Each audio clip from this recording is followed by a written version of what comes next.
So hello everyone and good morning सभी को। उम्मीद करता हूँ मेरी वॉइस प्रॉपर आ रहेगी सभी तक। एक बार कंफर्म कर देंगे।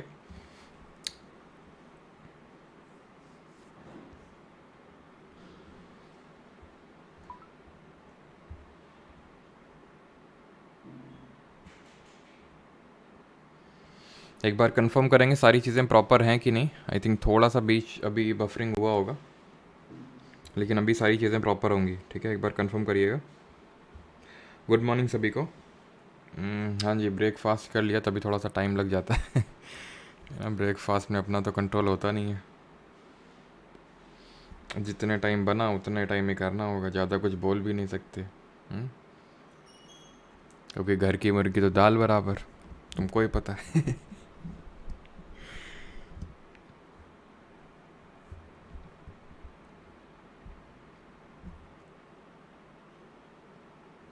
क्लियर है, ठीक है। चलिए, तो आज हम लोग क्या करने वाले हैं। आज जो है हम लोग स्विमिंग पूल में नहाने वाले हैं। ठीक है, आज हम लोग कंप्लीट रिवीजन करने वाले हैं एंशियंट हिस्ट्री का। तो एंशियंट हिस्ट्री जो हम लोगों ने इस पर्टिकुलर वीक में किया है, दैट मीन्स हम लोगों ने, आपको पता है कि इस वीक एफआरबी में एंशियंट हिस्ट्री ही किया है। ठीक है, प्रॉब्लम क्यों कर रहा है भाई। ठीक है, तो इस वीक हम लोगों ने एंशियंट हिस्ट्री किया है एफआरबी में, that is free revision batch में। एंड यहाँ पे हम लोग through the 70 questions complete revision करने वाले हैं एंशियंट हिस्ट्री का। ठीक है, क्या हो गया यार इसको।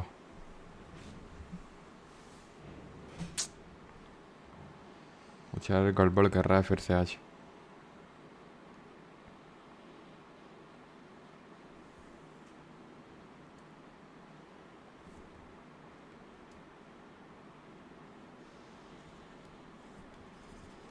ठीक है, तो यहाँ पे हम कंप्लीट रिवीजन करने वाले हैं एंशियंट हिस्ट्री का थ्रू 70 क्वेश्चन, जिस तरह से हम लोगों ने फर्स्ट वीक में पूरा बायोलॉजी रिवाइज किया था फर्स्ट वीक में, है ना, थ्रू 80 क्वेश्चन। तो चलिए स्टार्ट करते हैं बिना ज़्यादा टाइम वेस्ट किए हुए। पहला क्वेश्चन ये रहा आपकी स्क्रीन पे। Which of the following is also known as the new stone age in the civilization of history of India. बताइए जल्दी से, करिए इसको जल्दी से।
चलिए भाई, सभी का सही आंसर है यहाँ पे।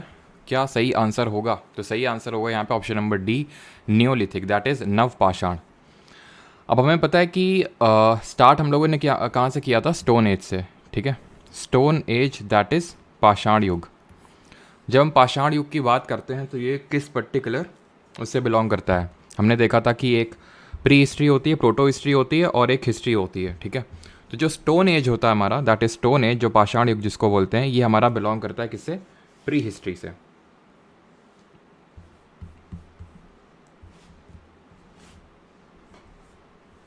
ठीक है, तो ये बिलोंग करता है प्री हिस्ट्री से। प्री हिस्ट्री का मतलब क्या होता है? जहाँ पे हमारे पास कोई लिटरी एविडेंसेस नहीं है जिससे कि हमें पता हो कि भाई इसमें लोग जो रहते थे वो किस तरह से रहते थे या फिर वो किस तरह का कल्चर फॉलो करते थे। वो सिर्फ हमें कुछ आर्कियोलॉजिकल एविडेंसेस से ही पता चलता है। तो जल्दी से पहले तो ये बताइए किसको हम father of archaeological survey of India के नाम से जानते हैं? स्टोन एज को हम डिवाइड करते हैं 3 कैटेगरीज में on the basis of stone tools used. पुरापाषाण दैट इज पीलियोलिथिक, मध्य पाषाण दैट इज मेसोलिथिक, एंड नवपाषाण that is neolithic age. Lithic का मतलब स्टोन होता है। पीलियोलिथिक की अगर बात करें तो आप ये कंसिडर कर सकते हो टाइम पीरियड 5 लाख BC से लेके कहाँ तक? 50,000 तक। ठीक है, 50,000 BC तक आप कंसिडर कर सकते हैं, या फिर आप 10,000 तक कंसिडर करिए, क्योंकि अगर हम यहाँ पे अपर पैलियोलिथिक आएंगे तो 10,000 तक आ जाएंगे, ठीक है। तो 10,000 BC तक, या फिर आप 15,000 BC तक मान सकते हैं। अब मीज़ोलिथिक मैंने आपको क्या बताया था, मीज़ोलिथिक में अगर आपको याद हो तो मैंने आपको ये बताया था, पहली बात तो मैंने यहाँ पे लिखा था 50,000, और ये बताया था मैंने आपको कि 50,000 BC से लेके रफली 10,000 BC तक। एंड नियोलिथिक मैंने आपको बताया था कि वही 9,000 BC से लेके आपका वही 4,000 या फिर आप 3,000 BC तक कंसिडर कर सकते हैं इसमें नियोलिथिक में। लेकिन एक चीज़ को अब यहाँ पे मैं थोड़ा सा रेक्टिफाई करवाना चाहूँगा, एंड दैट इज़ कि एसएससी में अभी मैं क्वेश्चन देख रहा था और उसमें क्वेश्चन पूछा गया था, एसएससी में पुराना एक क्वेश्चन पूछा गया था, और उसमें मीज़ोलिथिक का इन्होंने टाइम पीरियड पूछा था कि मीज़ोलिथिक का क्या टाइम पीरियड है, और जो टाइम पीरियड इन्होंने माना था दैट वाज 12,000 BC से लेकर 10,000 BC। देखिए मीज़ोलिथिक जो है एज वो हर जगह रही, सिर्फ इंडिया में तो रहा नहीं, ठीक है। जहाँ पे भी लोग माइक्रोलिथ का यूज़ कर रहे थे, अब ये on the basis of stone tool हमने बांटा। पीलियोलिथिक में कोई इस तरह से अभी कोई एज टूल्स का यूज़ नहीं हो रहा था, कोई इस तरह के जो स्टोन टूल्स थे वो एकदम रॉ फॉर्मेट में, उनमें कुछ अभी कटिंग एजिंग इस तरह से देखने को नहीं मिल रही थी, तो पीलियोलिथिक थे वो। मीज़ोलिथिक में क्या थे, मीज़ोलिथिक में हमें माइक्रोलिथ देखने को मिल रहा था। माइक्रोलिथ का मतलब होता है स्मॉल स्टोन, ठीक है। माइक्रो का मतलब छोटा और लिथ का मतलब स्टोन, तो इसमें स्मॉल स्टोन देखने को मिल रहे थे। तो अब इसी को आप याद में रखिएगा अपने जहन में, क्योंकि अब मान लो एसएससी ने कल को कुछ पूछा, और अगर मान लो कि क्योंकि अभी हमने देखा था सीजीएल मेंस में किस तरह से पहले ग्रॉस इनकम, पर्सनल इनकम, उसमें काफ़ी कन्फ्यूजन रहा, 2 बार आंसर्स बदले एसएससी ने, तो इसी वजह से एटलीस्ट हमारे पास कुछ प्रूफ तो रहेगा दिखाने के लिए अगर मान लो कि ये टाइम पीरियड ना दिया, क्योंकि वैसे तो रफली 50,000 से 10,000 BC कंसिडर किया जाता है, बट आप इसको ये दिमाग में ये भी रखिएगा कि 12,000 से लेकर जो 10,000 के बीच का जो टाइम पीरियड है उसको हम मीज़ोलिथिक में भी कंसिडर करते हैं। तो ये जो पीलियोलिथिक होता है इसको हम ओल्ड स्टोन एज बोलते हैं, ठीक है। मीज़ोलिथिक को मिडिल स्टोन एज और नियोलिथिक को न्यू स्टोन एज के नाम से जानते हैं। यहाँ पे सही आंसर क्या होगा, ऑप्शन नंबर डी। अगला क्वेश्चन है, the main occupation of paleolithic that is old stone age people was, पुरापाषाण काल के लोगों का मुख्य व्यवसाय क्या था। हंटिंग था, फार्मिंग था, एनिमल हस्बेंड्री था, फिर more than one of the above. Buffering कर रहे हैं क्या?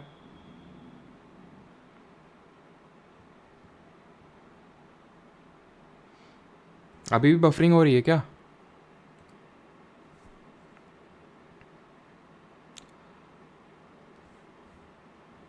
एक सेकंड रुको।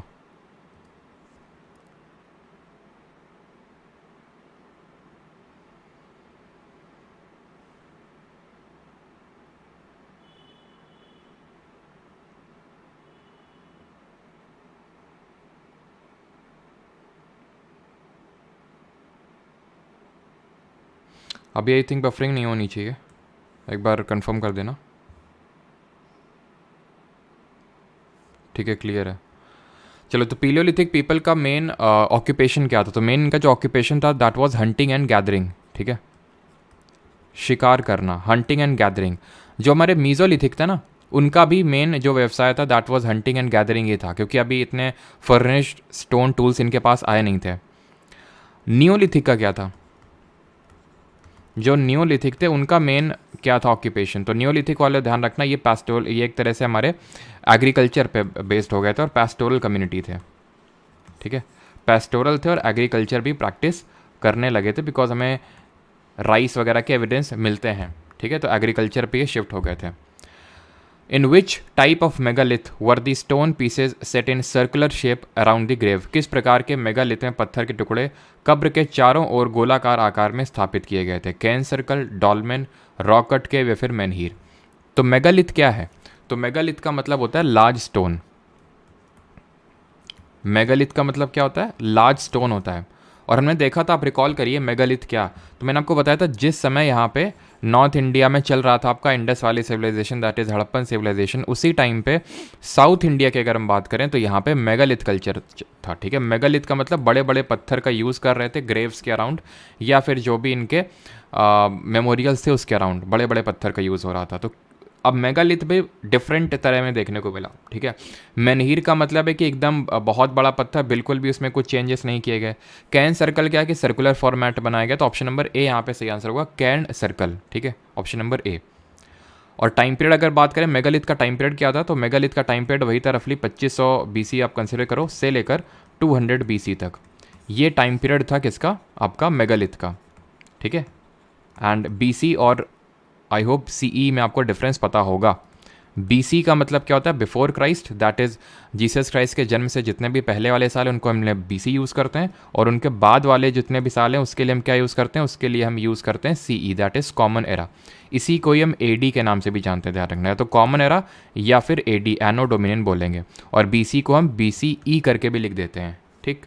आगे बढ़ते हैं। In which of the following period Catal Huyuk was one of the famous site, निम्नलिखित में से किस काल में कैटल हुयुक सबसे प्रसिद्ध स्थलों में से एक था। कैटल हुयुक और कहाँ पे था। अभी बफरिंग तो नहीं हो रही है, एक बार बताइएगा जरा।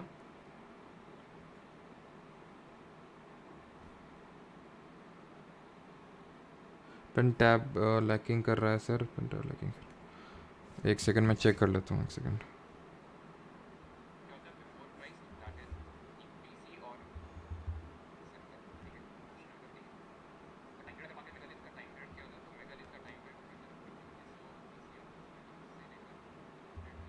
हाँ जी, आई थिंक थोड़ा सा पेन टैब में कुछ प्रॉब्लम इशू।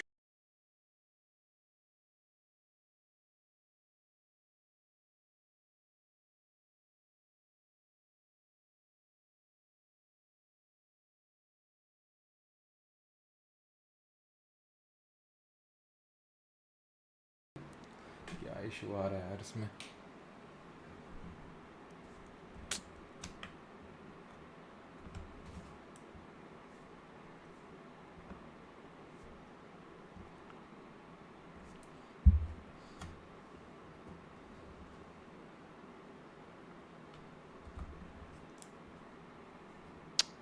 ठीक है, तो कैटल हुयुक की अगर बात करें तो इसको फर्स्ट प्रोटो सिटी कंसिडर किया जाता है, फर्स्ट प्रोटो सिटी, एंड ये बिलोंग करती है न्योलिथिक एज से। ऑप्शन नंबर ए यहाँ पे सही आंसर होगा। और कहाँ पे ये सिचुएटेड है, प्रेजेंट डे जो तुर्की है आपका, वहाँ पे, ठीक है। Option number A will be the correct answer.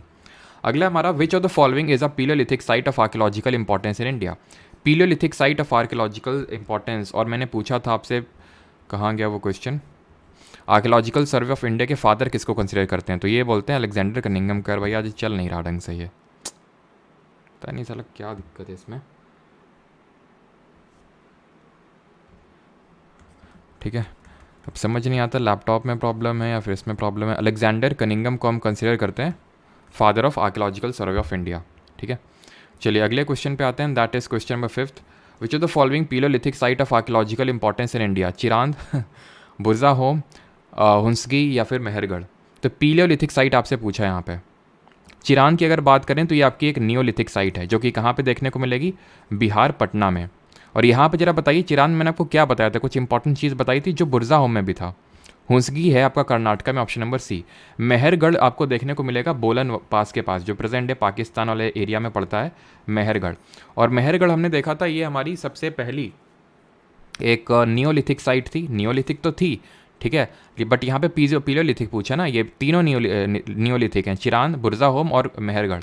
Mehrgarh में ही सबसे पहले हमें किस चीज़ के एविडेंस मिलते हैं, राइस वगैरह के एविडेंस मिलते हैं, राइस के एविडेंस मिलते हैं मेहरगढ़ में। और मेहरगढ़ की अगर बात करें तो यहाँ पे लोग कैसे रह रहे थे, यहाँ पे जो लोग रह रहे थे उन, मतलब वो वॉल, बर्न्ट ब्रिक्स यूज़ नहीं थी, लेकिन हाँ वॉल्स वगैरह बिल्ड करके रह रहे थे, जो हुंसकी के लोग थे, जो कि कर्नाटका में आपका, सॉरी जो मेहरगढ़ के हैं, जो कि आपका बोलन पास के पास पड़ता है। चिरांद की अगर बात करें तो यहाँ पे बोन टूल्स मिलते हैं, यानी कि टूल्स मिलते हैं जो कि बोन्स के बने हुए, हड्डियों के बने हुए। ऐसे ही सिमिलरली हमें देखने को मिलता है बुरजा होम में भी। बुरजा होम कहाँ पे, बुरजा होम आपका कश्मीर में पड़ता है, ठीक है।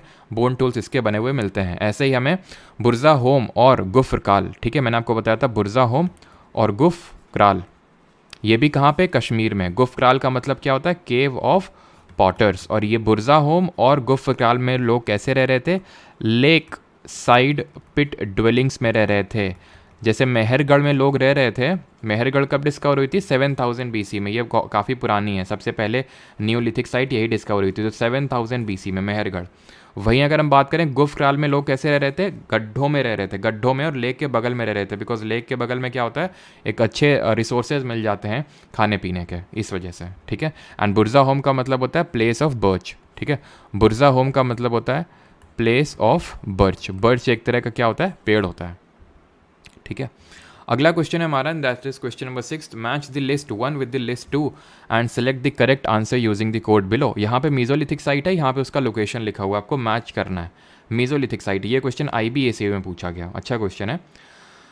लंगनाज, संगना कल्लू, गौरीगुंड डाम या और चौपानी मांडो।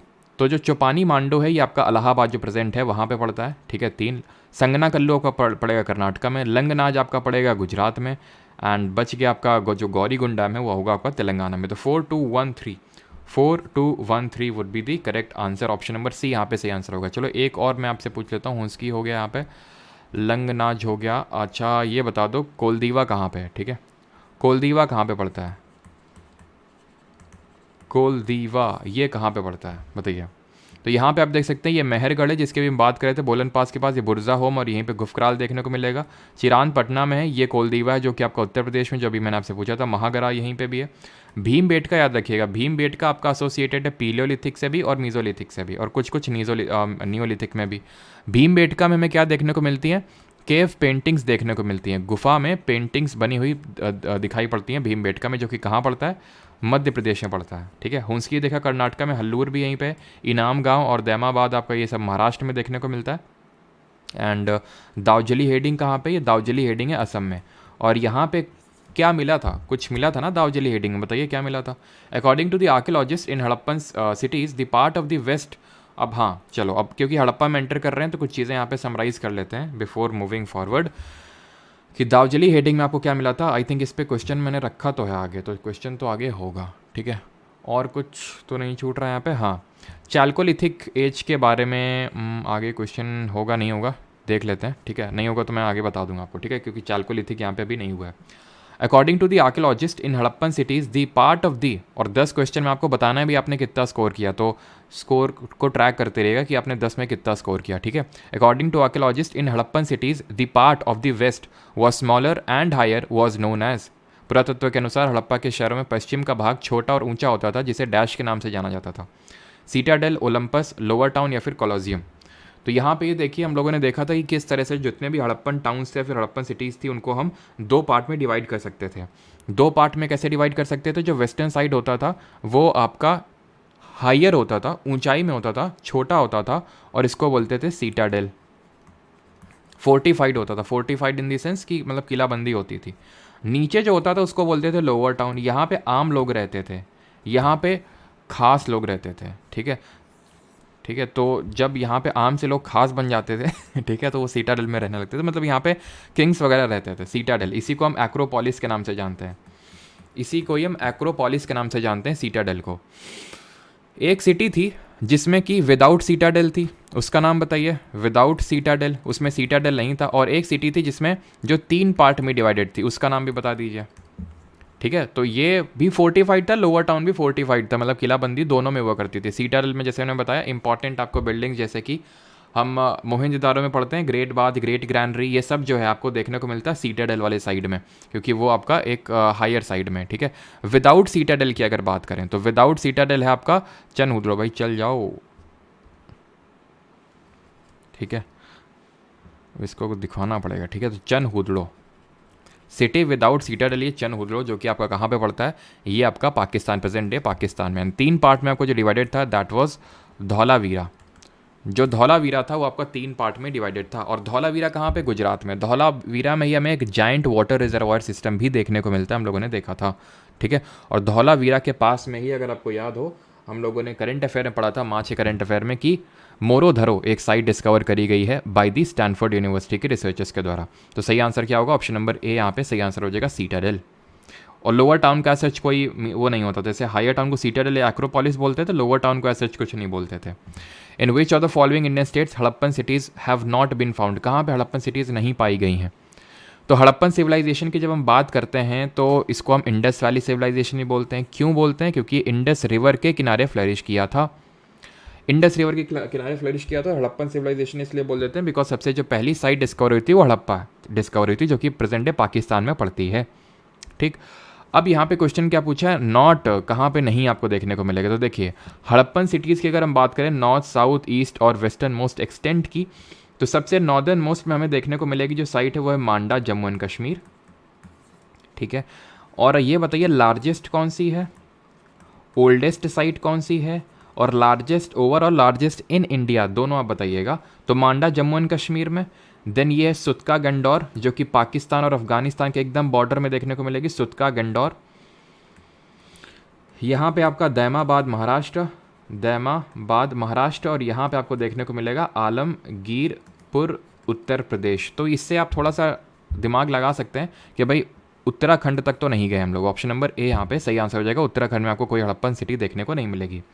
लार्जेस्ट की अगर हम बात करें तो मोहनजो होगी, ठीक है, मोहनजोदारो होगी। एंड ओल्डेस्ट की अगर बात करें तो बिराना होगी। और इंडिया में कौन सी लार्जेस्ट है, आंसर देखते हैं भाई किसका आया अभी तक। बिराना, चल जा भाई। बिराना कहाँ पे पड़ती है, हरियाणा में, ठीक है, फतेहाबाद जो डिस्ट्रिक्ट है वहाँ पे। एंड लार्जेस्ट इंडिया में आंसर आया नहीं क्या तुम लोग का, अच्छा आ गया, ठीक है, राखी गढ़ी, ठीक है, राखी गढ़ी। और कुछ यहाँ पे जो क्वेश्चन बन सकता है, नहीं, ठीक है। तो यहाँ पे उत्तराखंड में कोई आपको हड़प्पन साइट देखने को नहीं मिलेगी। आगे बढ़ते हैं। In which of the following Harappan civilization jadeite stone was found. तो जेडाइट स्टोन कहाँ पे देखने को मिला, महागरा, मेहरगढ़, हल्लूर या फिर दाउजली हेडिंग। तो हल्लूर तो यार ये न्योलिथिक साइट है, ठीक है, हड़प्पन सिविलाइजेशन की नहीं। सही आंसर होगा यहाँ पे ऑप्शन नंबर डी, दाउजली हेडिंग में देखने को मिला। ये आपका जेडाइट स्टोन है जो कि इस तरह का हरा हरा पत्थर। अच्छा, एक लैपिस लजूली भी होता है। लैपिस लजूली जो है ये ब्लू कलर का पत्थर है। ये ट्रेड करते थे हम किसके साथ, ये ट्रेड हम करते थे मेसोपोटामिया। हम का मतलब हम हड़प्पन सिविलाइजेशन वाले हैं, ठीक है, मेसोपोटामिया वालों के साथ मतलब इसमें ट्रेड करते थे। मेसोपोटामिया वाले कौन थे, इराक का जो सिविलाइजेशन था उस समय का, वो मेसोपोटामिया का। ये लोग भी अर्बन सिविलाइज थे जैसे कि हम लोग, यानी हड़प्पन सिविलाइजेशन वाले अर्बन सिविलाइज थे। अब अर्बन सिविलाइज्ड थे, उसके कुछ एविडेंसेस मुझे कमेंट में आप बताएंगे क्या, कि किस लिए, क्यों हम बोलते हैं कि हड़प्पन सिविलाइजेशन वाले अर्बन सिविलाइज थे। तो मेसोपोटामिया जैसे कि Harappan civilization Tigris Indus river के किनारे फ्लरिश कर रहा था, उसी तरह जो मेसोपोटामिया था वो टिग्रिस और ये जो यूफ्रेट्स रिवर है उसके किनारे फ्लरिश कर रहा था, टिग्रिस और यूफ्रेट्स। मेसोपोटामिया वाले जो लोग हैं ये इंडस वालों को यानी हड़प्पन वालों को किस नाम से बुलाते थे ये बताइए। तो इसके एविडेंस कि ये लोग अर्बन सिविलाइज थे, ठीक है, ये लोग अर्बन सिविलाइज थे, ये हमें कैसे पता चलता है, ये हमें टाउन प्लानिंग से एक तो प्राइमरली पता चलता है। टाउन प्लानिंग कैसी थी, एकदम बढ़िया थी। टाउन प्लानिंग में हमें देखने को मिलता है कि यहाँ पे नाला को क्या बोलते थे, नाले को, नाला क्या मतलब, नाला इन द सेंस एक तो प्रॉपर वाटर ड्रेनेज, नाला या फिर गबरबंद बोलते थे जहाँ पे लोग वाटर स्टोर करते थे, गबरबंद। और प्रॉपर ड्रेनेज सिस्टम यहाँ पे देखने को मिला, ड्रेनेज सिस्टम प्रॉपर देखने को मिला। और यहाँ पर रोड्स जो हैं एक दूसरे को, ग्रिड सिस्टम बना हुआ था, रोड एक दूसरे को 90 डिग्रीज़ में कट कर रही थी। यहाँ के लोग जो है बार्टर सिस्टम का यूज़ कर रहे थे, ठीक है, ट्रेड वगैरह कर रहे थे। ट्रेड किसके साथ कर रहे थे, हमने देखा था मेसोपोटामिया वाले लोगों के साथ कर रहे थे। बार्टर सिस्टम का यूज़ करते थे और वेट्स को यूज़ करते थे जो कि 16 के मल्टीपल में हुआ करते थे, 16 के मल्टीपल में। एंड मेसोपोटामिया के जो लोग हैं इनको बुलाते थे मेलुहा, किसको, हड़प्पन वालों को, ठीक है, अभी देखो चलेगा नहीं, ठीक है, हड़प्पन्स वाले जो है मेलुहा बुलाते थे, मतलब मेसोपोटामिया वाले हड़प्पन वालों को मेलुहा बुलाते थे, ठीक है, इस चीज़ को ध्यान रखिएगा। चलिए आगे बढ़ते हैं और अगला क्वेश्चन है, which of the following metals was used to make weapons and tools in the, not tools, tools in the Harappan cities. किस मेटल का ये लोग यूज़ करते थे। तो अगर आपको याद हो तो मैंने आपको बताया था हड़प्पन सिटीज़ वाले 2 मेटल को। ये 10वां क्वेश्चन है, ज़रा बताइएगा आपने कितना स्कोर किया। तो हड़प्पन सिटीज़ कहाँ पे थी, हड़प्पन सिटीज़ यहाँ पे थी।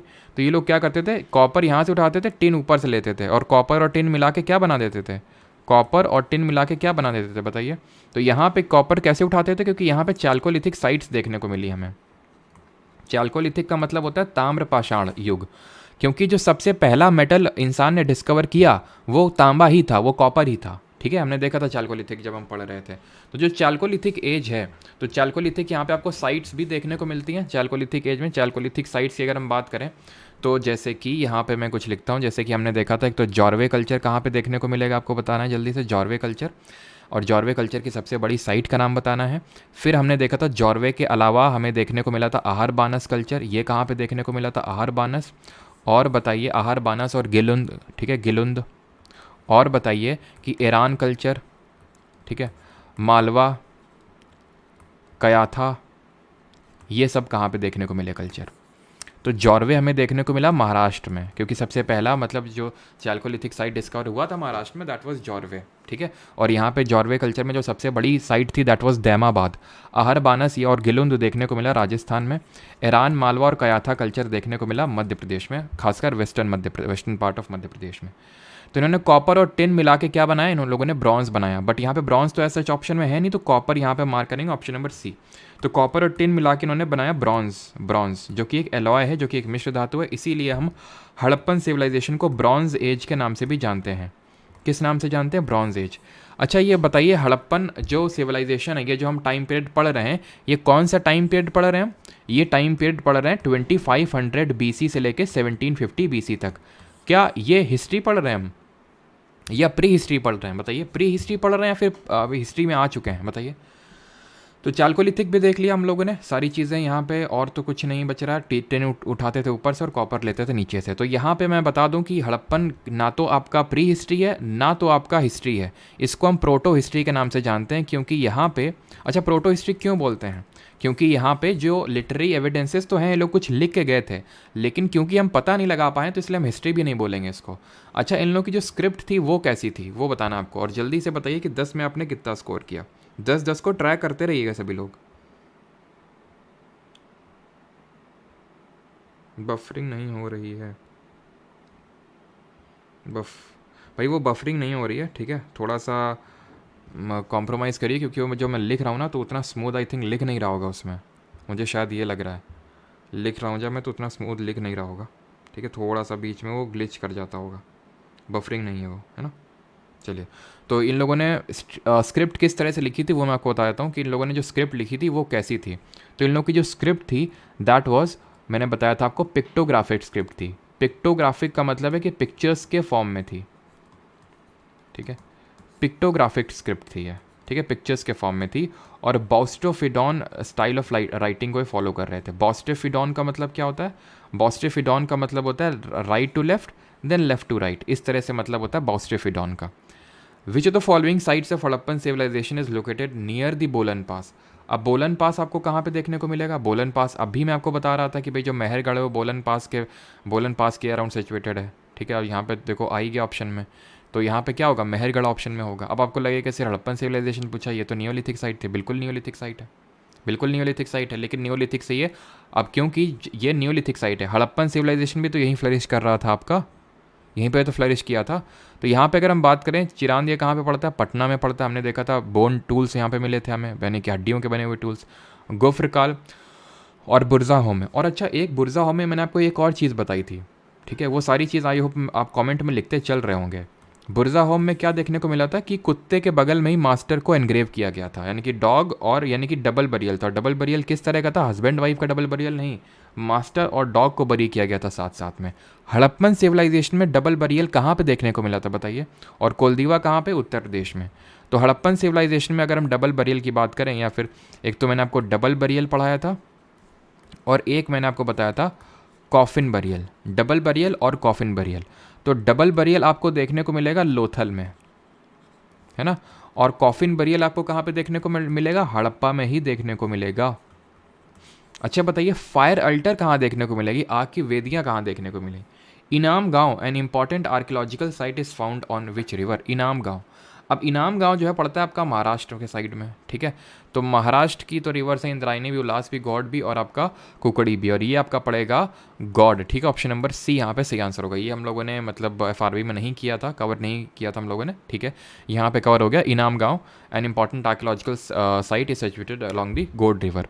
तो अगर हम यहाँ पे बात करें, मैंने आपसे क्या पूछा था, फायर अल्टर कहाँ पे देखने को मिले? फायर अल्टर का मतलब होता है आग की वेदियाँ।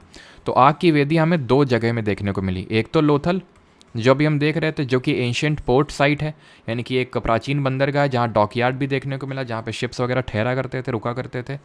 लोथल में जहाँ पे हमने अभी देखा डबल बरियल, एंड कालीबंगान में हमें देखने को मिला। कालीबंगान कहाँ पड़ता है जरा बताइए कमेंट में जल्दी से। तो कालीबंगान कहाँ पे? जहाँ पे हमें ब्लैक बैंगल्स देखने को मिले राजस्थान में, है ना। और कालीबंगान में ही हमें ध्यान रखना कि कालीबंगान में ही, यहाँ पे कालीबंगान में ही कुछ और भी मिला आपको। कोई बता सकता है कालीबंगान में? कालीबंगान में ब्लैक बैंगल्स के अलावा what was the shape of the great bath of the Mohenjodaro? तो मोहनजोदारो हमने देखा कि सबसे बड़ी साइट थी। इसको डिस्कवर किसने किया था ये बताइए? Who discovered it and when discovered, कब डिस्कवर किया था, और जब डिस्कवर किया था तो उस समय आर्कियोलॉजिकल सर्वे ऑफ इंडिया के चेयरमैन कौन हुआ करते थे। तो अगर बात करें शेप क्या था ग्रेट बाथ का, तो that was rectangular, option number ए यहाँ पे सही आंसर होगा। एंड जो हमारा ग्रेट ग्रैनरी भी यहीं पे आपको देखने को मिला, विशाल अन्नागार, ठीक है। कौन सी साइट में 6 ग्रैनरीज इन अ रो देखने को मिली, एक बहुत बड़ा सा अन्नागार जो कि मतलब ग्रैनरी जहाँ पे ग्रेन स्टोर किए जाते थे वो देखने को मिला यहाँ पे। दैट मीन्स कि लोग ट्रेडिंग कम्युनिटी थे, ट्रेड करते थे, ऑब्वियस सी बात है, तभी ट्रेड कर पाएंगे ना जब स्टोर करने की कैपेसिटी होगी। ट्रेड किसके साथ करते थे, हम देखे थे अभी ये मेसोपोटामिया वालों को मेलुहा मत बोल देना, बड़ा कन्फ्यूजन रहता है, जबकि मैं 10 बार बता चुका हूँ फिर भी। सर आपने तो बताया था, व्हाट्सएप में पूछे, सर आपने तो बताया था मेलुहा मेसोपोटामिया वालों को बोलते हैं। भाई मेसोपोटामिया वालों ने हड़प्पा वालों को बोला था मेलुहा, ये ध्यान रखना है, ठीक है। तो ग्रेट ग्रैनरी सबसे बड़ी बिल्डिंग है मोहनजोदारो में, डिस्कवर किया गया था 1921 में बाई राखल दास बनर्जी, ठीक है। राखल दास बनर्जी ने इसको साइट को डिस्कवर किया था। हड़प्पा को डिस्कवर किया था DR, दैट इज़ यहाँ पे RD वहाँ पे DR, दयाराम साहनी ने। और जब डिस्कवर किया था तो कौन थे, जॉन मार्शल, ठीक है। जॉन मार्शल थे आपके आर्कियोलॉजिकल सर्वे ऑफ इंडिया के चेयरमैन। 6 ग्रैनरीज इन अ रो, 6 ग्रैनरीज इन अ रो ये देखने को मिली हड़प्पा में। ये कहाँ पे देखने को मिली, ये हड़प्पा में देखने को मिली 6 ग्रैनरीज इन रो, ये चीज़ ध्यान रखिएगा। मोहनजोदारो में और क्या क्या हमें देखने को मिला तो उसको हम डिस्कस कर लेते हैं। तो जो मोहनजो साइट थी उसमें हमें और क्या क्या देखने को मिला, तो मोहनजो साइट में हमें और भी बहुत सारी चीज़ें देखने को मिली, जैसे कि हमें पशुपति सील देखने को मिली, जो किसकी बनी हुई थी ज़रा बताएंगे, पशुपति सील किसकी बनी हुई थी। फिर हमें देखने को मिला डांसिंग गर्ल का स्टैचू, डांसिंग गर्ल का स्टैचू देखने को मिला, जो किसका बना हुआ था। फिर हमें मिला बियर्डेड मैन, ठीक है, बियर्डेड मैन मिले, बाकी मैं नहीं बोलूँगा क्योंकि चुनाव का समय है। पशुपति सील की अगर बात करें तो पशुपति सील, जिनको कि हम प्रोटो शिवा के नाम से भी आइडेंटिफाई किया हमने कि भाई ये एंशिएंट शिवा है, तो ये बनी हुई थी किसकी सील, स्टीएटाइट की। ज़्यादातर जो सील्स थी वो स्टीएटाइट की बनी हुई थी। स्टीएटाइट एक तरह का सॉफ्ट स्टोन होता है। यौगिक पॉस्चर में बैठे हुए हैं, जिसमें हमें बेटर डियर मतलब बेफेलो देखने को मिलता है, एलिफेंट देखने को मिलता है, ठीक है, बेफेलो, एलिफेंट, टाइगर देखने को मिलता है। एंड बेटर र से आपको राइनो देखने को मिलता है, जिसको कि हम यूनिकॉर्न का नाम भी यहाँ पे दिया गया। यूनिकॉर्न मतलब वही एक सींग वाला जानवर, ठीक है। और राइनो के अलावा हमें 2 डियर देखने को मिलते हैं, हिरन देखने को मिलते हैं, जो प्रोटो शिवा जो हमारे यौगिक पोस्चर में बैठे हुए हैं उनके पैरों में देखने को मिलते हैं। डांसिंग गर्ल का जो स्टैचू है, डांसिंग गर्ल का स्टैचू एंड प्लस हमारी मदर जो अर्थ हैं या फिर गॉडेस जो अर्थ हैं उनका भी हमें यहाँ पे टेराकोटा का बना हुआ। टेराकोटा क्या होता है, बेक्ड अर्थ होता है, ठीक है, मिट्टी का बना हुआ एक तरह से टेराकोटा का। डांसिंग गर्ल का जो स्टैचू मिला वो ब्रॉन्ज का बना हुआ, और किस तरह की टेक्निक का यूज़ किया था, लॉस्ट वैक्स टेक्निक के बारे में भी इन लोगों को पता था, तो लॉस्ट वैक्स टेक्निक का भी यूज़ किया। हाइट कितनी थी बताएगा कोई, बियर्डेड मैन की अगर बात करें ये भी स्टीएटाइट का बना हुआ। एंड मदर अर्थ की अगर बात करें तो इनके वूम से किस तरह से पेड़ निकल रहा है वो दिखाया गया है। रफली 20 सेंटीमीटर इनका ऊंचाई है। और डांसिंग गर्ल की अगर बात करें तो 10.5 सेंटीमीटर की हाइट का ये डांसिंग गर्ल का स्टैच्यू है जो ब्रॉन्ज का बना हुआ है। Dholavira which was the ancient Harappan site was divided into how many parts. तो अभी हमने देखा था धौलावीरा एकमात्र साइट थी जो 3 पार्ट में डिवाइडेड थी। Higher town known as citadel और acropolis, lower town and middle town also था इसमें। धौलावीरा की अगर बात करें तो इसमें जाइंट वाटर रिजर्वायर सिस्टम देखने को मिलता है, जाइंट वाटर रिजर्वायर देखने को मिलता है। अगला क्वेश्चन है most Harappan seals were made up of. अधिकांश हड़प्पा की जो मोहरें थी वो किसके बनी हुई थी, ईंटों की बनी हुई थी, ग्रेनाइट की बनी हुई थी, स्टीएटाइट की या फिर ब्रास की। तो अभी देखा है स्टीएटाइट एक तरह का सॉफ्ट स्टोन था, उसकी बनी हुई थी। बिल्कुल पुरुषोत्तम पांड्या संडे वाली भी ले सकते हैं, मैंने आपको FRB वाले अनाउंसमेंट में भी इस चीज़ को बताया था। Which of the following archaeological sites has evidence of pit dwellings. Pit dwellings आपको याद आ रहा है, पिट ड्वेलिंग्स का मतलब है कि गड्ढों में रह रहे थे ये लोग। मेहरगढ़, बुरजा होम, राना गुंडई और या फिर पलाही। तो मैंने आपको बताया था बुरजा होम और गुफ क्राल में खासकर, और बुरजा होम में ही मतलब हमें देखने को मिलती है ग्रेव्स जहाँ पे आपका कुत्ता होता है, दैट इज़ आपका डॉग होता है, और उसी के बगल में कौन होता है, उसी के बगल में मास्टर होता है। तो option number B will be the correct answer, Burzahom. Clear है। मेहरगढ़ की अगर बात करें तो हमने डिस्कस किया था, बोलन पास में देखने को मिला था, 7000 BC में डिस्कवर हुआ था। सबसे हमारी पुरानी नियोलिथिक साइट भी इसको हम कंसिडर करते हैं, राइस की एविडेंसेस भी मिले थे यहाँ से। 17th क्वेश्चन है हाउ मैनी वेदांगास। अब यहाँ से हम एंटर कर रहे हैं ऋग्वैदिक एज में, बट ऋग्वैदिक एज में एंटर करें उससे पहले हड़प्पन में अगर हम कुछ इंपॉर्टेंट चीज़ें स्किप कर रहे हैं तो देख लेते हैं। सबसे पहले तो आप ये बताइए, जो लोथल है, लोथल जो साइट है इसको किसने डिस्कवर किया? जिस तरह हम हड़प्पा के बारे में पढ़ते हैं कि उसको दयाराम साहनी ने डिस्कवर किया, देन राखलदास बनर्जी के बारे में पढ़ते हैं कि उन्होंने मोहनजोदारो को डिस्कवर किया। तो ये आप बताइए कि इसको किसने डिस्कवर किया, दैट इज़ लोथल को। एंड और कुछ तो नहीं छूट रहा है। चलो तो आई थिंक बाकी तो चीज़ें हो गई हैं, ठीक है। तो ये आपके SR राव, ठीक है, SR राव। अच्छा ये बताइए, हाँ एक क्वेश्चन और बताइए, एंड दैट इज़ कि हमें प्लोड फील्ड कहाँ से मिली, जुता हुआ खेत कहाँ से मिला? जो प्लोड फील्ड है यानी जुता हुआ खेत, ये किस पर्टिकुलर साइट से डिस्कवर हुआ था बताइए। How many Vedangas are there in total. तो अब हम एंटर करने वाले हैं एक्चुअल जो हिस्ट्री है हमारी, क्योंकि हमने देखा था कि प्री हिस्ट्री स्टोन एज, और उसमें आपका कॉपर एज भी आएगा, देन प्री हिस्ट्री और प्रोटो हिस्ट्री में आएगा हड़प्पन एज, क्योंकि स्क्रिप्ट थी तो लेकिन उसको हम वो डिसाइफर नहीं कर पाए थे। एंड यहाँ पे अगर हम बात करें तो SR बिष्ट नहीं ना, SR बिष्ट वो आपके जो बनावली है ना, बनावली में हमें एक बनावली में टेराकोटा का बना हुआ प्लॉशेयर मिला, एक थोड़ा फावड़ा मतलब प्लॉ जिससे खेत को जोतते थे वो मिला बनावली में, जहाँ पे बार्ले के एविडेंसेस भी मिले थे, ठीक है। तो RS बिष्ट ने उसको डिस्कवर किया था। अच्छा सुरकोतड़ा में क्या मिला था? सुरकोतड़ा में क्या मिला? तो सुरकोतड़ा मैंने आपको बताया था यहाँ पे, हाँ बिल्कुल, भोगावा रिवर के किनारे, ठीक है, भोगावा रिवर के किनारे, ये सही है आपका, ठीक है। और प्लॉड फील्ड मिली थी कालीबंगान में, जहाँ पे आपको ब्लैक बैंगल्स भी देखने को मिले थे। सुरकोतड़ा की अगर बात करें तो यहाँ पे एक हमें हॉर्स की बोन मिली थी, लेकिन अगर आप इस तरह से क्वेश्चन पूछ ले कि क्या मतलब हड़प्पन सिविलाइजेशन के जो लोग थे उनको घोड़े के बारे में पता था, तो आंसर वुड भी नहीं, क्योंकि एक हड्डी मिल जाने की वजह से हम ये नहीं कंसिडर कर लेंगे उनको हॉर्सेस के बारे में पता था, ठीक है। बनावली में बार्ले के एविडेंस और एक प्लॉशर भी टेराकोटा का बना हुआ मिलता है। वेदांगास, अब आते हैं वेदों पे। तो वेदांगास कितने हैं? तो वेदांगा हैं आपके टोटल 6, ऑप्शन नंबर बी। कौन कौन से 6 हैं? शिक्षा, व्याकरण, छंद, निरुक्त, ज्योतिष और कल्प। शिक्षा का मतलब होता है फिनेटिक्स, फिनेटिक्स का मतलब होता है कि एक तरह से जो पोएम है उसकी वर्डिंग्स, ये नोज को रिप्रेजेंट करती है, ठीक है। व्याकरण ग्रामर, छंद वैदिक मीटर यानी कि छंद आप कंसिडर कर सकते हैं कि इसमें वैदिक नॉलेज के बारे में दिया हुआ है, ठीक है। निरुक्त की अगर बात करें एटिमोलॉजी मतलब स्टडी ऑफ वर्ड्स। ज्योतिष की अगर बात करें दैट मीन्स एस्ट्रोलॉजी और एस्ट्रोनॉमी, ठीक है। एंड इसको हम लाइट के नाम से भी जानते हैं, ज्योति, ठीक है। कल्प का मतलब है वैदिक एक्शन या फिर रिचुअल्स। ये हैं क्या? ये वेदांगा जो टोटल 6 नंबर में, ये हैं क्या? तो वेदांगा है वो चीज़ जो कि आपको पढ़ने पड़ेंगे अगर आपको वेदों को समझना है, वेदों का सही तरह से रिसाइटेशन करना है। वेदों का अगर सही तरह से रिसाइटेशन करना है तो हमें कंफ्यूज नहीं करना है इनको वेदांतों से, ठीक है। किससे नहीं कंफ्यूज करना है? हमें इनको वेदांत से कंफ्यूज नहीं करना है। वेदांत किसको बोलते हैं जरा बताइए? वेदों का अंत। तो हम पढ़ते हैं वेदों को हम 4 पार्ट में डिवाइड करते हैं, वेदों को 4 पार्ट में डिवाइड करते हैं। एक होते हैं हमारे संहिता। संहिता क्या होते हैं? कलेक्शन ऑफ हाइम्स, प्रोजेज और वर्सेस, संहिता बोलते हैं उनको। दूसरे होते हैं अरण्यका। अरण्यका क्या होते हैं? जो फॉरेस्ट में परफॉर्म करना होता है, हर्मिट्स लोगों को परफॉर्म करना होता है, या तो जो अपने ब्रह्मचर्य जीवन में है, जो स्टूडेंट हैं, या फिर जो आपके जंगल में रह रहे हैं, अरण्यका हो गए। एंड तीसरे होते हैं हमारे ब्राह्मणास, ठीक है, ब्राह्मण जो कि लास्ट में दिए हुए हैं, पहले सबसे लास्ट में थे लेकिन बाद में उपनिषद को ऐड कर दिया गया और वो हो गया सबसे आखिर में, उपनिषद जो टोटल नंबर में 108 के समथिंग है। वेदांत इन्हीं को कहते हैं, उपनिषद्स को ही, उपनिषद्स को ही वेदांत के नाम से जानते हैं। Question number 18, how many mandals are there in the Rigveda.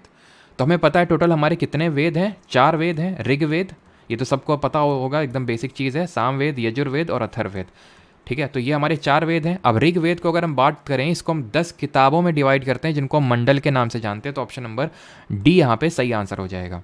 अब मंडलों से भी क्वेश्चन आते हैं, जैसे कि 3rd मंडल में क्या इंपॉर्टेंट दिया हुआ है, भगवान सोम के बारे में किस मंडल में दिया हुआ है, पुरुष शुक्ता के बारे में किस मंडल में दिया हुआ है, पुरुष शुक्ता के बारे में किस मंडल में दिया हुआ है, एंड आखिरी में आपको बताना है कि किस पर्टिकुलर मंडल में आपका 10 राजन वॉर के बारे में दिया हुआ, 10 राजन युद्ध, ठीक है, बैटल बिटवीन द 10 किंग्स हमने देखा था ना कि एक बैटल हुआ था जिसमें कि भरत एक साइड थे, ठीक है, भरत ट्राइब के जो पुरुष थे वो एक साइड थे, वर्सेस कन्फेडरेसीज ऑफ 10 किंग्स वर्सेस 10 राजा एक साथ, और उसमें जीत किसकी हुई थी? भरत की हुई थी।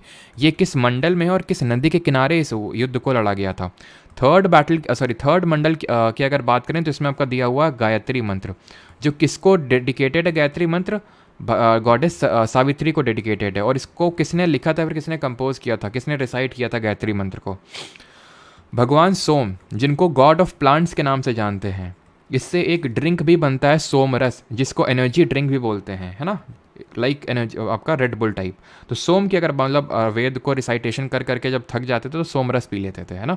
तो सोम की अगर बात करें 9th मंडल में पुरुषा शुक्ता, जिसमें यह दिखाया गया कि किस तरह से एक ब्रह्मा या फिर एक कॉस्मिक मैन है जिनके डिफरेंट बॉडी पार्ट से आपके ब्राह्मण, क्षत्रिय, वैश्य और शूद्र निकले हैं। तो ये 10th मंडल में दिया हुआ 10वें मंडल में, जिसमें ये दिखाया गया कि माउथ से ब्राह्मण, आर्म से यानी कि आपके जो ये हथेलियाँ उनसे आपके क्षत्रिय निकले हैं, थाइज यानी जांग से वैश्य और फीट यानी कि पैरों से शूद्र निकले हैं। ये पुरुष शुक्ता 10th मंडल में दिखाया गया है। और ये आपका ये बताइए कि चलो बताना क्या, मैं आपको बताता हूँ। अर्ली वैदिक एज में, क्योंकि हम वैदिक एज के में यहाँ पे एंटर कर चुके हैं, और जब हम वैदिक एज पढ़ते हैं तो इसको हम 2 पार्ट में डिवाइड करते हैं, एक तो अर्ली वैदिक एज और एक लेटर वैदिक एज। तो जो अर्ली वैदिक एज है, अभी हम 2500 से 1750 BC पढ़ रहे थे हड़प्पा के बारे में, अब हम 1500 से 600 BC पढ़ते हैं वैदिक एज के बारे में, जिसमें से 1500 से लेकर 1000 BC तक आता है अर्ली वैदिक एज, और लेटर वैदिक एज की बात करें 1000 BC से लेकर 600 BC आता है लेटर वैदिक एज। दसराजन जो आपका ये बैटल है ये 7th मंडल में दिया हुआ है, एंड ये लड़ा गया था पुरुषनी नदी के किनारे, जिसको रावी नदी के नाम से अभी जानते हैं। आपको पुराने नाम पता होने चाहिए, जरा बताइए। झेलम का पुराना नाम, चेनाब का पुराना नाम, 2 ही बता दीजिए। अगर 2 पता है तो फिर इसका मतलब है सबका पता है, ठीक है। तो रावी का नाम क्या था? इसका नाम था पुरुषनी। तो पुरुषनी नदी के किनारे लड़ा गया। अच्छा, हिमवंत तो किसको बोला गया है? हिमवंत किसको बोला गया है इसमें वेदास में, ठीक है, ऋग्वेद में। और हमें ये कैसे पता चलता है कि भाई एक आर्यन ट्राइब थी, इन्होंने ही वैदिक एज की स्थापना करी, ये जो या फिर वैदिक एज इन्होंने ही स्टार्ट किया। जो वेद हैं ये भगवान ने मतलब ये इनको श्रुति के नाम से जानते हैं। वेद का मतलब क्या होता है? वेद का मतलब होता है टू नो, जानना, और वेद जो है इनको हम श्रुति के नाम से जानते हैं। अपौरुषेय बोलते हैं, पता है ना आपको कि इनको हम श्रुति बोलते हैं। श्रुति मतलब होता है टू बी हर्ड, ठीक है, टू बी हर्ड। ये सुन के ही आगे जनरेशन्स में पास हुए। और अपौरुषेय का मतलब होता है created by God not by man, यानी कि भगवान ने इनको क्रिएट किया है, मैन ने नहीं, ठीक है। तो ये अपौरुषेय का मतलब होता है श्रुति मतलब टू बी हर्ड, और वेदास का मतलब होता है टू नो, ठीक है। झेलम की अगर बात करें तो झेलम का पुराना नाम है वितास्ता, और चेनाब का नाम है पुराना नाम आपका अस्किनी। चेनाब का अस्किनी और झेलम का वितास्ता, ठीक है। आगे बढ़ते हैं। अगला है धर्मसूत्र कंटेंट। तो धर्मसूत्र में क्या है? Tricks to capture an empire, norms for women only, techniques to recite shlokas and norms for rulers. बिल्कुल हिमवंत आपका हिमालय, और गुंजावंत आपका उसमें जो है हिंदू कुश, बिल्कुल। और हमें पता कहाँ से चलता है, जरा आप सोर्स बताएंगे कि कैसे हमें पता चलता है कि एक ट्राइब थी जो सेंट्रल एशिया में स्टेपी रीजन में रह रही थी। स्टेपी ज्योग्राफी में हम लोग पढ़ते हैं, ग्रासलैंड्स होते हैं एशिया में, ग्रासलैंड्स जो टेम्परेट ग्रासलैंड्स हैं, शीतोष्ण घास के मैदान, उनको हम स्टेपी के नाम से जानते हैं। तो वहाँ पे ये लोग ट्राइब फ्लरिश कर रही थी यहाँ पे सेंट्रल एशिया में, और धीरे धीरे एक कबीला चला गया यूरोप की तरफ, और एक कबीला इस तरह से यहाँ पे आ गया इंडिया की तरफ। तो ये कैसे पता चलता है? धर्मसूत्र कंटेन नॉर्म्स फॉर रूलर्स, के जो रूलर्स उनको क्या क्या नॉर्म्स को फॉलो करना है। तो ये हमें कैसे पता चलता है सर एंड मैम? ये हमें पता चलता है यहाँ पे टर्की में बोकाज इंस्क्रिप्शन देखने को मिलता है टर्की में, वही टर्की जहाँ पे हमने देखा था कैटल हुयुक, है ना, द फर्स्ट प्रोटो सिटी। और हमें यहाँ पे एक ईरान का जेंडा अवेस्ता, जैसे हमारे वेदा हैं वैसे जेंडा अवेस्ता। तो यहाँ पे क्या है, बोगास का इंस्क्रिप्शन में हमें इंडियन जो गॉड एंड गॉडेसेस हैं, जैसे कि इंद्र, वरुण, इन सब के बारे में पता चलता है।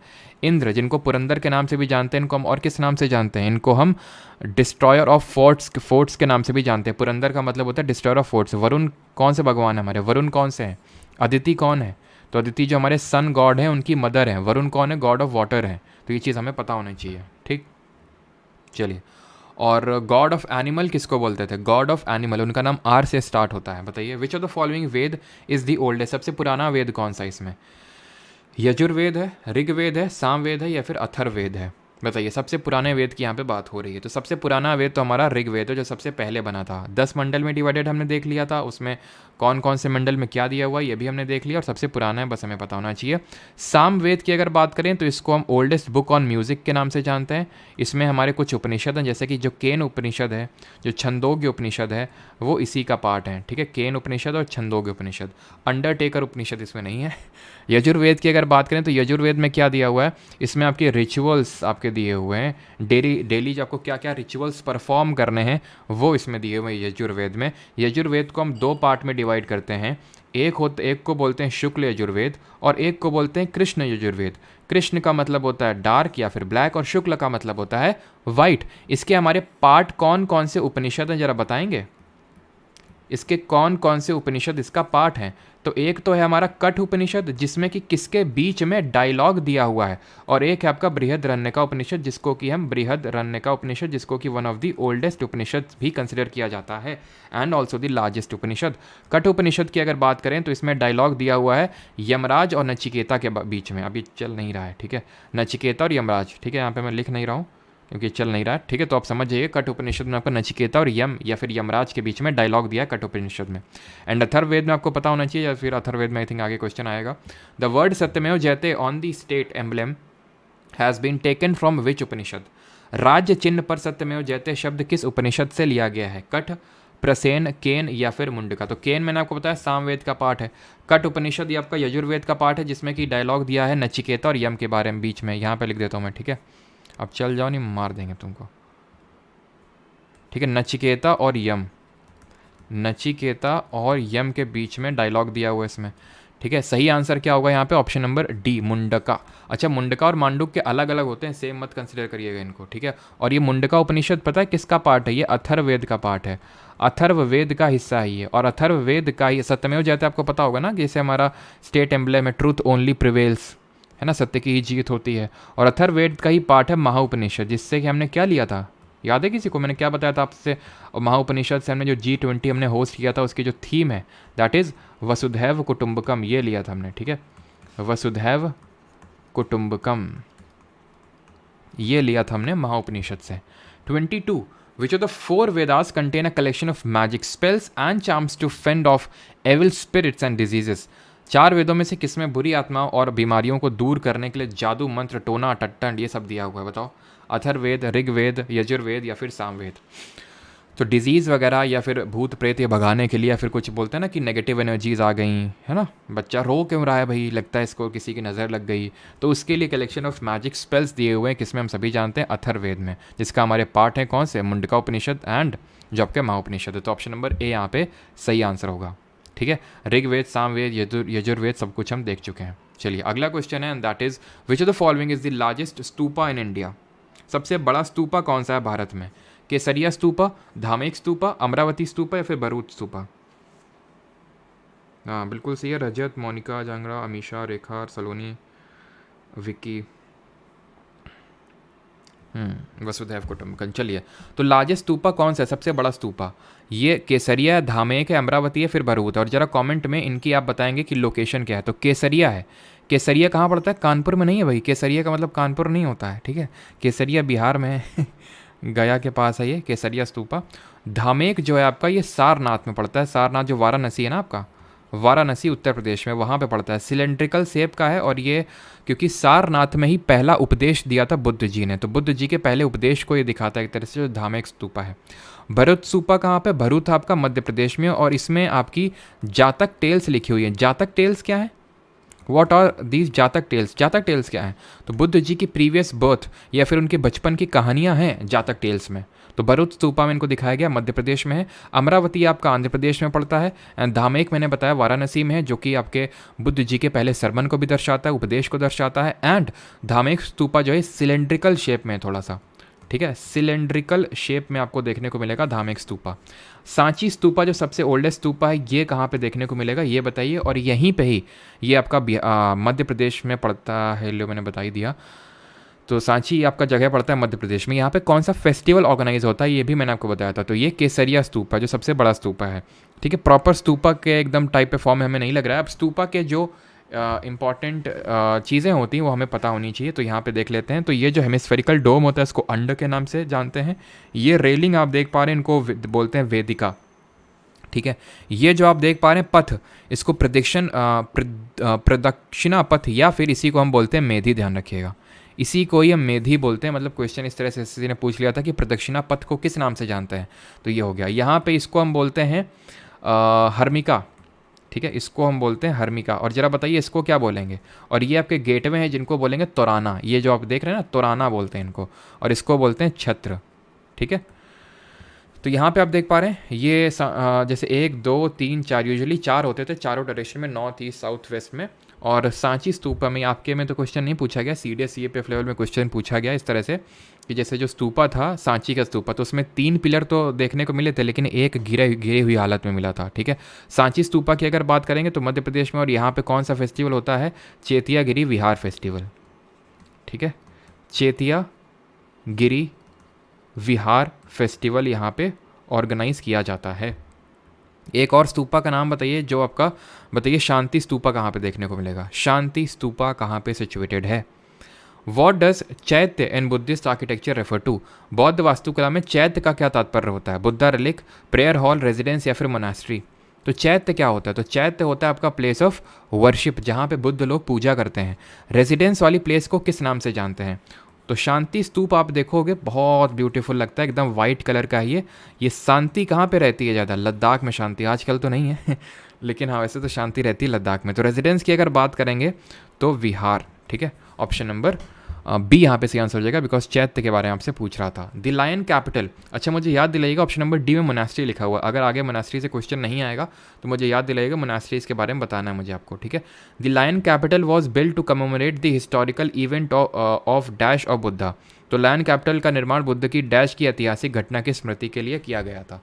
तो लायन कैपिटल, अब ये लायन कैपिटल क्या है, व्हाट इज़ दिस कैपिटल, तो हमें पता होना चाहिए। मैंने आपको बताया था कि जो अशोक थे, अशोक ने क्या किया था, अशोक ने खंभों में और चट्टानों में लिखवा रखा था कि भाई लोगों को क्या क्या फॉलो करना है, जिनको कि हम इंस्क्रिप्शन के नाम से जानते हैं, ठीक है। हम रॉक एडिक्ट्स पढ़ते हैं अशोका के, रॉक एडिक्ट कि रॉक में क्या क्या लिखवाया, और पिलर इंस्क्रिप्शन पढ़ते हैं, पिलर में इन्होंने, या फिर पिलर एडिक्ट के बारे में पढ़ते हैं, पिलर में क्या क्या लिखवाया। तो मैंने आपको बताया था इस तरह से खंबा होता है, इस तरह से ये नीचे खंबा लगा हुआ है, इसको किस नाम से जानते हैं, ये होता है आपका इन्वर्टेड लोटस, ठीक है। इसको पूरी आपको पता होना चाहिए कि इसको क्या बोलते हैं, ये इन्वर्टेड लोटस होता है, ये आपका अबैकस कहलाता है, अबैकस, ठीक है। और ये जो इसके ऊपर बना हुआ है जानवर, इसको बोलते हैं कैपिटल, इनको क्या बोलते हैं, कैपिटल बोलते हैं। तो ये है सारनाथ का। कैसे मुझे पता चला, क्योंकि यहाँ पे 4 शेर हैं जो दहाड़ रहे हैं चारों डायरेक्शन में, चारों दिशाओं में दहाड़ रहे हैं, और यहाँ पे नीचे व्हील दिखाया गया। अच्छा, व्हील बुद्ध जी की लाइफ के किस पर्टिकुलर इवेंट को दर्शाता था। और यहाँ पे हमें देखने को मिलेंगे 4 जानवर। वो 4 जानवर कौन है, एक तो लायन खुद होगा, एक आपका हॉर्स होगा, एक आपका एलिफेंट होगा, और एक आपका बुल होगा। तो ये 4 आपके जानवर यहाँ पे दिखाए गए हैं। इसको कैपिटल बोलते थे, जो कि हमारा नेशनल एम्ब्लेम है। और नेशनल एम्ब्लेम इसको कब अडॉप्ट किया गया था, 26 जनवरी 1950 को। और जिस बादल में मैं ये लिख रहा हूँ 26 जनवरी 1950, ये किस तरह का बादल है बताओ ये किस तरह के बादल हैं बताओ जल्दी से, ये किस तरह के क्लाउड्स हैं, ज्योग्राफी में हम लोग पढ़ते हैं। तो ये आपका क्या है, ये दिखाता है गौतम बुद्ध जी का धर्म चक्र प्रवर्तन, यानी कि turning the wheel of law, यानी इनका जो पहला उपदेश है, पहला सरमन है, उसको दिखा रहा है ये सारनाथ का जो पिलर इंस्क्रिप्शन है, ठीक है। तो लैंड कैपिटल, ठीक है, land capital was build to commemorate the historical event of dash of Buddha. तो लायन कैपिटल किस लिए ये बिल्ड की गई थी, फर्स्ट सरमन को दर्शाने के लिए। तो लायन कैपिटल, ये सारनाथ की बात हो रही है यहाँ पे। अच्छा, लायन कैपिटल हमें और भी देखने को मिला, ये लौरिया आनंदगढ़ में, ठीक है, लौरिया नंदगढ़। एक तो लौरिया अराज है, वहाँ पे वहाँ का कैपिटल मिसिंग था, कैपिटल मिला ही नहीं, लोग होता सकता उखाड़ ले गया कोई, ठीक है। तो लौरिया एक नंदगढ़ है और एक लौरिया अराराज है। तो अराराज में कोई कैपिटल नहीं है, लौरिया नंदगढ़ में एक शेर है, एक लायन है बस, ठीक है। कैपिटल में हमें एलिफेंट भी देखने को मिलता है, एलिफेंट यानी कि आपका हाथी भी। और ज़रा बताइए कि कहाँ से हमें बुल देखने को मिला था, किस लायन कैपिटल से बुल देखने को मिला था, जो कि आज राष्ट्रपति भवन की प्रेसिडेंट हाउस की शोभा बढ़ा रहा है। तो ये रामपुरवा का बुल है, रामपुरवा से देखने को मिला था इस, और ये बुल निकाला गया था, प्रेसिडेंट हाउस में रखा गया, क्लियर। और यहाँ पे ये जो आप बादल देख पा रहे हैं कौन से टाइप के हैं, सिरस हैं, ठीक है, सिरस हैं जो कि फेदर शेप के होते हैं। आगे बढ़ते हैं और अगला क्वेश्चन देखते हैं, विच of the following statement is correct. तो इनमें से कौन सा स्टेटमेंट सही आपको ये बताना है। Gautam Buddha belong to a small gun known as the Shakya gun and was a Kshatriya. Gautam Buddh passed away at Kushinara. Smita, Akriti, Anshika, handsome devil, Rishabh, सबका सही है। बेतिया। चलिए, तो Gautam Buddha belong to small gun known as the Shakya gun and was a Kshatriya. तो बिल्कुल सही बात है, शाक्य क्लैन से बिलोंग करते थे, क्षत्रिय थे। ठीक है, गौतम बुद्ध, और इनकी जरा मदर बताइए, मदर जो इनकी थी वो किस क्लैन से थी। Gautam Buddha pass away at Kushinara, तो ये भी सही होगा ऑप्शन, ये भी सेकंड स्टेटमेंट भी सही है। Option number D will be the correct answer. ठीक है, और इनका जन्म कब हुआ था, बर्थ कब हुआ था। तो मदर जो इनकी थी, जिनका नाम क्या था, महामाया था, ये बिलोंग करती थी किस क्लैन से, ये बिलोंग करती थी कोलिया क्लैन से। ठीक है, तो यहाँ पे अगला क्वेश्चन देखते हैं। द अर्लीस्ट, चलो अभी देख लेते हैं, फिर अगर बात आई है तो बुद्ध जी के, तो बुद्ध जी के मदर फादर का तो देख लिया हम लोगों ने। इनकी वाइफ का नाम बताइए, इनकी वाइफ का नाम क्या था, इनके सन का नाम क्या था, इनकी जो हॉर्स था उसका क्या, मतलब उसका क्या नाम था, और किस एज में इन्होंने गृह त्याग किया था, और इनका बर्थ कब हुआ था, जन्म कब हुआ था। तो वाइफ की अगर बात करेंगे तो इनकी वाइफ का नाम था यशोधरा। यशोदा वाइफ था किसके नाम, यशोदा वाइफ था महावीर, जो जैन के 24 तीर्थंकर थे, उनका नाम। और एक चीज़ ध्यान रखिएगा, इनके चाइल्डहुड का नाम क्या था, चाइल्डहुड के बचपन का नाम इनका था सिद्धार्थ। सिद्धार्थ। अब गौतम बुद्ध तो बाद में नाम पड़ा ना इनका, जब इनको एनलाइटनमेंट, भाई सिद्धार्थ सिद्धार्थ ही रहते अगर वो घर से बाहर ना निकलते हैं ना। तो अगर आपको भी गौतम बुद्ध बनना है तो घर से बाहर निकलिए आप।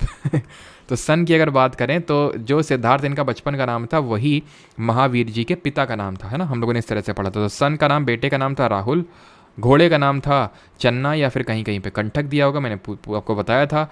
क्यों है ये कन्फ्यूजन, क्योंकि कहीं पे माना जाता है कि जो कंठक है वो घोड़े का नाम, और चन्ना चैरियट का नाम था।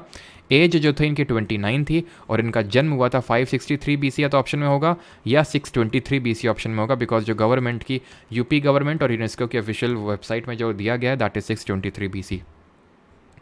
Earliest Buddhist text were written in, तो किस लैंग्वेज में लिखे गए थे सबसे पहले जो हमारे बौद्ध ग्रंथ है। पाली, अपार भंसा, प्राकृत, या फिर संस्कृत। तो लैंग्वेज ऑफ द मासेस क्या थी, संस्कृत नहीं थी उस समय लैंग्वेज ऑफ द मासेस। तभी तो जो बुद्धिस्ट हैं, बुद्धिस्ट हमारे बुद्ध जैन धर्म, ये एक तरह से हीट्रोडॉक्स सेक्ट थे। हीट्रोडॉक्स का मतलब है कि जो वेदों को एक तरह से नहीं मानते थे, वेदों को फॉलो नहीं करते थे। जो वेदों को फॉलो करते थे उनको हम ऑर्थोडॉक्स सेक्ट के नाम से भी जानते थे। और उन ऑर्थोडॉक्स सेक्ट की अगर मैं बात करूँ तो जैसे हमने देखा था, क्या हमने देखा था, न्याय फिलॉसफी किसने दी थी, जरा बताइए। न्याय फिलॉसफी किसने दी थी आपकी, ये बोलते हैं वैशेषिका फिलॉसफी, वैशेषिका, योग फिलॉसफी, ठीक है, संख्य फिलॉसफी, ये सब फिलॉसफीज किसने दी थी बताइए कमेंट में। तो बुद्धिस्ट टेक्स्ट थे आपके पाली लैंग्वेज में मोस्टली, जैसे कि पाली में हम पढ़ते हैं जो हमारे त्रिपिटक थे वो भी पाली लैंग्वेज में थे। अब त्रिपिटक क्या थे, त्रिपिटक भी देखते हैं, ऐसा नहीं कि संस्कृत लैंग्वेज में नहीं थे, बट ये था कि ज़्यादातर जो थे आपके टेक्स्ट वो पाली लैंग्वेज में ही थे। ये चीज़ आपको पता होनी चाहिए, ठीक है। तो न्याय की अगर बात करें तो न्याय कौन देते थे, गौतम गंभीर दे रहे थे न्याय सबको पकड़ पकड़ के, ठीक है। वैशेषिका ये हम केमिस्ट्री में पढ़ते हैं, कन्नड़ इन्होंने ही सबसे पहले परमाणु के बारे में बताया था। योग पतंजलि, एंड संख्य दर्शन जो है किसने दिया था, शंख बजा रहा था कौन, कपिल नाम का लड़का था, वो शंख बजा रहा था, ठीक है। पाली कैनन्स के नाम से हम जानते हैं किसको, पाली कैनन्स के नाम से जानते हैं हम त्रिपिटक को। हम किसको जानते हैं, त्रिपिटक को। त्रिपिटक क्या है, त्रिपिटक हैं क्या, त्रिपिटक हैं आपके तीन, इनको हम बोलते हैं बास्केट। त्रिपिटक, पिटक का मतलब होता है बास्केट, तीन बास्केट, जिसमें हमारे तीन टेक्स्ट आते हैं, तीन किताबें आती हैं। एक तो आती है अभिधम्म पिटक, ठीक है, एक आती है आपकी अभिधम्म पिटक, एक आती है सूत्र पिटक, और एक आती है आपकी विनय पिटक, ठीक है। अभिधम्म पिटक, सूत्र पिटक और विनय पिटक, किसमें क्या दिया हुआ है ये भी आपको पता होना चाहिए। तो जो अभिधम्म पिटक है इसमें क्या दिया हुआ है, तो इसमें दी हुई है बुद्ध जी की प्रीचिंग्स दी हुई है, यानी कि बुद्ध जी ने जो एक तरह से क्या पढ़ाया है, मतलब क्या उन्होंने बताया है, तो एक तरह से उनकी प्रीचिंग्स दी हुई है, ठीक है। सूत्र में क्या दिया हुआ है, सूत्र पिटक में सरमन्स, ठीक है, या फिर सॉरी मतलब प्रीचिंग्स दी तो हुई है, उसमें कोई दिक्कत नहीं है, लेकिन थोड़ा सा डिफरेंस है। मैं अभी मतलब प्रीचिंग्स तो दी हुई हैं, लेकिन किस तरह से वो बताते हैं। अभी विनय पिटक में दिए हुए आपके रूल्स एंड कोड्स कि क्या क्या रूल्स जो हैं बुद्ध मंक और जो हमारी भिक्षु और जो भिक्षुनी है उनको क्या क्या रूल्स फॉलो करने हैं। पहली भिक्षुनी का नाम बताइए, बुद्ध धर्म में पहली भिक्षुनी का नाम क्या था? सूत पिटक में सरमन्स दिए हुए हैं। सरमन्स की मतलब कि किस क्या क्या चीज़ें फॉलो करनी है, मतलब सरमन्स यानी इनकी टीचिंग्स दी हुई, प्रीचिंग्स, और उनका इंटरप्रिटेशन जो इन्होंने इसमें बताया है सूत पिटक, तो उसका इंटरप्रिटेशन यहाँ पे दिया हुआ है अभिधम्म पिटक में, ठीक है। एंड मैंने क्या पूछा था आपसे, हाँ, पहली भिक्षुनी कौन थी? तो पहली भिक्षुनी गौतम बुद्ध जी की जो मौसी थी उनका नाम क्या होता है जरा बताइए। गौतम बुद्ध जी की जो मौसी थी वही पहली भिक्षुनी भी थी, महाप्रजापति गौतमी नाम था उनका, जो पहली इनकी भिक्षुनी बनी थी। On which city was the third Buddhist council held? तीसरी बौद्ध संगीति कहाँ पर आयोजित की गई थी? श्रावस्ती, तक्षशिला, पाटलिपुत्र और या फिर रंगून में। तो हमने देखा था कि टोटल कितनी बुद्धिस्ट काउंसिल हुई थी? टोटल 4 बुद्धिस्ट काउंसिल हुई थी। टोटल कितनी? 4, ठीक है। टोटल 4 बुद्धिस्ट काउंसिल हुई थी। कौन कौन सी हुई थी, कहाँ कहाँ पर हुई थी? तो एक तो राजगृह में हुई थी, दूसरी हुई थी आपकी वैशाली में, तीसरी हुई थी आपकी पाटलिपुत्र में, ठीक है, पाटलिपुत्र में, और चौथी हुई थी कुंडल वन कश्मीर में, ठीक है, कुंडल वन कश्मीर में हुई थी आपकी। तो राजगिरी में कब हुई थी? 483 बीसी में। 100 साल बाद 383 बीसी में वैशाली में, देन 250 बीसी में हुई थी पाटलिपुत्र में, एंड देन 78 एडी या फिर कहीं कहीं पे 98 एडी में हुई थी कहाँ पे? कुंडल वन कश्मीर में। कौन पैटर्नाइज किया था? तो इसको हमने एके से याद किया था। एके का मतलब क्या है? ये ए से अजात शत्रु, किस डायनेस्टी से बिलोंग करता था? आगे पढ़ेंगे, लेकिन बताइए क्योंकि आप तो पढ़ चुके हैं ना। कालाशोक, अशोक और आपका ये कनिष्क। और कालाशोक किस डायनेस्टी से था ये भी बताइए। तो बुद्धिस्ट काउंसिल कहाँ पे हुई? बुद्धिस्ट काउंसिल तीसरी पूछा ना, तो पाटलिपुत्र ऑप्शन नंबर 3 सही आंसर होगा। और ये है आपका अजात शत्रु जो कि बिंबिसार का बेटा, यानी कि ये आपका हरनका डायनेस्टी से था। और अगली जो डायनेस्टी थी शिशुनागा आई थी हरनका के बाद, उसका रूलर था कालाशोक। और अशोक तो आप जानते हैं मौर्य डायनेस्टी से, और कनिष्क आप जानते हैं कौन था? वो कुषाण डायनेस्टी का रूलर था, जो भी हम आगे देखने वाले हैं सब, ठीक है। Dash was the first women to be ordained as a bhikshuni in the Buddhism. तो अभी हम लोगों ने देखा ये बुद्ध जी की जो मौसी जी थी, that is option number D, Mahaprajapati Gautami. इनके गुरु का नाम बताइए। तो गुरु का नाम क्या था? उद्रक रामपुत्र और अलरा कलमा। पहले तो गुरु उनके थे अलरा कलमा, ठीक है, और देन उद्रक रामपुत्र, ठीक है, अलरा कलमा, ठीक है, एंड उद्रक रामपुत्र। और आनंद जो थे, आनंद वो इनके शिष्य का नाम था, ठीक है। सुजाता वो थी, ये माना जाता है कि मतलब एक गांव में गए थे तो सुजाता ने क्या कुछ खीर वीर खिलाई थी इनको, ठीक है, भूखे थे ये तो, ठीक है। और एक चीज़ ध्यान रखना कि 4th बुद्धिस्ट काउंसिल इंपॉर्टेंट किस मायने में? इस मायने में है कि जो बुद्धिज़्म धर्म है यहाँ पे 2 सेक्ट्स में डिवाइड हो गया था। ये 2 सेक्ट कौन कौन से थे? हीनयान और महायान। हीनयान था और महायान था। हीनयान को बोलते हैं द लेसर व्हीकल, और महायान का मतलब होता है द ग्रेटर व्हीकल। महायान जो होते हैं ये आइडल वर्शिप में बिलीव करते थे, ये आइडल वर्शिप में बिलीव नहीं करते थे। ये हीनयान थे, बुद्धा को एज अ ह्यूमन देखते थे, अवतार के रूप में नहीं देखते थे। ये जो है महायान वाले, महायान जो फॉर्म ऑफ बुद्धिज्म को फॉलो करते थे, ये भगवान को, दैट इज़ बुद्ध जी को, ह्यूमन फॉर्म में नहीं देखते थे, एक मिस्टिकल पर्सनैलिटी के तौर से इनको देखते थे। महायान फॉर्म ऑफ बुद्धिज्म आपको कोरिया, जापान, चाइना यहाँ देखने को मिलेगा। हीनयान आपको साउथ में देखने को मिलेगा। अच्छा, साउथ इंडिया में और थोड़ा सा सदर्न पार्ट में आपको थेरावाडा टाइप ऑफ बुद्धिज्म भी देखने को मिलेगा। थेरावाडा अगर पूछ ले तो वो थोड़ा बहुत किससे एसोसिएटेड है? आपका हीनयान से एसोसिएटेड है थेरावाडा बुद्धिज्म। जैसे कि अशोक की बात करें तो अशोक थोड़ा सा हीनयान की तरफ थे। जो कनिष्क आए, जो 4थी बुद्धिस्ट काउंसिल को पैटर्नाइज किए, वो Mahayana sector, Mahayana form of Buddhism पे ज़्यादा बिलीव करते थे। बोधिसत्व मैंने पढ़ाया था, बोधिसत्व वो लोग होते थे जैसे कि पद्मपानी हो गए, ठीक है, अमिताभ हो गए, तो ये वो लोग थे जो निर्वाण के पाथ पे चल रहे थे लेकिन अचीव नहीं किया, सो दैट वो बाकी लोगों को निर्वाण अचीव करवा सकें। वो किस सेक्ट से बिलोंग करते थे? हीनयान और महायान। और एक और बताया था आपको, वज्रयान। वज्रयान देखने को मिलता है कहाँ पे? ये वेस्ट बंगाल साइड देखने को मिलता है, तांत्रिक फॉर्म ऑफ बुद्धिज्म बोलते हैं। और महायान से एसोसिएटेड है आपका क्या? जो बोधिसत्व लोग हैं हमारे, ठीक है, बोधिसत्व। आगे बढ़ते हैं, 30th क्वेश्चन देखते हैं। In which state of India are Buddhist cave temples Barabar caves located? तो बराबर केव्स आपको कहाँ पे देखने को मिलेंगी? वेस्ट बंगाल, सिक्किम। देखो मोनास्ट्री पे क्वेश्चन स्किप हो गया है और आई थिंक आप लोगों ने बताया नहीं है, ठीक है। तो मोनास्ट्री पे क्वेश्चन, क्या बफरिंग हुई? क्या बफरिंग हुई थी क्या? थोड़ा सा यार कर लो, ठीक है, अब आगे से ये नहीं होगा, ठीक है, क्योंकि मैं लैपटॉप ही चेंज कर दूंगा। बराबर केव्स हैं आपके कहाँ पे? बिहार में। ऑप्शन नंबर डी यहाँ पे सही आंसर होगा। अब क्योंकि मोनास्ट्रीज़ के बारे में हम लोगों ने देखा नहीं है तो मोनास्ट्रीज़ पहले पढ़ लेते हैं, ठीक है, जो इंपॉर्टेंट हमारी मोनास्ट्रीज़ हैं। तो यहाँ पे मैं लिख रहा हूँ मोनास्ट्रीज़ के नाम, आप बताएंगे कि ये मोनास्ट्री कहाँ पे लोकेटेड है, ठीक है। पहली कई गोम्पा, ठीक है, और हेमिस गोम्पा, रूमटेक, ठीक से, ठीक कहाँ है, ठीक कहाँ है कई गोम्पा, तो कई गोम्पा कहाँ पे है, ये हिमाचल प्रदेश में है। हेमिस गोम्पा कहाँ पे है, ये लद्दाख में है ना। हेमिस नेशनल पार्क भी है, हेमिस फेस्टिवल भी सेलिब्रेट किया जाता है यहाँ पे, ठीक है। रूमटेक कहाँ पे है, रूमटेक है आपका सिक्किम में, सॉरी क्या बोल गया मैं, हाँ ठीक है, रूमटेक आपका कहाँ पे है, सिक्किम में। और ठीक कहाँ है, ठीक कहाँ है, ठीक लद्दाख में ठीक है। और कुछ चीज़ें और बुद्ध जी के लाइफ से जुड़ी हुई कुछ चीज़ें हैं, जैसे कि इनके बर्थ को किससे रिप्रेजेंट करते हैं, ये आपको पता है ना, बर्थ को लोटस से रिप्रेजेंट करते हैं। गृह त्याग जिन्होंने किया उसको हम हॉर्स से रिप्रेजेंट करते हैं। जिनको ज्ञान की प्राप्ति हुई बोधि ट्री से रिप्रेजेंट करते हैं। क्यों? क्योंकि बोधि ट्री के नीचे ही कौन से रिवर कौन से रिवर के किनारे इनको ये मिला था, बोधि ट्री, बोधि जो आपको पड़ता है, बोधि ट्री कहाँ पे, बोध गया में, उरुवेला, उरुवेला के पास आपकी पड़ती है जगह।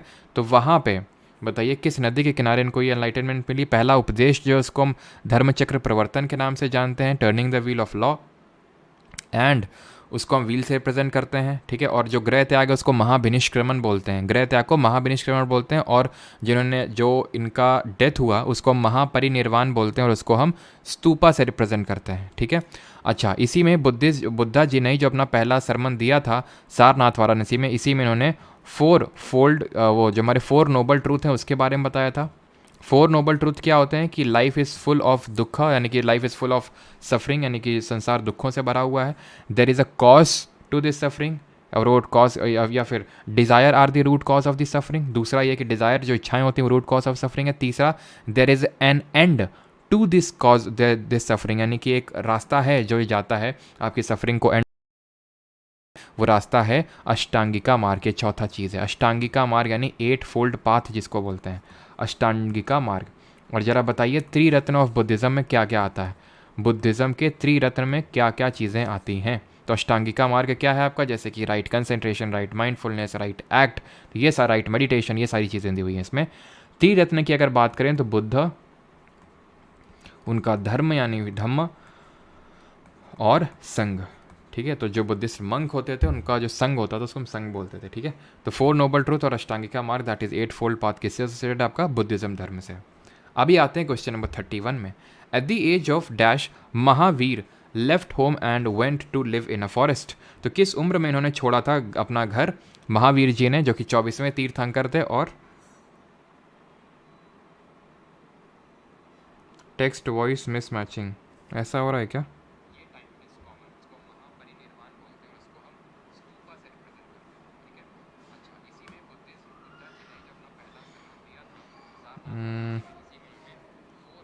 थोड़ा सा यार कॉम्प्रोमाइज़ करो अगर ऐसा है तो।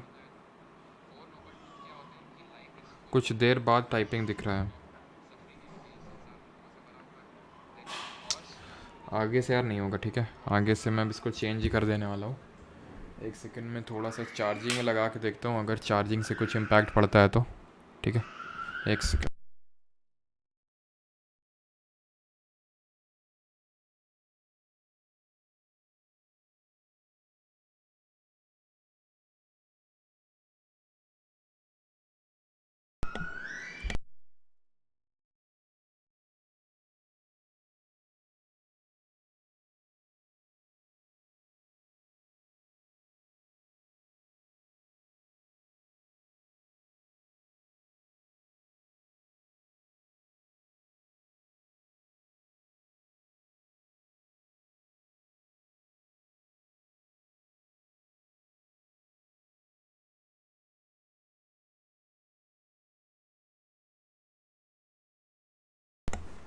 ठीक है, आई थिंक अभी नहीं आएगा, ठीक है। At the age of dash Mahavir left a home and went to live in a forest. तो किस एज में उन्होंने गृह त्याग किया, that was the age of 30।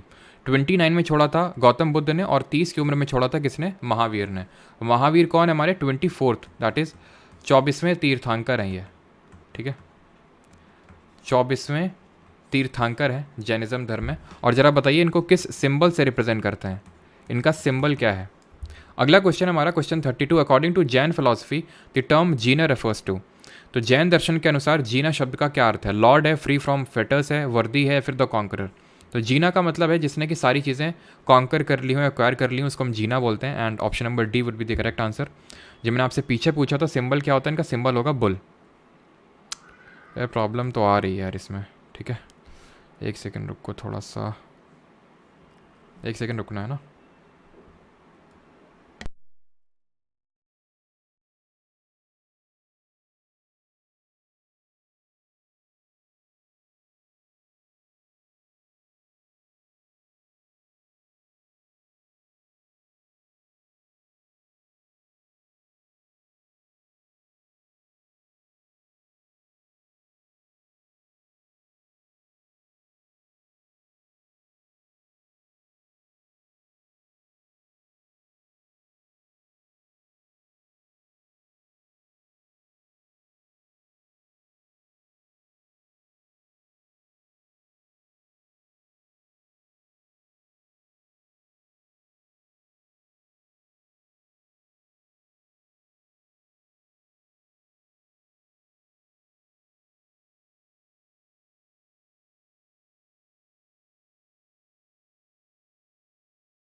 ठीक है, अभी वॉइस आ रही होगी आई थिंक, ठीक है चलो। तो 24 तीर्थंकर हैं थे और सिंबल इनका क्या था, बुल था, ठीक है। 23rd तीर्थंकर कौन थे, 23वें। तो 23वें नंबर के थे आपके पार्श्वनाथ, ठीक है, पार्श्वनाथ थे आपके और 23वें तीर्थंकर। और इनका सिंबल क्या था, इनका था सरपेंट, दैट इज सांप था इनका, ठीक है। आगे बढ़ते हैं, दैट इज क्वेश्चन नंबर 33।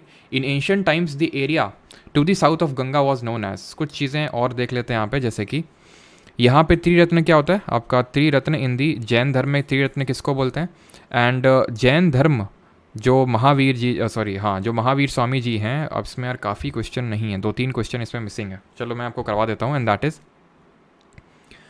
कि एक तो आप बताइए पहले त्रिरत्न, देन कैवल्य, इसमें आपको पता होना चाहिए कैवल्य बोलते हैं जो यहाँ पे निर्वाण जैसे होता है हमारा बुद्धिज़्म धर्म में, वैसे यहाँ पे कैवल्य होता है। त्रिरत्न की अगर बात करें तो KFC होता है, KFC that is right knowledge, right faith and right conduct को त्रिरत्न के नाम से जानते हैं। एंड फिर हमने पढ़ा था कि हमारी 2 जैन काउंसिल्स हुई थी, ठीक है, 2 जैन काउंसिल्स हुई थी, वो कहाँ कहाँ पे हुई थी, पहली हुई थी पाटलिपुत्र में, ठीक है, पहली पाटलिपुत्र में हुई थी और दूसरी वाली हुई थी आपकी वल्लभी गुजरात में। ये जो वल्लभी गुजरात में हुई थी, यहीं पे ही आपके 12 अंग कंपाइल किए गए थे जो कि लिटरेरी टेक्स्ट हैं जैन धर्म से एसोसिएटेड। और यहीं पे जो जैन धर्म है वो 2 पार्ट में डिवाइड हुआ था। वो कौन कौन से थे, एक तो हमारा श्वेतांबर, ठीक है, श्वेतांबर, और दूसरा दिगंबर। इसमें अंतर क्या था श्वेतांबर और दिगंबर में, तो श्वेतांबर जो आपके वाइट क्लॉथ्स पहनते थे, सफ़ेद कपड़े पहनते थे, तो उनको श्वेतांबर बोला गया, और जो आपके कोई कपड़े नहीं पहनते तो उनको दिगंबर बोला गया, ठीक है। तो श्वेतांबर, और इसको किसने प्रिसाइड किया था, तो श्वेतांबर के जो फाउंडर थे स्थूलभद्र, उन्होंने प्रिसाइड किया था। और भद्रबाहु जो कि दिगंबर सेट के फाउंडर थे, उन्होंने इसको बॉयकॉट किया था। भद्रबाहु आपको पता होना चाहिए कौन थे, तो जो आपके चंद्रगुप्त मौर्य थे, है ना। तो हमने देखा था किस तरह से चंद्रगुप्त जो मौर्य थे वो कहाँ के रूलर थे, मगध के रूलर थे।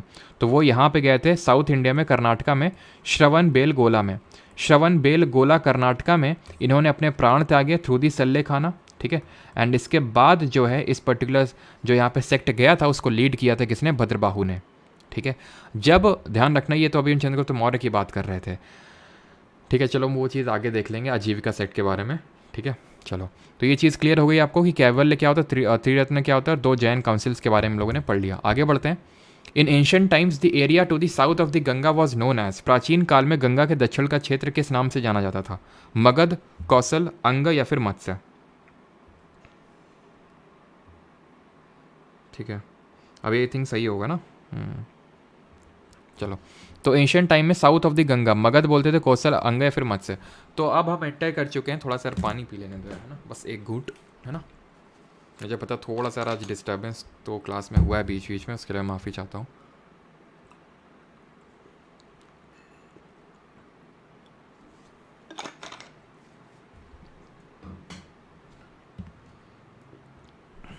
Area to the south of the Ganga, इसको किस नाम से प्राचीन काल में गंगा के दक्षिण का क्षेत्र किस नाम से जाना जाता था?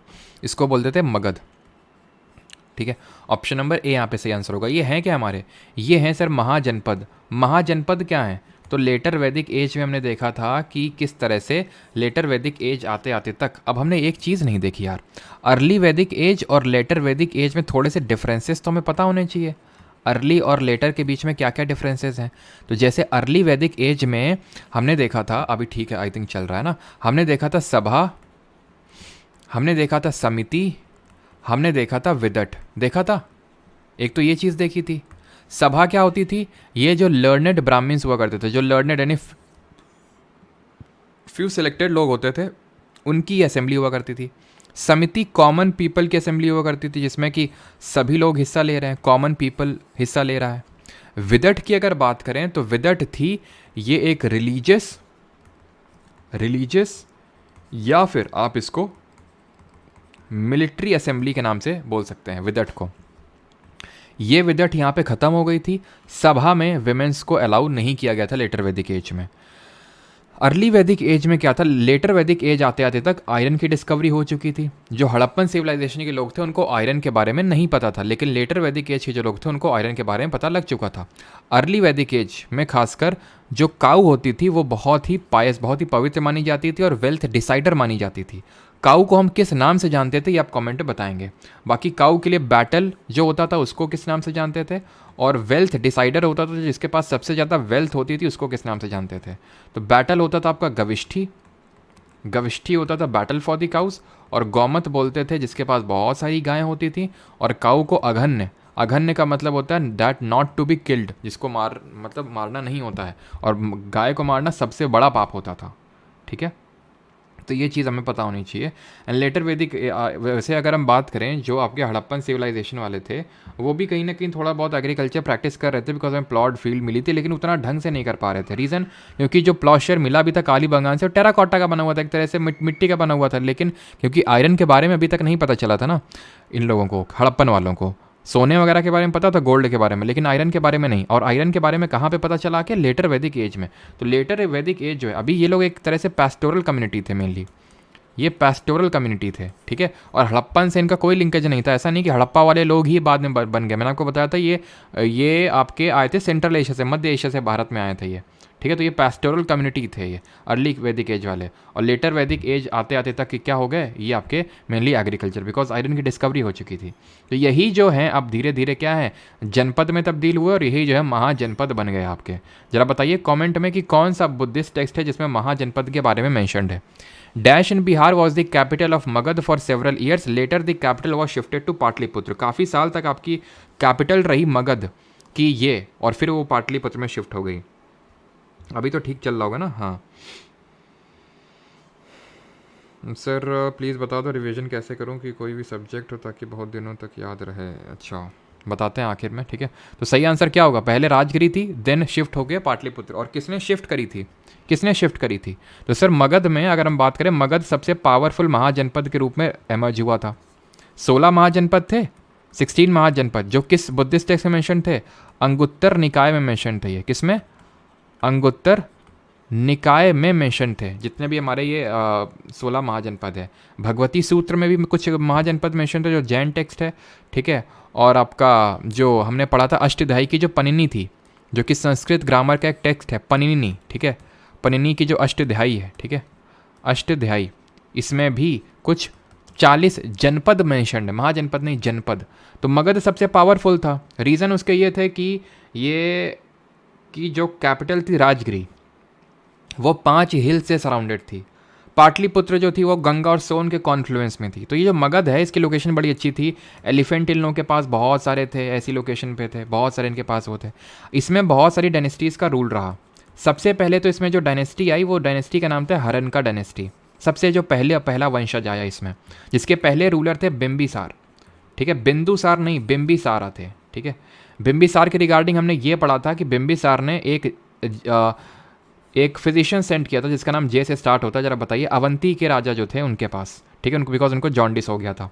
इन्हीं के बेटे थे अजातशत्रु, अजातशत्रु, और इनके बेटे थे उडाइन। तो उडाइन ने ही ये कैपिटल को शिफ्ट किया था फ्रॉम राजगिरी टू पाटलिपुत्र, और इसका नाम था जीवक, ठीक है। तो उडाइन ने ही कैपिटल को शिफ्ट किया था फ्रॉम राजगिरी टू पाटलिपुत्र।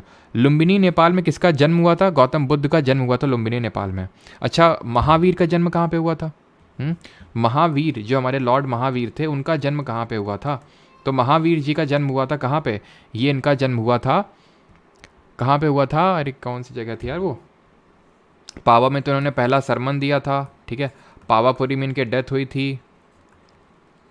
एकदम से यार दिमाग से निकल जाता है। 24वें जो तीर्थंकर थे महावीर, इनका जन्म कहाँ पे हुआ था? पावा में तो इनका इन्होंने पहला सरमन दिया था। और हाँ, वैशाली, ठीक है, वैशाली वैशाली वैशाली, ठीक है। तो वैशाली में इनका जो है जन्म हुआ था। पावा में इन्होंने पहला सरमन दिया था और पावापुरी में इनकी डेथ हुई थी। एंड और कुछ नहीं, आगे बढ़ते हैं, ठीक है। और तो कुछ नहीं, हाँ वो चलो हम आगे, हाँ अभी मैं आपको बताता हूँ। जैसे हाँ वही मुझे आपको बताना था, दैट इज़ बिम्बिसार जो थे, बिम्बिसार, अजातशत्रु और उडाइन। आगे आने दो, मौर्य में पढ़ेंगे, ठीक है, मौर्य में। तो ध्यान रखना, हरनका डायनेस्टी के बाद कौन सी डायनेस्टी आती है? शिशुनगा डायनेस्टी आती है इसमें। शिशुनगा डायनेस्टी के बाद कौन सी डायनेस्टी आती है? मेन जो डायनेस्टी वो हमारी नंद वंश आती है, नंद डायनेस्टी। और उसके बाद आता है यहाँ पे मौर्य डायनेस्टी। मौर्य वंश के बारे में हम पढ़ते हैं कहाँ पे? मगध में, ठीक है।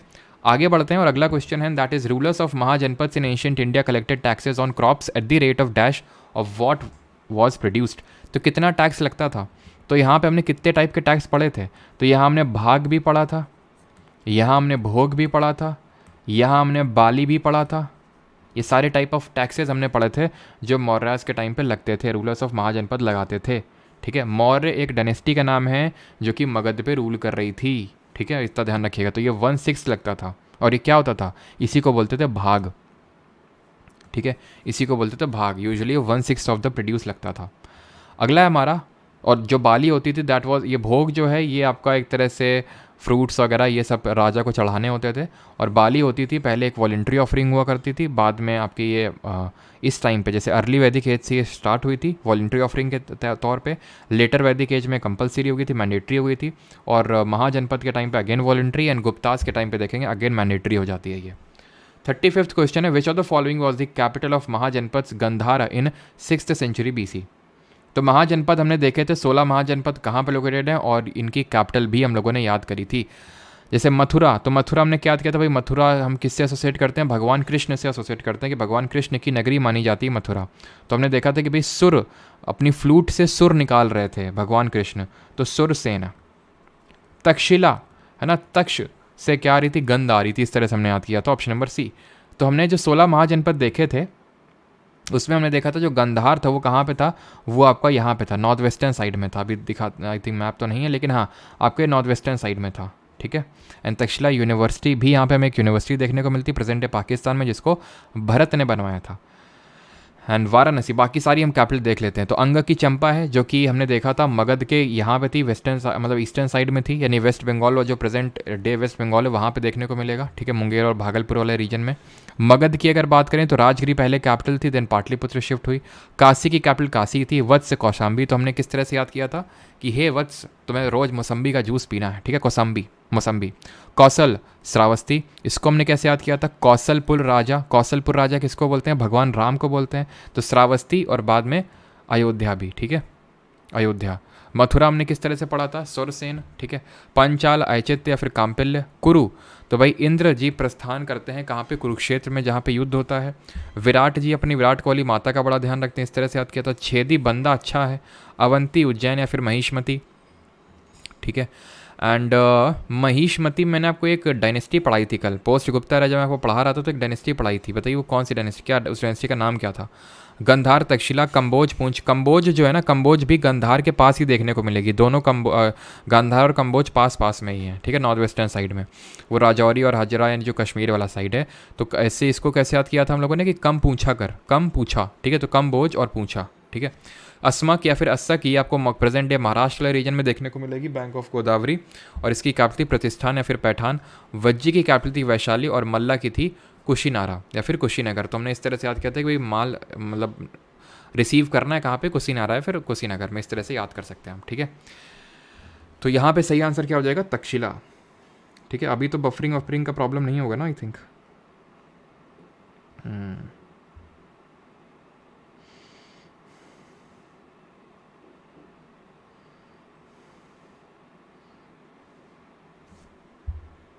कब तक चलेगी, परसों तक चलेगी, हैं कब तक चलेगी क्लास। और who among the following was the last ruler, 35 question हो गए, 70 होने हैं टोटल, यानी कि 50% होगी ये क्लास।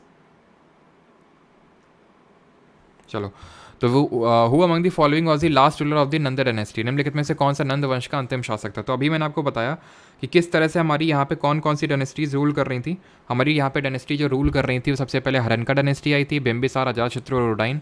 देन आई थी हमारी शिशुनागा, जिसमें कि काला शोक हमारे रूलर थे, जिन्होंने कि आपकी सेकेंड बुद्धिस्ट काउंसिल को होस्ट किया, पैटर्नाइज किया था। एंड उसके बाद नंद डायनेस्टी। नंद डायनेस्टी का फाउंडर कौन था, तो नंद डायनेस्टी का फाउंडर था महापद्मनंद। और एक बीच में कन्वा डायनेस्टी भी आई थी शिशुनागा और नंद के बीच में, लेकिन बहुत ही छोटी सी डायनेस्टी थी, उतनी इंपॉर्टेंट नहीं है हमारे लिए वो, ठीक है। तो महापद्मनंदा, चलो मैं बता देता हूँ आपको, ध्यान रखिएगा। हरियाणा, शिशुनागा और बीच में कन्वा भी आई थी, जिसकी कैपिटल क्या थी, शिशुनागा वालों की तो विदिशा थी, ठीक है। बाद में इनकी जो कन्वा थी, कन्वा की अगर बात करें तो कन्वा में रूलर थे, इनके फाउंडर थे वासुदेव, ठीक है, वासुदेव। और इनको मार के देन महापद्मनंद ने नंद वंश की स्थापना करी थी। लास्ट रूलर पूछ रहा, धनानंदा होंगे, ऑप्शन नंबर ए। धनानंदा का जो टेन्योर है वो किस लिए इंपॉर्टेंट है धनानंदा के टाइम पे, और क्या क्या हुआ था।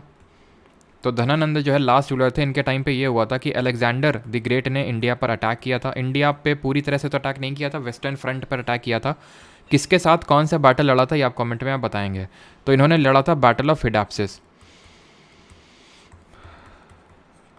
ठीक है। बैटल ऑफ हिडाप्सिस कब लड़ा गया था, ये रफली लड़ा गया था 326 BC के टाइम पे, ठीक है। बैटल ऑफ हिडाप्सिस किस नदी के किनारे लड़ा गया था, झेलम रिवर के किनारे। किसके साथ ये युद्ध लड़ा था इन्होंने, पोरस के साथ ये बैटल लड़ा था। जीत तो हुई थी अलेक्जेंडर की, बट पोरस को टेरिटरी वापस करके ये वापस चला गया था अलेक्जेंडर, है ना। और 3 साल बाद इसकी डेथ हो गई थी। धनानंदा के बारे में ये पढ़ते हैं कि लास्ट रूलर था आपका नंद डायनेस्टी का, और इसने या फिर इसको अभी हम देखेंगे किस तरह से कौटिल्य या फिर चाणक्य ने या फिर विष्णुगुप्त ने चंद्रगुप्त मौर्य की सहायता लेके इसको हटाया और मौर्य वंश की स्थापना करवाई। द फेमस फिजिशियन जीवक was appointed by the court of, तो प्रसिद्ध चिकित्सक जीवक को किसके दरबार द्वारा नियुक्त किया गया था। तो अभी हम लोगों ने देखा ये भेजा था किसने, बिम्बिसार ने। किसको भेजा, बिम्बिसार कहाँ का रूलर था, मगध का, हरनका डायनेस्टी का रूलर था मगध में, ठीक है। मगध आपका एक महाजनपद है, जैसे आप इसको ऐसे एक समझो जैसे यूपी एक स्टेट है, यहाँ पे हमारे डिफरेंट गवर्नमेंट्स आती हैं, जैसे कि कभी सपा, कभी बसपा, कभी भाजपा, वैसे ही मगध में क्या, मगध एक महाजनपद है, उसमें डिफरेंट हमारी क्या आ रही हैं, डायनेस्टीज आ रही हैं, कभी हरनका, शिशुनागा, कन्वा, नंदा, मौर्य। मौर्य एक लास्ट इंपॉर्टेंट डायनेस्टी थी, और भी आती हैं हम देखेंगे, जैसे कि शुंगा डायनेस्टी भी आती है, लेकिन नॉट दैट मच इंपॉर्टेंट, ठीक है। फेमस फिजिशियन जीवक को किसने अपॉइंट किया था, बिम्बिसार ने अपॉइंट किया था, ध्यान रखिएगा। और किसको भेजा था, उज्जैन के जो राजा थे उनके पास भेजा था, ठीक है। सही है अमित कुमार यादव, ठीक है। ऑप्शन नंबर डी यहाँ पे सही आंसर हो जाएगा। विच of the following is not one of the monarchial, यहाँ पे कुछ क्वेश्चन तो नहीं पूछा था। Which of the following is not one of the monarchial states that existed in the 7th and 6th century BCE, बताइए जल्दी से।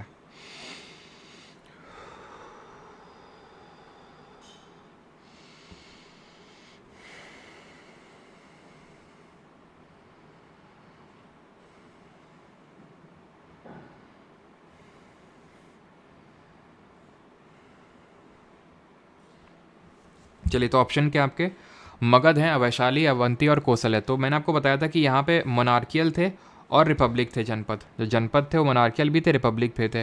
पूछ क्या रहा है यहाँ पे, मोनार्कियल के बारे में पूछ रहा है। तो रिपब्लिक में हमने कौन कौन से पढ़े थे, तो हमने कंबोज पढ़ा था, कुरु भी पढ़ा था, वज्जी की कैपिटल वैशाली है, तो वैशाली तो होगा नहीं। रिपब्लिक में बात करें, रिपब्लिक मतलब जहाँ पे मल्टीपल डिसीजन मेकर हुआ करते थे, एक नहीं हुआ करता था, मल्टीपल हुआ करते थे, ठीक है। और आपकी अस्सक भी हुआ करती थी, ठीक है, अस्सक या फिर अस्मक जिसको बोलते थे। Not one of the monarchial, तो यही हो जाएगा आपका। अच्छा ठीक है, आपसे नॉट मोनार्कियल पूछा ना, यानी रिपब्लिक के बारे में पूछा, तो बिल्कुल आपकी रिपब्लिक ही तो थे। वैशाली हो गई आपकी, जो वज्जी की कैपिटल थी। कुरु की क्या कैपिटल थी, इंद्रप्रस्थ हमने देखा था, ठीक है। कंबोज कम बोला कर, कम पूछा कर, पूछा इसकी कैपिटल थी, है ना, ये भी रिपब्लिक था। और आपका अस्सक, ठीक है, या फिर अस्मक जिसकी कैपिटल प्रतिष्ठान थी। बाकी सब आपके क्या थे, ये मोनार्कियल इन नेचर थे। अगला हमारा 39, the Kaushal mahajanapada is a part of modern day. तो कौशलपुर राजा, Shravasti Ayodhya, eastern Uttar Pradesh. Ashok appointed dash to solve the social problems in his region. Ashok ने अपने क्षेत्र की सामाजिक समस्या के समाधान के लिए किसको नियुक्त किया था? समर्था को नियुक्त किया था, न्यायाधीश को, या फिर अमत्य को, या फिर धम्म महामाता को। तो किसको यहाँ पे सोशल प्रॉब्लम सॉल्व करने के लिए अशोक ने अपॉइंट किया था? तो समहारता जो है ये एक आपका कलेक्टर जनरल हुआ करता था, रेवेन्यू कलेक्ट करने का काम था इसका, कलेक्टर जनरल था। न्यायाधीश जो है न्याय देते थे ये, ठीक है। और अमत्य की अगर बात करें तो ये सेक्रेटरी हुआ करता था ये, जैसे जो राजा होता था वो किंग होता था, और राजा का सेक्रेटरी हुआ करता था कौन, ये हुआ करता था अमत्य। और धम्म महामाता कौन हुआ करता था? जो धम्म देखेगा कि भाई जो अशोक ने लिखवा रखा है, जो धम्म, आपको पता है ना अशोक ने कौन सा बैटल लड़ा था? अशोक ने आपका 261 BC 261 ईसा पूर्व में एक युद्ध लड़ा था जिसको हम बोलते हैं कलिंग वॉर, जो प्रेजेंट डे कहाँ पड़ता है, आपका उड़ीसा वाले क्षेत्र में पड़ता है। तो कलिंग वॉर जब इन्होंने लड़ा तो इन्होंने, हमने पढ़ा था कि किस तरह से इन्होंने बेरी घोष को रिप्लेस करके, that is conquest by war को रिप्लेस करके, इन्होंने किससे रिप्लेस कर दिया? धम्म घोष से इन्होंने इसको रिप्लेस कर दिया। अच्छा एक चीज़ बताइए, अशोक की किसने हेल्प करी थी इनको थ्रोन पे बैठने के लिए? किसने हेल्प करी थी? उनका नाम आर से स्टार्ट होता है, ये मैंने आई थिंक FRB में नहीं बताया, शायद मुझे ऐसा लगता है। तो धम्म महामाता को अपॉइंट किया था इन्होंने, ये चीज़ आपको ध्यान रखनी है। अच्छा एक और बताइए आप, जैसे ये आपका समहारता है, जैसे सानिधाता भी पढ़ाया था मैंने आपको, सानिधाता पढ़ाया था, ठीक है। और आपको मैंने संधि विग्राहिका पढ़ाया था, संधि विग्राहिका, ये कौन था? चलिए, तो उनका नाम था राधा गुप्ता, ठीक है, राधा गुप्ता, जिन्होंने हेल्प करी थी अशोक को थ्रोन में बैठने के लिए। और ये क्वेश्चन बनता है कि अशोक ने कितने साल बाद, दैट इज कोरोनेशन, जब उनकी ताजपोशी हुई एज अ राजा, उसके कितने साल बाद इन्होंने कलिंग वॉर लड़ा? तो सानिधाता होता है CTO, that is chief treasury officer, collect करके रख दिया समहारता ने उसको, सानिधाता को क्या करेगा? और सीता अध्यक्ष कौन हुआ करता था? सीता अध्यक्ष कौन होता था? संधि विग्राहिका, तो officer of war and peace, war and justice या फिर वॉर एंड पीस का ऑफिसर हुआ करता था। सीता अध्यक्ष वॉर बोल रहा हूँ, ऑफिसर ऑफ एग्रीकल्चर। अमित्रोक्रैट जो है किसको बोला गया? ग्रीक्स के द्वारा, ग्रीक्स। अब ग्रीक से पता आपको क्या याद आना चाहिए कि हम लोगों ने देखा था कि सेंट्रल एशिया से इन्वेजन हुए थे, और उसमें सबसे पहले जो इन्वेजन किया था वो इंडो ग्रीक्स ने किया था, जिनको हम इंडो ग्रीक्स ऑफ बख्तारियन के नाम से भी जानते हैं, बख्तारियन के नाम से, बिकॉज जो बख्तारियन प्रोविंस थी ये चाइना के बगल में अफगानिस्तान के पास में, मतलब पाकिस्तान अफगानिस्तान के बॉर्डर वाला जो इलाका है खासकर वहाँ पे, तो उसको हम बोलते हैं बख्तारियन। तो वहाँ से आए थे इंडो ग्रीक। और ये मैं क्यों पूछ रहा हूँ, क्योंकि एक हमारे बहुत ही फेमस एक इंडो ग्रीक रूलर थे सबसे, जिन्होंने एक लोग के साथ डायलॉग किए थे, फिर उसको एक किताब में रिकॉर्ड किया गया था, वो उसका नाम बताइए, उस किताब का नाम बताइए। तो अमित्रोक्रेट्स बोला गया किसको? ये बोला गया बिंदुसार को। ऑप्शन नंबर C यहाँ पे सही आंसर होगा। बिंदुसार कौन है? तो बिंदुसार चंद्रगुप्त मौर्य का बेटा है। चंद्रगुप्त मौर्य कौन है? तो चंद्रगुप्त मौर्य वही हैं जिन्होंने नंद वंश का जो आखिरी शासक है, जिसका नाम क्या था? धनानंदा था, उसको हराया। किसकी हेल्प से हराया? कौटिल्य, जिनका और क्या नाम है? विष्णुगुप्त या फिर चाणक्य। इनकी किताब का नाम बताइए और वो कितने पार्ट में डिवाइडेड थी ये बताइए। तो चंद्रगुप्त मौर्य के बेटे का नाम क्या था? इनके बेटे का नाम था बिंदुसार। बिंबिसार, आप समझ गए बिंबिसार कौन थे? हरनका डायनेस्टी के पहले रूलर, ठीक है। और बिंदुसार के बेटे थे अशोक, जिनके बारे में अभी हम आई थिंक नहीं ज़्यादा देखें, अभी आगे देखेंगे, ठीक है, अभी थोड़ा सा ही देखा आपने। तो इंडो ग्रीक हमारे थे सबसे पावरफुल, जिनको बोलते हैं मियांडर, ठीक है, इन्हीं को ही बोलते हैं मिलिंद। लेकिन कंफ्यूज मत करना इसको, क्योंकि ये जो टाइम पीरियड पढ़ रहे हैं हम, ये टाइम पीरियड अब तुम समझ लो कि 3rd सेंचुरी BC का कुछ टाइम पीरियड हम पढ़ रहे हैं। जो मौर्य वाला पढ़ रहे हैं अशोक का, ये बिंदुसार का, ये 3rd सेंचुरी BC चल रहा है। जब 3rd सेंचुरी BC बोलता हूँ, इसका मतलब है 300 BC से लेकर 200 BC वाला जो टाइम पीरियड है, 3rd सेंचुरी BC का टाइम पीरियड चल रहा है। अब जब यहाँ से हम आगे बढ़ेंगे तो ये देखेंगे कि इसके बाद, जस्ट इसी के बाद, वही रफली आप ये मान लो कि यही 200 BC के समथिंग ही आपको इंडो ग्रीक्स देखने को मिल जाएंगे जो इंडिया में आते हैं। ठीक है, सेकंड सेंचुरी बीसी के टाइम पे, यानी इनके बाद अब ये इन्हीं का आक्रमण होगा। और क्यों आक्रमण होगा ये भी अभी आप समझेंगे कि इनका आक्रमण कैसे हुआ। तो बस इन्हीं से सटे हुए हैं इंडो ग्रीक। तो मिलिंद या फिर मियंडर, और इन पे लिखी गई किताब है मिलिंद पन्हो, जिसमें कि ये नागसेन के साथ डायलॉग करते हैं, उनसे क्वेश्चंस पूछते हैं बुद्धिज्म का, और बुद्धिज्म धर्म में कन्वर्ट कर लेते हैं खुद को। ठीक है, आगे बढ़ते हैं।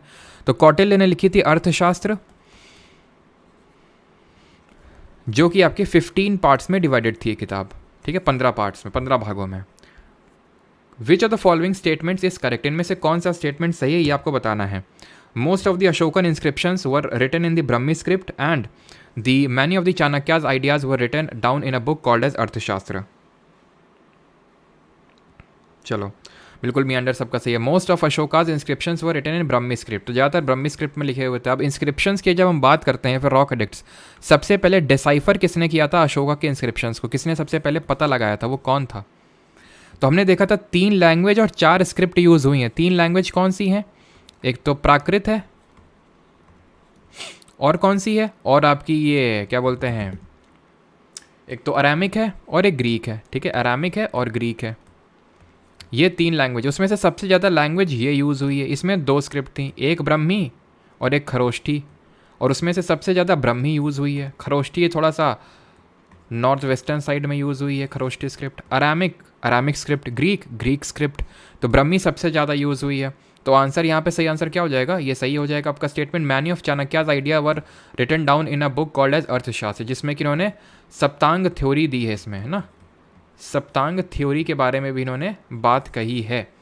तो यहाँ पे सही आंसर क्या होगा, option number C, both 1 and 2 दोनों सही हैं। Megasthenes was an ambassador who was sent to the court of dash by the dash ruler.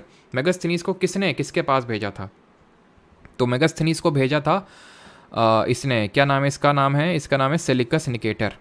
ठीक है, सेलिकस निकेटर जो एक तरह से जो अलेक्जेंडर द ग्रेट था उसी का एक मिलिट्री कमांडर था। तो सेलिकस निकेटर जो कुछ यहाँ पे रूल कर रहा था, सेलिसिड डायनेस्टी इस्टेब्लिश करके, तो इसी ने भेजा था किसको, मेगस्थनीज को भेजा था। कहाँ पे, चंद्रगुप्त मौर्य के पास भेजा था। ये ग्रीक था, तो ऑप्शन नंबर ए, क्योंकि अलेक्जेंडर द ग्रेट भी ग्रीक ही था, तो ऑप्शन नंबर ए यहाँ पे सही आंसर होगा। मेगस्थनीज ने एक बुक लिखी थी, जरा उसका नाम बताइए क्या नाम था। ठीक है, तो किसके कोर्ट में भेजा, चंद्रगुप्त मौर्य। किसने भेजा, सेलिकस निकेटर। और सेलिकस निकेटर की पुत्री का नाम क्या था, हेलिना नाम था, जिसके साथ विवाह किया था किसने, चंद्रगुप्त मौर्य ने, ये हमने देखा था। और मेगस्थनीज ने कौन सी किताब लिखी थी, इंडिका किताब लिखी थी, इंडिका बुक लिखी थी। और ये जो इंडिका बुक लिखी थी चंद्रगुप्त मौर्य ने, मेगस्थनीज ने, इसमें इसने बताया था कि ये 7 वर्णों में इंडियन सोसाइटी डिवाइडेड है, यहाँ पे कोई स्लेवरी नहीं है। लेकिन ये सब बातें झूठी थी, क्योंकि 4 वर्णों में डिवाइडेड थी और स्लेवरी वहाँ पे फ्लरिश कर रही थी मौर्य के टाइम पे भी। Which of the following names was used for the Indian subcontinent by ancient travelers like Megasthenes, Fahim, Huinsang, Al-Biruni, Ibn Battuta for active contribution of Indian traders? तो हम मेगास्थनीज के बारे में पढ़ चुके हैं, फाहीन के बारे में पढ़ चुके हैं, ह्यूनसांग इस लेक्चर में नहीं, मतलब FRB जो अभी हम लोग की वीक में चल रही थी। अल-बरूनी, इब्न बतूता अब अगले वीक, दैट इज इस वीक आना स्टार्ट होंगे कल से। ठीक है, तो मेगास्थनीज ये किसके टाइम पे आया था, चंद्रगुप्त मौर्य के टाइम पे। सेलिकस निकेटर ने भेजा। फाहीन और ह्यूनसांग किसके टाइम पे आए थे, ये आप बताएंगे। तो ह्यूनसांग कौन है, हमारा पॉल हेमन WWE का, है ना। तो सुवर्ण भूमि बोलते हैं, तो ऑप्शन नंबर ए यहाँ पे सही आंसर होगा। तो मेगास्थनीज चंद्रगुप्त मौर्य के टाइम पे, फाहीन चंद्रगुप्त सेकंड के टाइम पे, और ह्यूनसांग हम देखेंगे ये हर्षवर्धन, पुलाकेशिन 2 और नरसिम्हवर्मन 1 तीनों के कार्यकाल में रहता है ये ह्यूनसांग। हम आगे अभी देखेंगे इसके बारे में। ठीक है, क्लियर है, आगे बढ़ें। चलो आगे बढ़ते हैं। 45th, which 2 kings fought in the battle of एडाप्सिस, देख चुके हैं कौन, अलेक्जेंडर और पोरस, जो झेलम नदी के किनारे, जिसको हम जिसको हम वितास्ता के नाम से जानते हैं, वितास्ता इसका एंशिएंट नेम है, उसके किनारे इस बैटल को लड़ा गया था। कब लड़ा गया था, 326 BC में लड़ा गया था। धनानंदा उस समय रूलर हुआ करता था यहाँ पे मगध में। Ashokan minor rock edicts are found in different parts of India, which of the following is not a find of Ashoka minor rock edict. तो ये बताइए अशोका के कितने मेजर रॉक एडिक्ट आपको देखने को मिलते हैं, अशोका के कितने मेजर रॉक एडिक्ट हैं, और किस में कलिंग वॉर के बारे में मेंशन्ड है। मेजर रॉक एडिक्ट कितने और कलिंग वॉर के बारे में किस में मेंशन्ड है। तो अगर हम बात करें माइनर कहाँ पे हैं, तो माइनर आपको देखने को मिलेंगे यूजुअली साउथ इंडिया में। साउथ इंडिया में अब देखो, मुझे साउथ इंडिया से एक मोनास्ट्री याद आ रही है, लेकिन जो मुझे पहले ही बता देना चाहिए था, खैर कोई नहीं। बताइए कौन सी साउथ इंडिया में एक मोनास्ट्री है जिसको गोल्डन टेम्पल के नाम से जानते हैं। Golden temple. तो सही आंसर होगा यहाँ पे नॉट अफाइंड। तो ये रूपनाथ कोई एक आपकी यहाँ पे माइनर रॉक एडिक्ट नहीं मिला। ब्रह्मगिरी, गावीमठ और मस्की ये हैं आपकी कहाँ पे, ये आपको देखने को मिलेंगी आपको कर्नाटक में। अच्छा गुज्जर कहाँ देखने को मिलेगी, तो ये जो ब्रह्मगिरी है, मस्की है, गुज्जर है, यहाँ पे अशोक का नाम अशोक दिखता है पहली बार। अशोक देवनामी पियादसी, देवों के प्रिय, देवनामी पियादसी अशोक, इस तरह से दिखता है। और किसने डिसाइफर किया था, जेम्स प्रिंसेप। आई थिंक मैंने पीछे लिख दिया होगा, ऐसा तो नहीं मैंने लिखा नहीं है। जेम्स प्रिंसेप ने डिसाइफर किया था अशोकन जो रॉक एडिक्ट्स थे उनको। गोल्डन टेम्पल हम किसको बोलते हैं, बाइलाकुप्पे।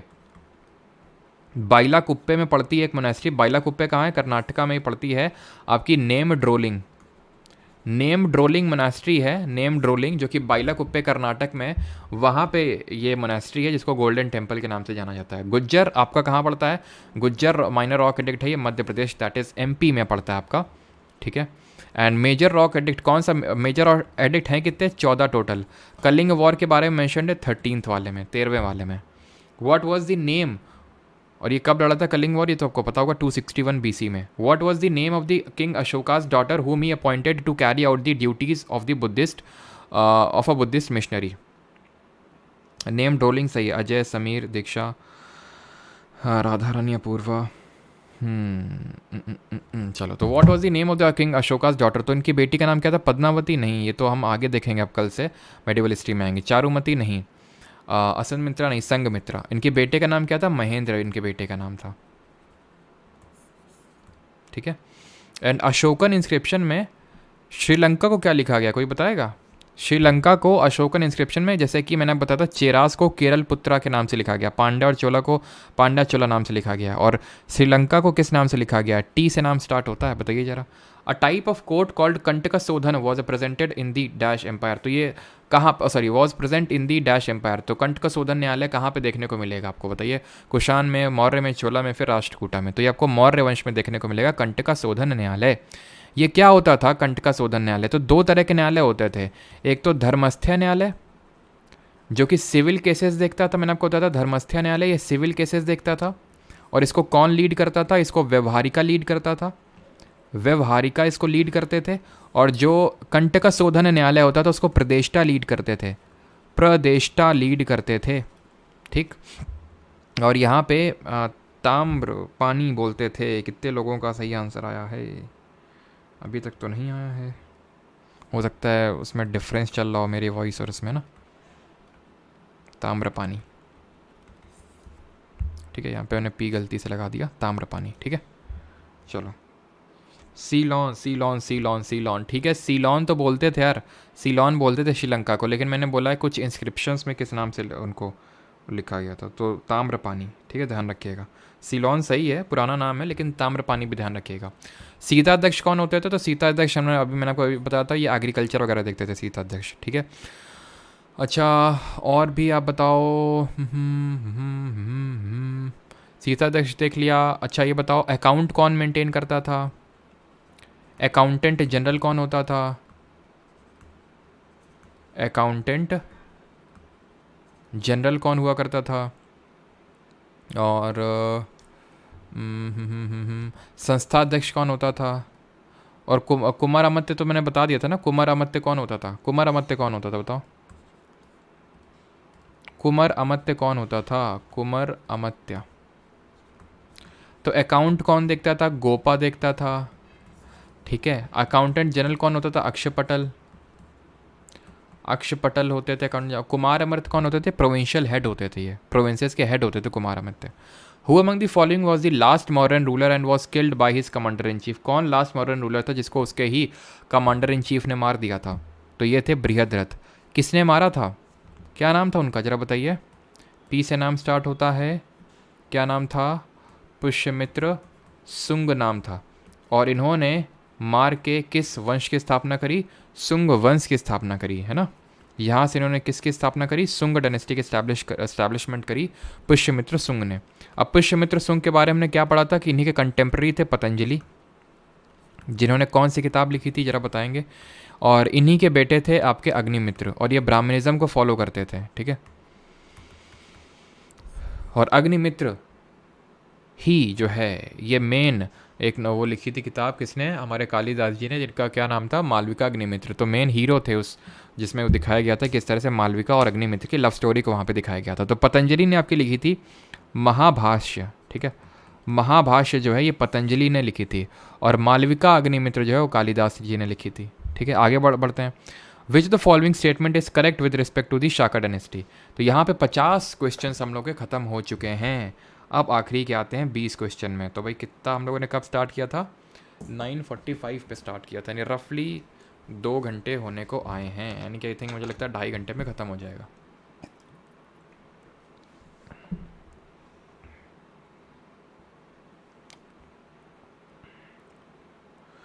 बिल्कुल सभी लोग यार सही आंसर दे रहे हैं। ठीक है, नंदिता, कुसुम, आरती।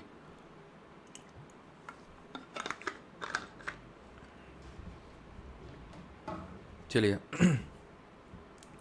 तो which of the following is correct with respect to the Shaka dynasty. तो शाका डायनेस्टी की अगर बात करें, some kingdoms of Shakas lasted for about 500 years, सही है। The Shakas were followed by the Kushans about 2200 years ago. अब ये गलत है, मैं आपको पूरा क्रोनोलॉजी समझाता हूँ, ठीक है, अमित शाह जी की तरह।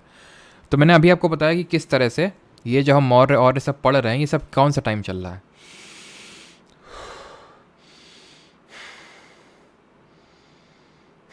तो ये मौर्य और जो हम पढ़ रहे हैं, ये कौन सा टाइम चल रहा है। तो ये जो हम पढ़ रहे हैं, ये टाइम आपका चल रहा है कौन सा, ये चल रहा है आपका, हमने देखा कलिंग वॉर 261 BC में लड़ा गया है ना, यानी कि 3rd सेंचुरी BC। हुआ क्या, नॉर्थ वेस्ट फ्रंटियर जो है थोड़ा वीक पड़ने लगा, यहाँ पे सेलेसिड एम्पायर वीक पड़ने लगा। ठीक है, यहाँ पे सेलेसिड एम्पायर भी वीक पड़ने लगा, जिसकी वजह से अब यहाँ से अटैक होने लगे। जब यहाँ से अटैक होने लगे तो ये जो हमारा इंडिया है, और यहाँ पे नॉर्दर्न पार्ट ऑफ अफगानिस्तान वगैरह में, यहाँ पे आपके इंडो ग्रीक रिसाइड कर रहे थे, इंडो ग्रीक जिनको बख्तारियन बोलते हैं। यहाँ पे कुछ आपके थे स्काइथियंस, स्काइथियंस वही हैं जिनको बाद में हम शाका के नाम से जानेंगे। और यहाँ पे आपके रिसाइड कर रहे थे येवचीज़, जिनको हम कुशान के नाम से जानते हैं। एक एक करके तीनों आए थे। पहले ये आए यहाँ पे, सेलेसिड एम्पायर को हटा के ये आए, कौन, ये जो आपके इंडो ग्रीक्स हैं। इंडो ग्रीक के रूल को हम किस लिए जानते हैं, वो तो हम लोगों ने, मैंने आपको बात बता दी, कौन सी, मिलिंद पन्हो वाली। लेकिन कुछ और 2-3 इंपॉर्टेंट फैक्ट हैं जो मैंने आपको बताई थी। हिंट देता हूँ, क्वाइंस, बताओ जल्दी से। ठीक है, तो ये लोग आए, इसके बाद कौन आएंगे, उसके बाद आएंगे शाकाज, जिनको कि हम स्काइथियंस के नाम से जानते हैं। और उसके बाद कहीं जाके आएंगे कुशान्स, एक एक करके। तो कब तक की बात चल रही है ये, आप ऐसे मान लो कि रफली 200 BC के समथिंग, या फिर 2nd सेंचुरी BC के टाइम पे ये आए, और उन्हीं के जस्ट बाद शाका आ गए। और वो 1st सेंचुरी BC या फिर 1st सेंचुरी AD, आप मान लीजिए 1st सेंचुरी AD में, यानी अब AD में आ चुके हैं, जीसस क्राइस्ट के जन्म के बाद से कुशान्स आए, जिनको कि कुशान्स को हम यूचीज़ के नाम से भी जानते हैं, यूचीज़ के नाम से भी जानते हैं। इंडो ग्रीस के रिगार्डिंग जो पहले कॉइन्स, कौन से कॉइन्स, पहले गोल्ड कॉइन्स इन्होंने स्टार्ट किए थे। पहले coins attributed to kings, first coins attributed to kings, वो इंडो ग्रीक्स नहीं स्टार्ट किए थे। तो इसलिए इस सेंस में इंपॉर्टेंट है। Shakas were followed by Kushans, बिल्कुल बात सही है, लेकिन 2200 साल पहले नहीं। आज कौन सा साल चल रहा है, 2024, यानी कि अगर 1st AD में जाएंगे दैट, या फिर 0 पे जाएंगे, या फिर 1st AD में जाएंगे। 1st AD का मतलब क्या हुआ, आज से 2024 या फिर 2023 साल पहले की बात कर रहा हूँ मैं। और 1st सेंचुरी AD के टाइम पे ही आए थे, यानी कि रफली, क्योंकि 1st सेंचुरी AD के टाइम पे आए थे कुशान्स, है ना। इसको आप थोड़ा सा ऐसे भी याद कर सकते हो यार, कि कुशान के सबसे पावरफुल रूलर कौन थे, कनिष्क थे। कनिष्क ने शाका एरा की स्टार्ट की थी 78 AD में। तो रफली यार क्या हुआ, 2000 साल पहले की हम बात कर रहे हैं, ना कि 2200 साल। ठीक है, यहाँ पे 200 साल बहुत साल मायने रखते हैं, 200 साल कम नहीं होते हैं। ठीक है, 5-10 इधर उधर होता तो मान लेते। तो 2000 साल पहले ये लोग आए थे, ना कि 2200 साल पहले। तो सही आंसर क्या हो जाएगा, तो ये दूसरा वाला गलत हो जाएगा, option number B would be the correct answer, only 1। ठीक है, और कुछ नहीं। चलो, तो डायनेस्टी एंड रूल्ड रीजन आपको बताना, शाका कहाँ पे रूल कर रहे थे और वाकट ठाका कहाँ पे रूल कर रहे थे। तो वाकट ठाका कौन थे, ये वाकट ठाका कोई और नहीं थे। तो हुआ क्या, एक दिन जो है हम जा रहे थे कहाँ, महाराष्ट्र में। तो वहाँ पे एक डायनेस्टी हमें मिली जिसका नाम था सातवाहना डायनेस्टी। वो बोली कि हमारे बारे में तो तुम पढ़ाना भूल ही गए हो। सातवाहना डायनेस्टी, ये कौन सी डायनेस्टी थी एक्चुअल में, यहाँ पे अस्सक महाजनपद था, यहीं पे ही आपकी ये आप बोल सकते हो कि मौर्यास के अंडर में सातवाहना डायनेस्टी थी। इसके फाउंडर का नाम बताइए, इसके सबसे पावरफुल रूलर का नाम बताइए, और एक एक्स्ट्रा कुछ और फैक्ट बता दीजिए। तो फाउंडर थे सिमुक, एस से सातवाहन और एस से सिमुक। सबसे पावरफुल रूलर जो इस डायनेस्टी में थे वो थे गौतमी पुत्र सतकर्णी, गौतमी पुत्र सतकर्णी, ठीक है। और यहाँ पे एक चीज़ ये है कि इन्होंने लेड कॉइन्स स्टार्ट किए थे। सबसे पहले उन्होंने शीशे के बने हुए सिक्के स्टार्ट करवाए थे सातवाहन डायनेस्टी ने, और ये ब्राह्मणिज्म को फॉलो करते थे, लेकिन पैटर्नाइज ये करते थे किसको, मतलब पैटर्नाइज इन्होंने बुद्धिज़्म और जैनिज़्म को भी किया। इन्होंने जो अजंता एलोरा में जो केव्स हैं उसको बनाना इन्होंने ही स्टार्ट करवाया था, तो पैटर्नाइज किया था इन्होंने बुद्धिज़्म को, ठीक है। तो लेकिन थे किसको, थे क्या, ये कट्टर ब्राह्मण थे, ठीक है। अच्छा, एक चीज़ अब मुझे याद आ रही है, दैट वाज जो मैं आपको बोल रहा था कि हमने देखा था कि चंद्रगुप्त जो मौर्य थे, इन्होंने सल्ले खाना परफॉर्म किया था श्रवणबेलगोला कर्नाटका में जाके। जो इनके बेटे थे ना बिंदुसार, इन्होंने आजीविका सेक्ट को पैटर्नाइज किया था। इन बिंदुसार के बेटा अशोका हमने देखा, उन्होंने बुद्धिज्म धर्म को पैटर्नाइज किया, बुद्धिज्म धर्म को फॉलो किया। लेकिन बिंदुसार जो थे, जो चंद्रगुप्त मौर्य के बेटे और अशोक के पिताजी थे, उन्होंने आजीविका सेक्ट को पैटर्नाइज किया था। अब ये जो आजीविका सेक्ट है, इसको मक्खाली गौसल ने जो है, मक्खाली जो गौसल थे, उन्होंने इसको फाउंड किया था। ये कौन थे, महावीर के साथ ये भी घर से निकले थे। महावीर स्वामी के दोस्त थे जो 24वें तीर्थंकर थे। अच्छा, पहले तीर्थंकर कौन थे, ऋषभनाथ थे, ठीक है। उन्हीं के बेटे हैं बाहुबली, जिनका ये गोमतेश्वर बाहुबली स्टैचू बना हुआ है श्रवणबेलगोला कर्नाटका में। तो आजीविका सेक्ट उन्होंने ही फाउंड किया था, ठीक है, इनसे महावीर से स्वामी से अलग होकर, ठीक है। तो शाका कहाँ पे रूल कर रहे थे, नॉर्थ वेस्टर्न पार्ट में, बिल्कुल यहाँ कहीं पे रूल कर रहे थे ये नॉर्थ वेस्टर्न पार्ट में, सही है। वाका टाका कहाँ पे, सेंट्रल और वेस्टर्न इंडिया में रूल कर रहे थे, ऑप्शन नंबर सेकंड। तो वाका टाका को पढ़ाने के लिए यहाँ पे मैंने आपको सातवाहना के बारे में बताया कि सातवाहना के फ्यूडेटरी ही थे, सामंत ही थे, कौन, वाका टाका। और वाका टाका के एक प्रिंस थे, हम आगे चल के पढ़ेंगे। वाका टाका के एक प्रिंस थे जिससे शादी करवाते हैं चंद्रगुप्त सेकंड, जो अभी हम गुप्त डायनेस्टी के बारे में पढ़ेंगे, गुप्ता डायनेस्टी। तो वो अपनी बेटी की शादी करवाते हैं वाका टाका रूलर। आप पहले बता दें तो ज़्यादा सही रहेगा, इससे पहले कि मैं आपसे पूछूं, ठीक है, बताइए। अगला है हमारा, अब यहाँ पे हम संगम एज देखने वाले हैं। The Tamil word Muvendar mention in the Sangam poems means, तो संगम कविताओं में उल्लेखित तमिल शब्द मूवेंदर का क्या अर्थ है। धम्म महामत्ता, ये तो हमने ऑफिसर देखा था जो अशोक ने अपॉइंट किया था, जो ये देख रहा था कि भाई सभी लोग धम्म दैट इज रिलीजन को फॉलो कर रहे हैं कि नहीं कर रहे हैं इस चीज़ को।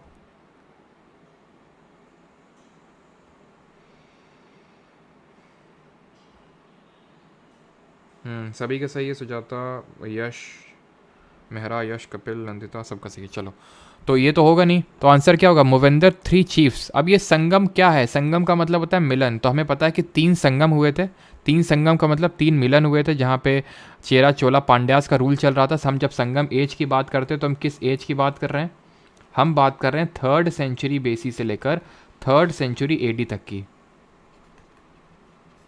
3rd सेंचुरी BC से 3rd सेंचुरी AD तक की हम बात कर रहे हैं जब हम बात करते हैं संगम एज की। और यहाँ पे हमारे रूल कर रहे थे कौन, प्राइमरली। चलो अब चेरा चोला पांड्या के बारे में देखेंगे क्या कैसे थे, और संगम भी हम आगे देख लेंगे, ठीक है। तो ये यहाँ पे देख लेते हैं, ये ज्योग्राफी उस टाइम पे थी, ठीक है। ये तिनाई बोलते थे, तिनाई जहाँ पे लोग रूल किया करते थे, कौन, ये जो आपके मूवेंदर लोग हुआ करते थे। मूवेंदर कौन होते थे, चीफ को मूवेंदर बोलते थे, और मूवेंदर लोग थिनाई में रूल करते थे। जो सेंटर वाला था इसको कुरिंजी थनई बोलते थे, ठीक है। जो हंटर और आपके गैदरर हुआ करते थे, सॉरी ये आपके मेनली, ठीक है, ये मतलब फॉरेस्ट डॉलर हुआ करते थे। देन पलई आते हैं, पलई क्या करते थे, तो पलई जो मुल्लई लोग हैं ना, मुल्लई, ये क्या करते थे मेनली, ये आपके एग्रीकल्चर वगैरह को प्रैक्टिस करते थे, या फिर हम बोल सकते हैं ये जैसे मेनली एग्रीकल्चर को करते थे क्योंकि एकदम सेंटर में रह रहे हैं। जो मुल्लई थे ये आपके आपका जो वो होता है ना एनिमल हस्बेंड्री, ये इसको करते थे। और ये जो पलई थे ये इसको लूटते थे, ठीक है, प्लंडरिंग करते थे। एंड मारूटम और नेटल क्या करते थे, ये फिशिंग करते थे, फिशिंग कम्युनिटी थे ये फिशिंग कम्युनिटी प्रैक्टिस करते थे। ये आपके एक तरह से फॉरेस्ट डॉलर भी आप इनको बोल सकते हो, ठीक है। कुरिंजी को फॉरेस्ट डॉलर थे। और मारूटम क्या करते थे ये आप बताएंगे कमेंट में। Kanishka was a dash king, Kanishka कहाँ के राजा थे, तो अभी हमने देखा था कि किस तरह से इंडो ग्रीक्स आए। और उस वाला क्वेश्चन नहीं है क्या, अच्छा आगे क्वेश्चन है, चलो इसको बाद में करेंगे 54 को, पहले 55 करिए।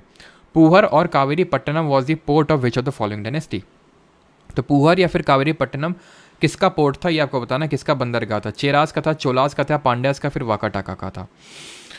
तो चेरास के तो हम दो पढ़ते हैं, मुजरिस एंड टोंडिस। चोला का है पूहर और कावेरी पट्टनम, ठीक है। जो किसने डेवलप किया था, इनकी कैपिटल भी बनाया था, इसको डेवलप किया था कराई काल ने, ठीक है। जो कि पावरफुल, काफ़ी one of the most powerful ruler थे। और इन्होंने बैटल ऑफ वेन्नी लड़ा था। वेन्नी किसके साथ लड़ा था, चेरास और पांड्या के साथ लड़ा था, और वो जीत भी लिया था कराई काल ने, ठीक है। तो चेरास, मुजरिस और टोंडिन का पोर्ट सिटी था, और पूहर और कावेरी पट्टनम किसका था, चोलास का था। आगे बढ़ते हैं 56।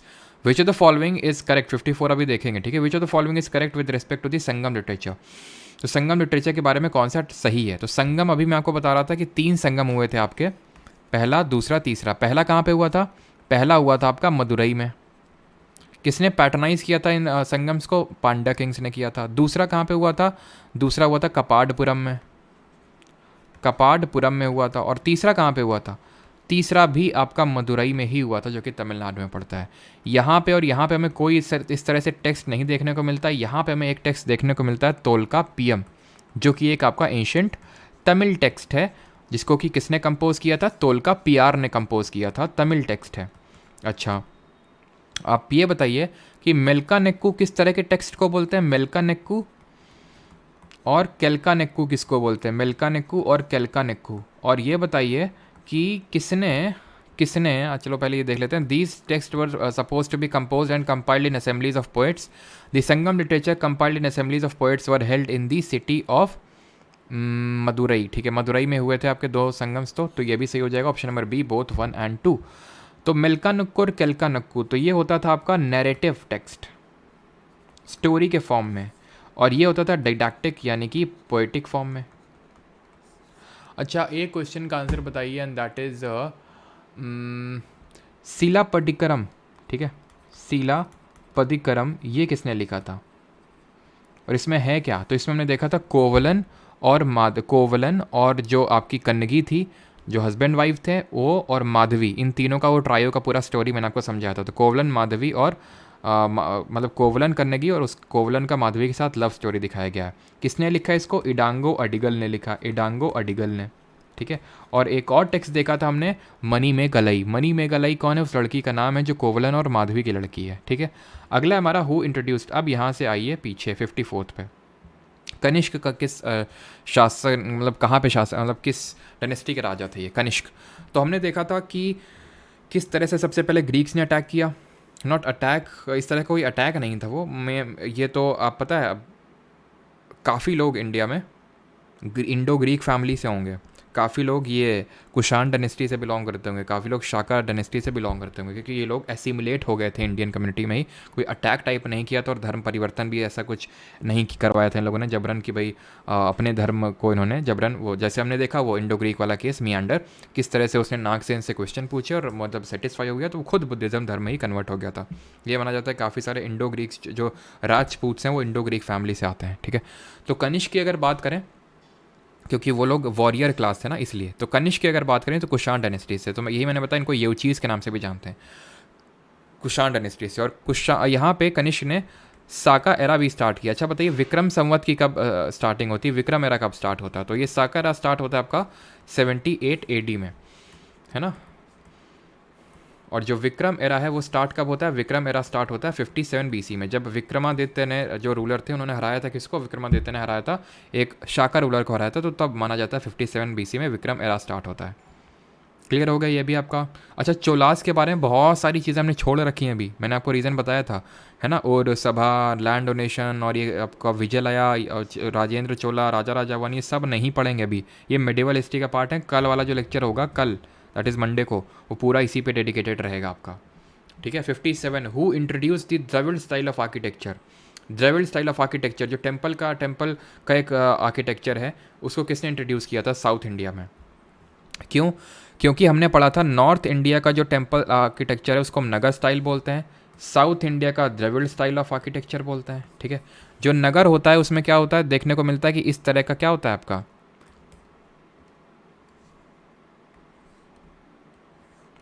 क्या यार, ड्राइंग तो भाई बुढ़ापा आ जाएगा, ड्राइंग ना आएगी, ठीक है। ये इसको क्या बोलते हैं ज़रा बताइए। यहाँ पे कलश रखा जाता है, ठीक है, यहाँ पे कलश रखा जाता है, इसको क्या बोलते हैं? इसको बोलते हैं शिखर। द्रविड़ में क्या होता है? साउथ इंडिया के टेम्पल, ये साउथ इंडिया का टेम्पल का आर्किटेक्चर है ना। साउथ इंडिया क्या है, नगर कहाँ का है?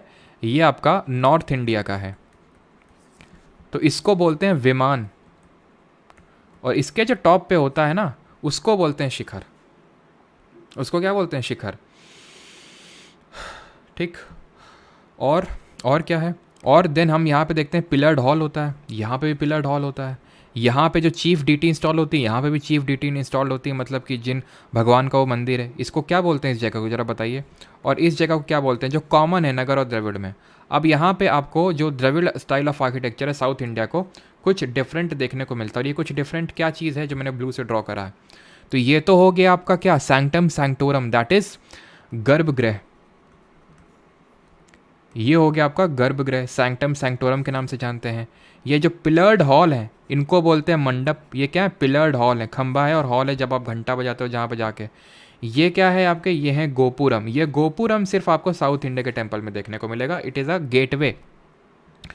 ये पिलर्ड हॉल नहीं, ये गेटवे है जब आप एंट्रेंस मारते हो, ठीक है। नंदी बाहर होता है द्रविड़ स्टाइल में, नगर में अंदर होता है टेम्पल्स के अंदर। और ये नगर के जो है पंचायतन शैली में बनाए जाते हैं। पंचायतन मैंने आपको समझाया था, पंचायतन स्टाइल में बनाए जाते हैं, पंचायतन शैली में, ठीक है। तो द्रविड़ स्टाइल ऑफ आर्किटेक्चर को साउथ इंडिया में पल्लवाज ने इंट्रोड्यूस किया था। पल्लव के फाउंडर कौन है? पल्लव के फाउंडर कंसिडर किए जाते हैं सिम्हा विष्णु, ठीक है। और पल्लव किसके साथ कॉन्फ्लिक्ट में थे, जरा बताइए, किससे किससे लड़ते रहते थे ये लोग पल्लव लोग? अभी हम देखेंगे, लड़वाएंगे अभी, ठीक है। और पल्लव के जो द्रविड़ स्टाइल ऑफ आर्किटेक्चर के टेम्पल्स के अगर आप कुछ नाम बता सकें तो टेम्पल्स कौन कौन से थे? तो एक तो जो शोर टेम्पल है, महाबलीपुरम, ममल्लापुरम टेम्पल जिनको जानते हैं, ठीक है। शोर टेम्पल्स जो कहाँ है? तमिलनाडु में है।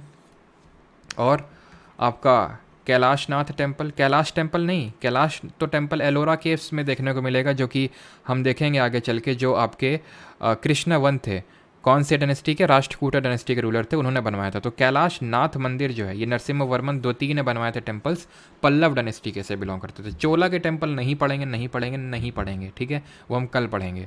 आगे आते हैं, मैच करना है आपको किंगडम और यहाँ पे एम्बलेम। उसका एम्बलेम क्या था बताइए जल्दी से।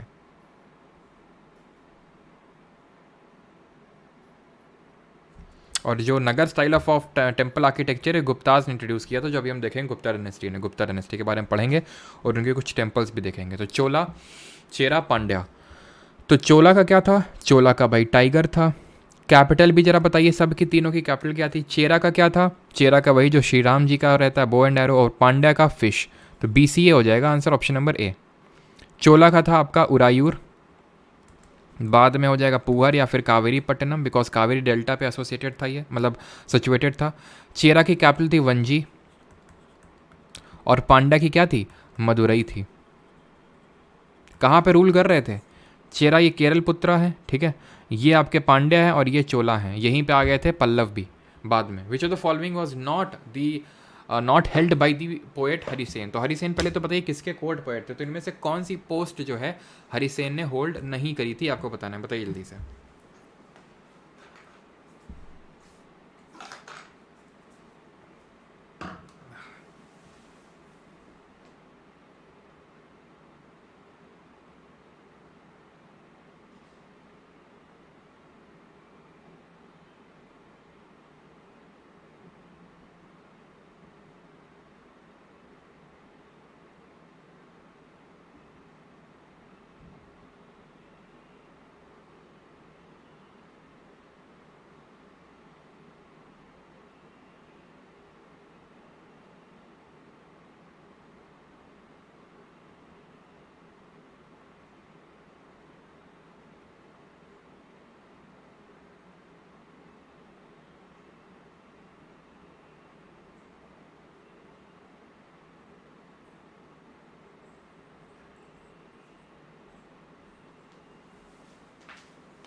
चलिए, तो which of the following offices was not held by the poet Harisena. तो कौन सा पद कवि हरिसेन के पास नहीं था? संधि विग्राहिका, महादंड नायिका, नगर श्रेष्ठी या फिर कुमार अमृत? संधि विग्राहिका मैंने आपको बताया था officer of war and piece.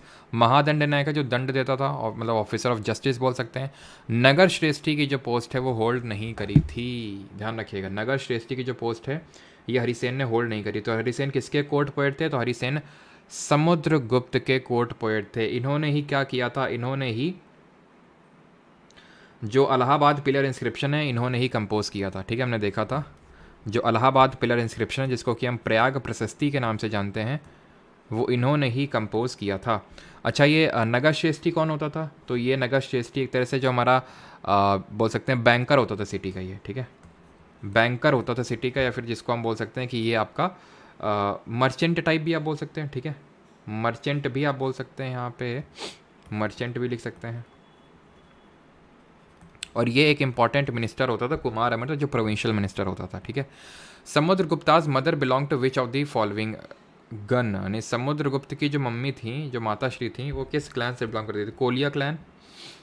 ठीक है, कोलिया क्लैन है आपका, और साक्या क्लैन है, और या फिर लिच्छवी क्लैन। तो सही आंसर क्या होगा? सही आंसर होगा ऑप्शन नंबर बी, लिच्छवी। ठीक है, लिच्छवी क्लैन होगा option number B. Koliya clan से कौन थी? कोलिया क्लैन से थी महामाया, जो बुद्ध जी की मदर है। अच्छा, लिच्छवी से ही बिलोंग करती थी जो महावीर जी की, हमारी जो महावीर स्वामी थे 24वें तीर्थंकर, उनकी मम्मी का नाम क्या था? उनकी माता का नाम था त्रिशला।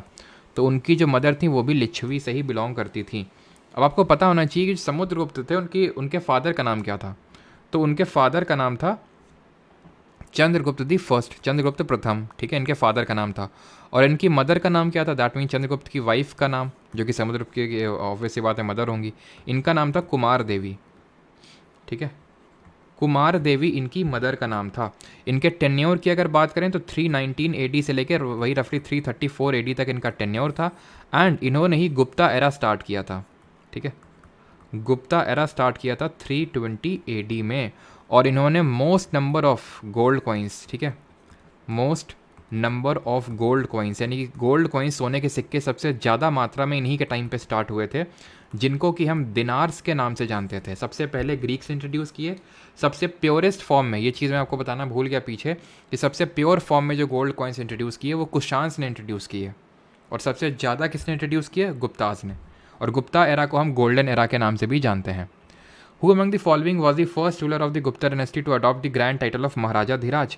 तो महाराजा धीराज का टाइटल किसने एक्वायर किया? चंद्रगुप्त दी फर्स्ट ने ही किया। समुद्रगुप्त की अगर टाइटल्स की बात करें तो इनके टाइटल्स थे कविराज, ना, ठीक है, कविराज यानी कि लवर ऑफ पोइट्स एंड, या फिर लव्ड बाई पोइट्स, एंड सर्वराज उच्छेत्ता, अपरूटर ऑफ ऑल किंग्स, सर्व राज उच्छेत्ता। ठीक है, विष्णुगुप्त हमने देखा था चाणक्य का ही नाम है। स्कंदगुप्त के बारे में पढ़ते हैं कि इनसे एसोसिएटेड आपका भीतरी पिलर, जो कि कहाँ है? यूपी में भीतरी पिलर। इन्होंने सक्सेसफुली रेजिस्ट किया था किसके अटैक को? हून्स के अटैक को सक्सेसफुली रेजिस्ट किया था। हून क्या थी? एक सेंट्रल एशिया की ट्राइब थी। ठीक है, question number 62, in the context of Gupta administration the term विठी रेफर्स टू। तो विठी का मतलब क्या होता है? अच्छा, विठी अलग होता है, विष्ठी अलग होता है। ठीक है, विठी अलग है, विष्टि अलग है। विष्टि क्या है? विष्टि आपका फोर्स लेबर। अच्छा, फोर्स लेबर से याद आया कि जो संगम एज है आपकी, संगम एज के टाइम पे जरा मुझे ये बताइए कि संगम एज के टाइम पे जो लार्ज लैंड ओनर होता था उसका नाम क्या होता था? लार्ज लैंड ओनर का नाम क्या होता था?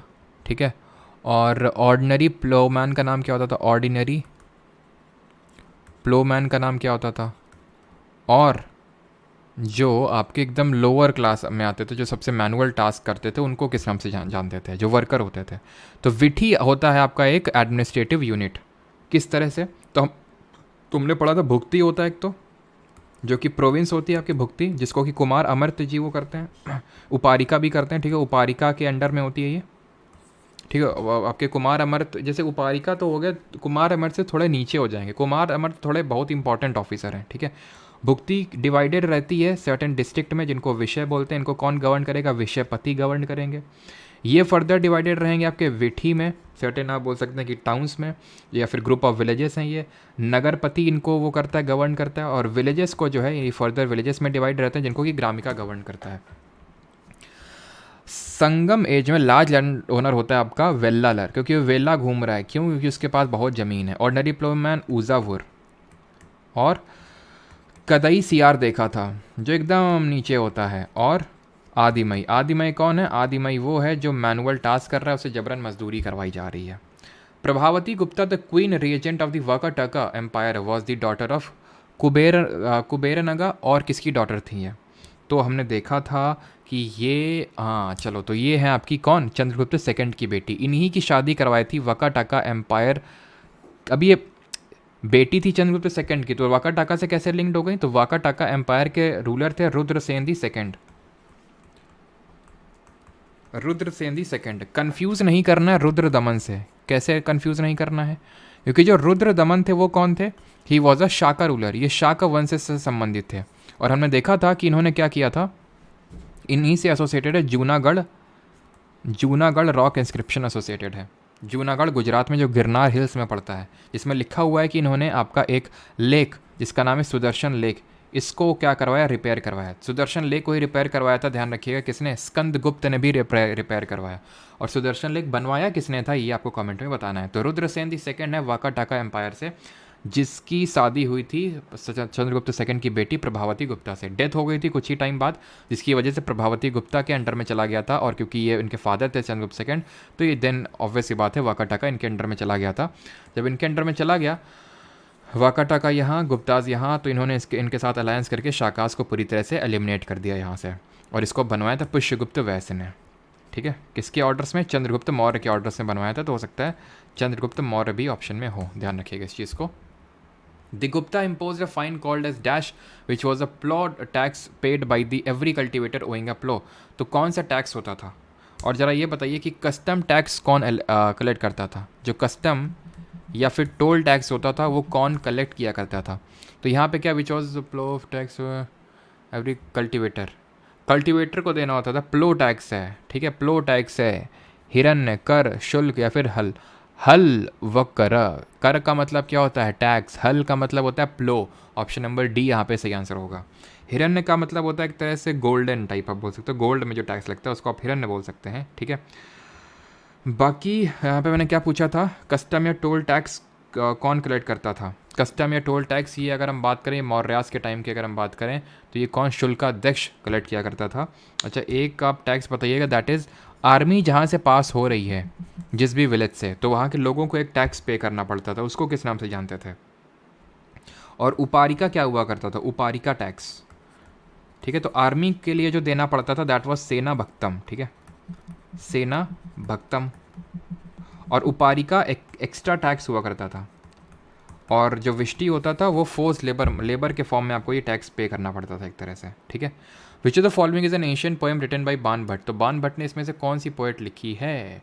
बाण भट्ट में आगे पढ़ने से पहले कुछ चीज़ें जल्दी से आप बताइएगा कि सबसे ओल्डेस्ट ब्रिक टेम्पल कौन सा है इंडिया में? ओल्डेस्ट ब्रिक टेम्पल इंडिया में कौन सा है, ये आपको बताना है। समुद्र के बारे में सारी चीज़ें देखी नहीं, और आई थिंक यहाँ पे ख़त्म हो गया है क्या? नहीं, अभी ख़त्म नहीं हुआ। चलो, अगर ख़त्म होगा तो मैं आपको बता दूंगा, समराइज़ कर दूंगा। ओल्डेस्ट ब्रिक टेम्पल कौन सा है? ये भीतर गांव का है, ठीक है। भीतर गांव कानपुर उत्तर प्रदेश में पड़ता है। तो वहाँ पे सबसे ओल्डेस्ट ब्रिक टेम्पल इंडिया का ही है। विष्णु जी का ये टेम्पल है, क्योंकि जो गुप्त वंश वाले थे ये विष्णु जी के फॉलोवर थे, दैट इज़ ये वैष्णवाइट थे। इस क्वेश्चन को अभी नहीं करेंगे 65 को, अभी बाद में करेंगे। नवरत्न विक्रमादित्य के कोर्ट में। विक्रमादित्य कौन है? विक्रमादित्य चंद्रगुप्त द सेकंड का टाइटल इन्होंने लिया था, ठीक है। तो नॉट कौन नहीं थे? सूरदास नहीं थे। वरारुचि कौन थे? ये एक तरह के एस्ट्रोनॉमर थे। एस्ट्रोनॉमर हमारे एक और थे, क्या नाम बता सकते हैं? एक और एस्ट्रोनॉमर थे जिनका नाम स्टार्ट होता है आपका वी से ही स्टार्ट होता है, और उनकी किताब भी है। चलो मैं नाम बताता हूँ, किताब का नाम बताइएगा। वराह मीर, किताब का नाम उनका स्टार्ट होता है बी से। शाहपनका जो थे, मैंने आपको बताया था शाहपन का, ध्यान रखना, कॉपर कॉइन से स्टार्ट किए थे, पता है किसने? राम गुप्ता ने। मैंने राम गुप्ता बताया था चंद्रगुप्त सेकंड के भाई थे, तो उन्होंने स्टार्ट करवाया था। उनको भी शाहपनका के नाम से भी जाना जाता था, ठीक है। और ये एक ग्रामेरियन थे, ठीक है, इनके कोर्ट में। और कालिदास तो जानते हैं, शेक्सपियर ऑफ इंडिया, इनकी किताबों के नाम पता होने चाहिए कौन कौन से? मेघदूतम, ऋतुसंहारा, कुमार संभवम, अभिज्ञान शकुंतलम और आपका मालविकाग्निमित्र। तो ये सारी किताबों के नाम पता होने चाहिए। वराह मीरा ने लिखी थी, जो कि एक एस्ट्रोनॉमर ही थे, बृहद संहिता। ठीक है, बृहद संहिता लिखी थी इन्होंने, वराह मीरा ने। अगला है हमारा 67th, which of the following. हाँ, अब हर्षवर्धन में आने से पहले कुछ चीज़ें। समुद्रगुप्त से एसोसिएटेड मैंने आपको बता दिया है कि इनसे एसोसिएटेड थे कौन, हरिसेन जो इनके कोर्ट पोएट थे। कविराज और सर्वराज अवचित्ता का टाइटल लिया था इन्होंने, और इनको नेपोलियन ऑफ इंडिया के नाम से जानते हैं, बिकॉज इन्होंने 24 बैटल, ऐसा इलाहाबाद या फिर प्रयाग प्रशस्ति में लिखा हुआ है कि 24 बैटल लड़े, एक भी नहीं आ रहे। तो नेपोलियन ऑफ इंडिया की संज्ञा दी, किसने इनको ये संज्ञा दी जरा बताइए। और इनको कॉइन्स बजाते हुए दर्शाया गया है, वीणा मतलब सॉरी वीणा बजाते हुए दर्शाया गया है कॉइन्स में। ठीक है, यानी he has been shown playing veena in the coins. Napoleon of India बोला था वी ए स्मिथ ने। ठीक है, बाकी तो और इसमें कुछ मतलब सबसे ग्रेटेस्ट रूलर थे इस डायनेस्टी के, ये पता होना चाहिए। अब आते हैं 65th, which of the following is an ancient poem written by Bana Bhatta. तो कौन सी पोएम है जो बाण भट्ट ने लिखी है? कादम्बरी, मृच्छकटिका, मेघदूत या फिर गीत गोविंद। तो गीत गोविंद तो जयदेव ने लिखी है, मेघदूत कालिदास ने, और मृच्छकटिका लिखी किसने? शूद्रक ने। अभी मैंने आपको पढ़ाया था। और ये शूद्रक ने क्या बताया इसमें? शूद्रक ने इसमें बताया किसकी एक तरह से लव स्टोरी दिखाई है। तो शूद्रक ने यहाँ पे चारुदत्ता, जो कि एक गरीब लड़की है, चारुदत्ता, और वसंत सेन, जो कि एक अमीर राजा टाइप है, उनकी स्टोरी दिखाई है यहाँ पे। ठीक है, ग्रामर है मतलब संस्कृत में ही है। कादम्बरी सही आंसर होगा, बाण भट्ट कादम्बरी। और बाण भट्ट ने ही हर्षवर्धन की जो बायोग्राफी है, दैट इज़ हर्ष चरित्र, ये लिखी इन्होंने, हर्ष चरित्र लिखी इन्होंने। अगला क्वेश्चन है 67th, which of the following is not correct regarding the king. Harshvardhan के बारे में कौन सा सही नहीं है? हर्षवर्धन रूल नियरली 1400 साल पहले रूल किया था। तो हर्षवर्धन की अगर रूल की बात करें तो हम रूल इनका कब बात करते हैं? तो वही 7th सेंचुरी AD में बात करते हैं। 7th सेंचुरी AD में बात करते हैं हर्षवर्धन की। किस डायनेस्टी से थे ये? पुष्यभूति डायनेस्टी से थे। पता है ना इतनी बात तो कि पुष्यभूति डायनेस्टी से बिलोंग करते थे। और इनका टाइम पीरियड की अगर बात करें तो 7th century AD, that mean कि 606 AD से लेके 647 AD तक का इनका टाइम पीरियड था। तो आज से अगर हम पीछे जाएं तो लगभग हमें कितने साल पहले जाना पड़ेगा? कितने साल पहले जाना पड़ेगा? तो वही लगभग 1400 साल पहले रफली मान सकते हैं, 1400-1500 साल पहले। तो ये सही होगा। जुआनजांग जो है इनके कोर्ट पे है। तो जुआनजांग कौन था? ये सेकेंड चाइनीज़ ट्रैवलर था। फर्स्ट चाइनीज़ ट्रैवलर कौन था? जो विक्रमादित्य के कोर्ट में था। इनके कोर्ट में आया था कौन? फाहीन, जो कि फर्स्ट चाइनीज़ ट्रैवलर था इंडिया में जो आया था। ठीक है, और इन्हीं से एसोसिएटेड है हमारा एक मेहरौली पिलर इंस्क्रिप्शन। ठीक है, जो कि कहाँ पे है? कुतुब मीनार के पास में, जिसमें कि जंग नहीं लगती है, रस्टिंग नहीं होती है, हम पढ़ते हैं, क्योंकि वो इस तरह के मेटल के मिक्सचर से बनाया गया है इसलिए। ठीक है, तो ये सही है। जुआनजांग इनके कोर्ट में आया था, ये भी सही है। हर्षवर्धनास कोर्ट पोएट वॉज हरिसेन, नहीं। हरिसेन किसके कोर्ट पोएट थे? समुद्रगुप्त के थे। बाण भट्ट थे इनके court poet. Harshacharita biography Harshvardhan की, बिल्कुल हर्षवर्धन की बायोग्राफी हर्षचरित्र जो बाण भट्ट ने लिखी। बट हर्षवर्धन ने कौन कौन सी किताब लिखी? रत्नावली लिखी, एक आप बताएंगे, चलो दो मैं लिखता हूँ। रत्नावली एक है आपकी, रत्नावली हो गई, और एक हो गई आपकी कौन सी? रत्नावली, नागनंदा, और पी से नाम स्टार्ट होता है तीसरी वाली का, बताएंगे? बताइए जल्दी से। तो सही आंसर हो जाएगा यहाँ पे option number C, Harshavardhana's court poet was Harisena. ये गलत हो जाएगा। हर्षवर्धन की बायोग्राफी देख ली। हर्षवर्धन किस डायनेस्टी से थे? पुष्यभूति डायनेस्टी से थे ये। ठीक है, पुष्यभूति डायनेस्टी, जिसको वर्धन डायनेस्टी के नाम से भी जानते हैं। पुष्यभूति ने इसको सेटअप किया था। थानेसर इनकी कैपिटल हुआ करती थी, हरियाणा, प्रेजेंट डे हरियाणा में। तो हमने पूरा मैप पढ़ा था इसका। ये थानेसर हरियाणा में थे। यहाँ पे मौखरी रूलर हुआ करते थे, मौखरी रूलर हुआ करते थे। देन मौखरी रूलर के एक राजा थे ग्रहवर्मन, उनके साथ शादी करवा दी। किसने? ग्रहवर्मन के साथ शादी करवा दी पुष्यभूति के जो अगले पुष्यभूति के बेटे थे प्रभाकर वर्धन। प्रभाकर वर्धन ने अपनी बेटी प्रभाकर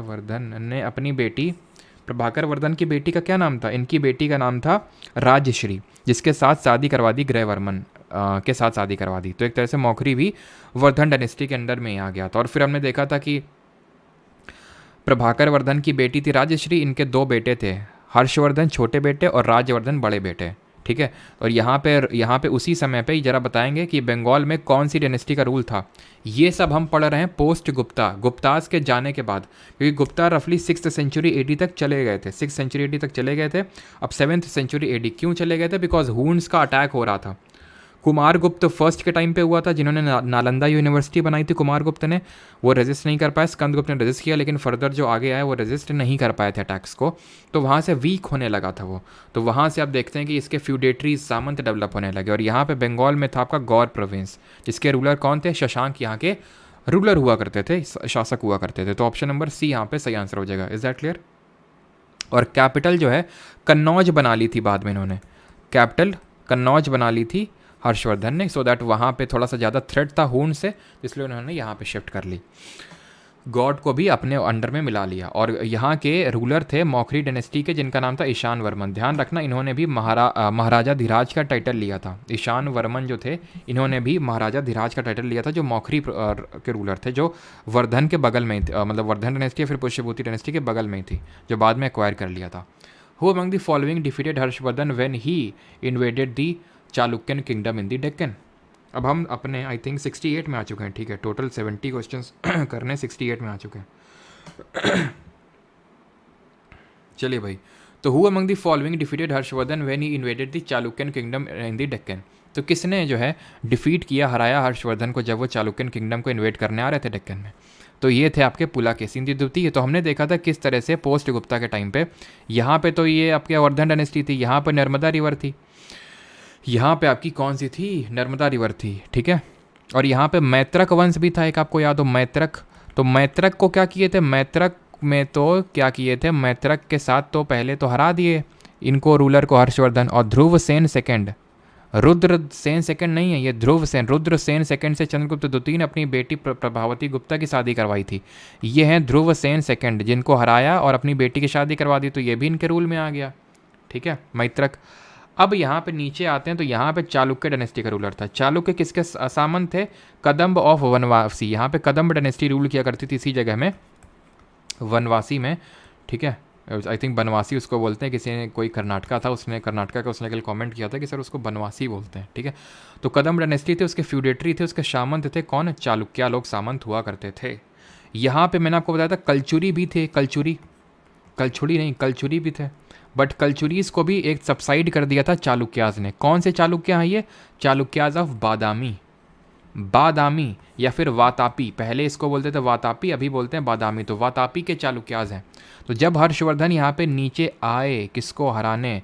यहाँ पे साउथ इंडिया में आने का प्रयास कर रहे थे, जब ये साउथ इंडिया में आने का प्रयास कर रहे थे, तो यहाँ पे पुलाकेशिन II ने इनको हरा दिया था, ऑप्शन नंबर बी। और दक्षिणेश्वर का इन्होंने टाइटल ले लिया था, पुलाकेशिन दक्षिण पतेश्वर का टाइटल ले लिया था, यानी कि एक तरह से विनर ऑफ साउथ या फिर रूलर ऑफ साउथ, दक्षिण पतेश्वर का टाइटल लिया था पुलाकेशिन II ने। मंगलेश कौन थे? पुलाकेशिन II के चच्चा थे, जो इनको शासन दे नहीं रहे थे। हमने देखा था कि चालुक्य डायनेस्टी के फाउंडर थे पुलाकेशिन I। जब इनकी डेथ हो गई थी तो इनके बेटे थे कीर्तिवर्मन II, बड़े बेटे, और छोटे थे मंगलेश। तो कीर्तिवर्मन फर्स्ट को रूलर बनना था, लेकिन इनकी भी तुरंत डेथ हो गई। तो पुलाकेशिन II छोटे थे, मंगलेश रूलर बन गए। फिर पुलाकेशिन II को बनना था, लेकिन मंगलेश मना कर दिए। थोड़े से एम्बिशियस टाइप थे मंगलेश बोले बेटा नहीं। पुलाकेशिन बोलते हैं अच्छा ठीक है चाचा, अभी आते हैं, रुकना जरा यहीं पे। पुलाकेशिन फोर्स लेके आए, ट्रेन करके मंगलेश को साइड हटाए, और पुलाकेशिन II ने यहाँ पे पावरफुल रूलर काफ़ी कंसिडर किए जाते हैं। पहले तो हराए किसको? नर्मदा नदी के बैंक्स पे किसको हराए? हर्षवर्धन को हराया। अब इसके बाद पल्लव का नंबर है, आगे चलिए आगे बढ़ते हैं। किंग शशांक अगेंस्ट हुम Harshvardhan declared war was a ruler of which kingdom? तो किस किंगडम के रूलर थे राजा शशांक, जिनके विरुद्ध हर्षवर्धन ने युद्ध की घोषणा की थी? साम्राज्य के शासक थे कन्नकभुज, जूनागढ़, मगध या फिर गौड़? तो सही आंसर क्या होगा? गौड़। अभी हमने देखा था। कन्नकभुज क्या? कन्नौज का ही पुराना नाम है आपका, कन्नकभुज, ऑप्शन नंबर डी, ठीक है। यहाँ पे चेरा चोला पांडे की जगह मैंने आपको एक डायनेस्टी बताई थी, भरा करके, कुछ याद आ रहा? भरा, यहाँ पे भर दिया था। वो कौन सी डायनेस्टी थी जो मतलब पूरे साउथ इंडिया को भर दिया था संगम एज के बाद? क्योंकि नॉर्थ इंडिया में तो गुप्ता और यहाँ पे सब चालुक्य चल रहा है, ठीक है। तो यहाँ पे कौन सी डायनेस्टी रूल कर रही थी? बताइए जल्दी से। भरा करके कुछ मैंने आपको बताया था, तो यहाँ पे कदम्बा हो जाएगा, और चालुक्य बता दिया। आगे देखते हैं, ठीक है, यहीं पे आपको समझा देते हैं एक चीज़, एंड दैट इज़ कि ये बादामी के चालुक्यास हैं और पुलाकेशिन टू ने अपने भाई को यहाँ पे वेंगी में छोड़ दिया था। तो वेंगी कैपिटल हुआ करती थी ईस्टर्न चालुक्या के, तो ये ईस्टर्न चालुक्या बन गए। ये क्या बन गए? ईस्टर्न चालुक्या बन गए। ये आपके कौन है? ये है आपके अर्ली चालुक्यास या फिर चालुक्यास ऑफ बादामी। गलती से इनको वेस्टर्न चालुक्या मत बोलना। अभी वेस्टर्न चालुक्या जो बाद में चालुक्या आते हैं, होता क्या है, पुलाकेशिन टू की गर्मी शांत नहीं होती है, पल्लव को जाते हैं, पल्लव को हराते हैं, पल्लव रूलर महेंद्र वर्मन को मारते हैं पहले तो, लेकिन अब इनकी गर्मी शांत करेगा इनका बेटा महेंद्र वर्मन वन। नरसिम्हा वर्मन वन जो है इनके बेटे हैं, और ये नरसिम्हा वर्मन वन मारते हैं पुलाकेशिन टू जी को, और पुलाकेशिन टू को मार के टाइटल लेते हैं वातापी कोंडा का, यानी कि कॉन्करर ऑफ वातापी। जैसे कि पुलाकेशिन टू ने हर्षवर्धन को डिफीट करके टाइटल लिया था दक्षिण पतेश्वर का, उसी तरह नरसिम्हा वर्मन वन जो पल्लव रूलर थे, इन्होंने टाइटल लिया वातापी कोंडा का, that is conqueror of Vatapi. उसके बाद ये पल्लव ज़्यादा भारी हो गए और चालुक्य सिकोड़ते चले गए, और सिकुड़ने का कारण एक और था, यहाँ से एक और डायनेस्टी ऊपर से भी मारती है, वो मार देखेंगे अभी ये किसने मार दी इनको ऊपर से। ठीक है, तो ये फिर बाद में एक चालुक्य एमर्ज होते हैं जिनको बोलते हैं वेस्टर्न चालुक्य या लेटर चालुक्य, उनको बोलते हैं लेटर चालुक्य, जिनकी राजधानी क्या हुआ करती थी? जिनकी राजधानी कल्याणी होती थी। मैंने सारी चीज़ें बता दी हैं, माइंड मैप पे सारी चीज़ें लिखी हुई हैं, आप सारी चीज़ें पढ़ चुके हैं। अगर आपको नहीं पता है चीज़ें, आप पहली बार ही देख रहे हैं, तो आप उसको लिख लीजिए। ठीक है, कि भाई पहले जो चालुक्य थे उनकी वातापी या बादामी थी, ईस्टर्न चालुक्य पुलाकेशिन टू अपने भाई को छोड़ा है, ईस्टर्न चालुक्य वेंगी कैपिटल थी, बाद में जो है उनकी कैपिटल कल्याणी थी। ठीक है, जिनको बोलते हैं कल्याणी के चालुक्यास, जो वेस्टर्न या फिर लेटर चालुक्यास होते हैं हमारे। ठीक है, और कलचुरी को भी समेट दिया था किसने? इन्होंने, चालुक्यास ने। कलचुरी भी यहाँ पे रूल कर रहे थे। ये इनको कलचुरी ऑफ, जो मैंने आपसे पीछे पूछा था ना कि महेशमती में कौन सी डायनेस्टी थी, तो महेशमती में यही थे, कलचुरी ही हुआ करते थे। ठीक है, तो ऑप्शन नंबर डी आंसर हो जाएगा। जूनागढ़ में हमने शाकास के बारे में पढ़ा था ना, रुद्र दमन दी फर्स्ट, अगर आपको याद आ रहा हो। मगध तो सब कुछ देख ही चुके हैं, गंगा और सोन के बीच में आ रहा हमारा मगध है ना। Who built the Virupaksha temple at Aihole? ये क्वेश्चन पूछा गया कानपुर यूनिवर्सिटी में।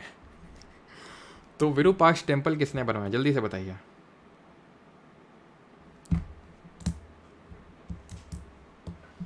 खत्म हो गया हमारा, आई थिंक एक दो पता नहीं, देखते हैं 70वां क्वेश्चन है।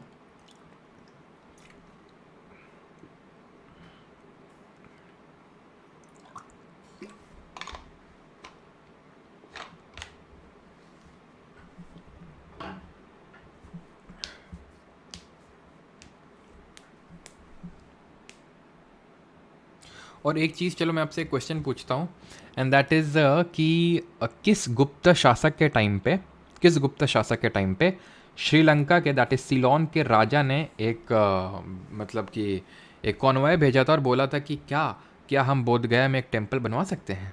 तो किसने परमिशन दे दी थी कि हाँ बनवा सकते हो, आ जाओ?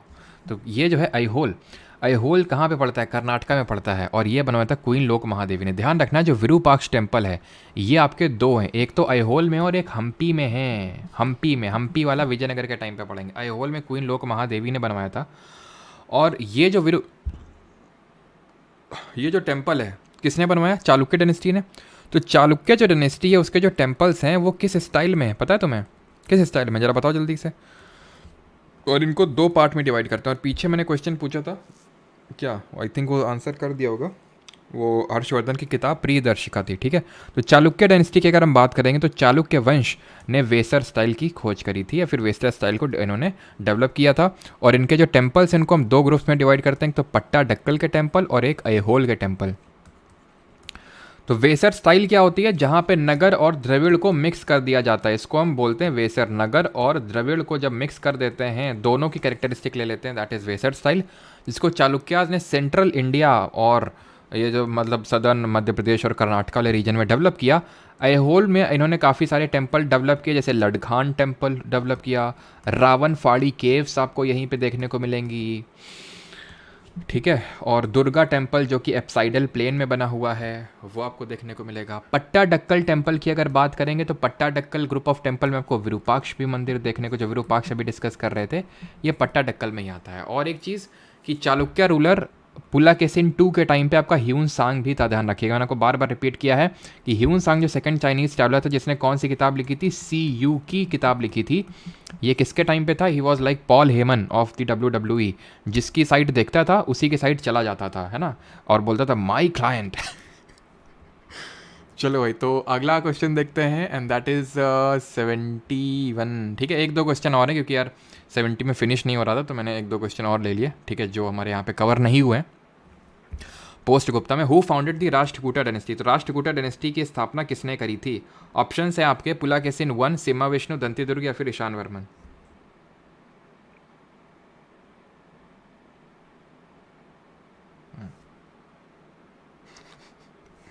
हाँ भैया, कानपुर में जो है नाइट शिफ्ट ही होती है।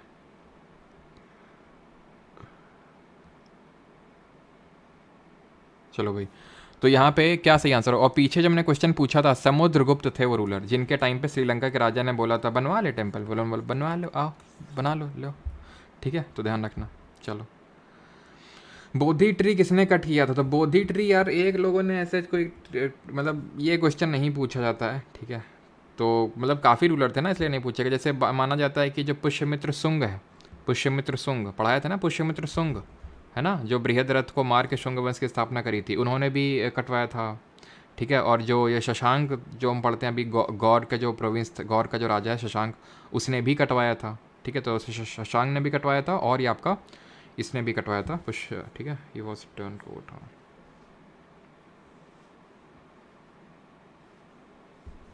चलो भाई। तो सही आंसर क्या होगा? दंती दुर्ग, ऑप्शन नंबर सी यहाँ पे सही आंसर होगा। तो ये कैसे? हाँ, अच्छा नहीं पता, दंती दुर्ग ऑप्शन नंबर सी सही आंसर होगा। पता तो तुम लोग कुछ चीज़ें रहती हैं, हमें ऐसा लगता है तुम लोग कुछ पता रहती है, फिर तुम लोग टेस्ट करते हो, देखते हैं सर को पता है कि नहीं पता। कभी कभी ऐसा फील आता है, पता नहीं सही है फील है कि गलत फील है, ठीक है। तो दंती दुर्ग ऑप्शन नंबर सी। तो हम लोगों ने देखा था किस तरह से चालुक्य वैसे भी सिमट गए थे, पल्लव ने सिकोड़ दिया था। इनके एक सामंत हुआ करते थे, चालुक्य खुद किसके सामंत थे? चालुक्य सामंत थे खुद किसके? अरे भाई किसके थे? वो थे सामंत कदम्ब ऑफ वनवासी के सामंत थे, है ना। और कलभरी याद आ रहा है, ठीक है, और ये पल्लव उन्हीं के सामंत थे। तो पल्लव ने इनको सिकोड़ दिया था। यहाँ से राष्ट्रकूट ने बोला कि हम तुमको रेवेन्यू नहीं देंगे। अच्छा नहीं दोगे? तो यहाँ पे जो रूलर थे कीर्ति वर्मन सेकेंड, रेड मार दी, हार के चले आए। तो यहाँ से राष्ट्रकूट डायनेस्टी ने अपना कब्जा बिठा लिया। नहीं, राष्ट्रकूट किसके सामंत थे? चालुक्यास के सामंत थे ये। तो दंती दुर्ग फाउंडर थे। इस डायनेस्टी के ही रूलर हैं कृष्णा द प्रथम, कृष्णा द फर्स्ट, जिन्होंने आपका कैलाश टेम्पल बनवाया। कहाँ पे? जो कि एक आपका कैलाश टेम्पल, कैलाश टेम्पल कहाँ पे है? ये एलोरा की गुफाओं में आपको देखने को मिलेगा, एलोरा में, जो कि आपका रॉक कट मोनोलिथिक टेम्पल है। रॉक कट मोनोलिथिक टेम्पल है ये आपका। क्लियर हो गई इतनी चीज़? कैलाश नाथ टेम्पल है, पल्लव ने बनवाया, वो तमिलनाडु में, ठीक है। और गोविंदा थर्ड भी इसके रूलर हैं, one of the powerful ruler consider किए जाते हैं गोविंदा थर्ड। अमोघ वर्ष भी जो है, अमोघ वर्ष, गोविंदा, ये सब इसी डायनेस्टी के रूलर हैं, ध्यान रखिएगा। अमोघ वर्ष हो गए, गोविंदा हो गए, ठीक है। चलिए आगे क्वेश्चन है क्या? ठीक है, तो पुलाकेसिन 1 चालुक्य के थे, सिम्हा विष्णु पल्लव के फाउंडर थे, ध्यान रखिएगा, और ईशान वर्मन और ये सब के ये मौखरी डायनेस्टी के रूलर थे, ठीक है। चलिए 72 नंबर क्वेश्चन है, यहाँ पे आपको मैच करना डायनेस्टी और स्टेट। मैच करिए भाई जल्दी से। वैसे पाल के बारे में पढ़ा तो नहीं है, कल से कल पाल के बारे में पढ़ेंगे कल ही, ठीक है। 24 जैन 25 नवंबर 24 जैन होगा। 24 जैन देखो यार, कहीं कहीं पे 24 जनवरी लिखा हुआ है, कहीं कहीं पे ये माना हुआ है कि जिस दिन हम रिपब्लिक बने थे 26 जनवरी, वहाँ पे वो किया गया था। विमल यूनिवर्सिटी से आया होगा सर।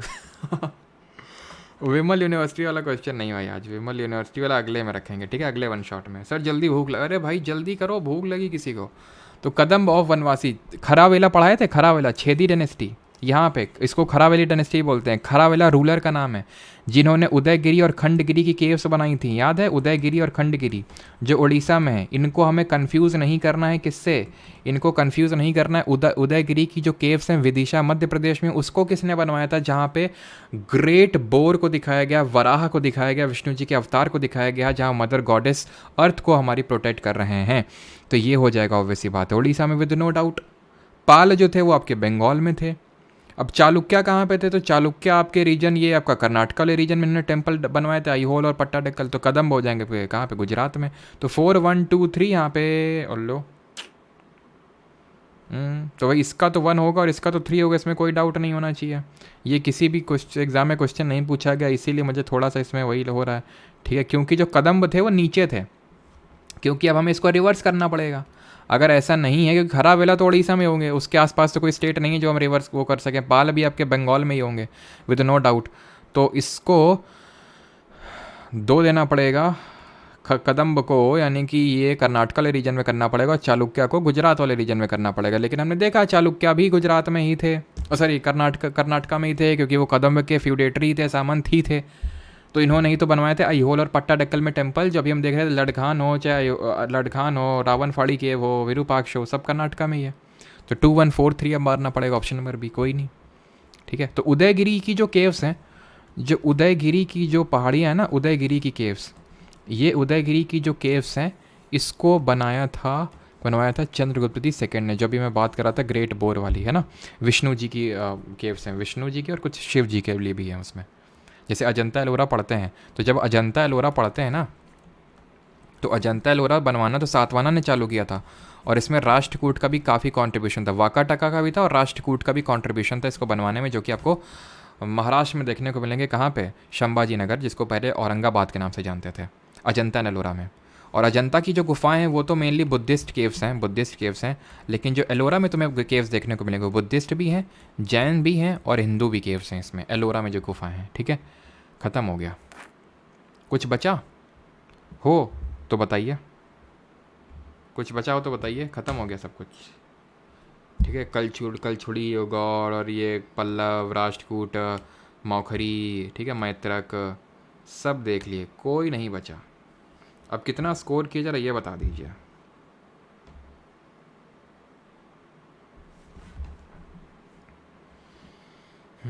भाई मुझे लग नहीं रहा था कि आज लेक्चर कंप्लीट हो पाएगा, जिस हिसाब से ये लैपटॉप जो है अकड़ में था, आज लग नहीं रहा था कि आज हो पाएगा। लेकिन फाइनली जो है मैंने कुछ हैक्स का यूज़ किया बीच में, बस चल गया।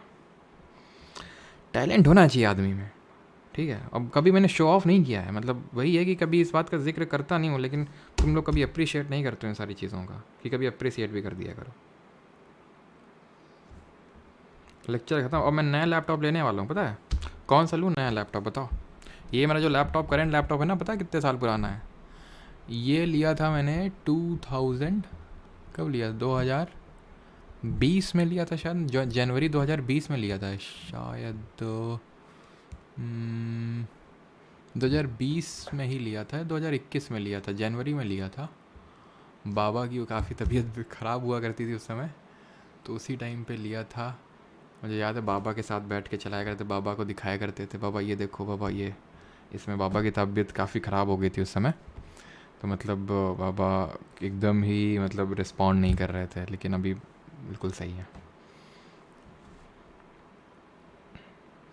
हाँ, अब क्विज़ भी अटेम्प्ट करना है बिल्कुल। और जिन लोगों को नहीं पता है, परमार एकेडमी एप्लीकेशन और इसमें, ठीक है, इस पर्टिकुलर वेबसाइट में आप जाके क्विज़ अटेम्प्ट कर सकते हैं, जो 1 बजे लाइव हो जाएगा। 1 बजे लाइव हो जाएगा और शाम को 7 बजे, पिछले बार मैंने बोल दिया था शाम को 7 बजे रहेगा, लेकिन वो शाम को 7 बजे रह नहीं पाएगा। और शाम को आपको मिलेगा दिसंबर के करंट अफेयर्स का वीडियो मिलेगा। नवंबर कल कर लिया तो, और कैसा था? ध्रुव सेन थर्ड किस, ध्रुव सेन सेकंड भाई मैत्रक के थे, तो थर्ड भी मैत्रक के ही होंगे ना। मैत्रक जिसकी कैपिटल वल्लभी थी गुजरात में, ठीक है। तो यहाँ पे आप जाइएगा, एंशिएंट हिस्ट्री का आपको टेस्ट मिलेगा, FRB टेस्ट 2 करके, ठीक है। एंड इस पर्टिकुलर लेक्चर की जो PDF है वो आपको परमार एकेडमी एप्लीकेशन पे मिल जाएगी, तो परमार SSC वेबसाइट पे मिल जाएगी, ठीक है। परमार SSC वेबसाइट पे आपको इसकी PDF मिल जाएगी। इन परमार एकेडमी एप्लीकेशन पे से आप डाउनलोड कर इस टेस्ट को अटेम्प्ट कर सकते हैं, ठीक है।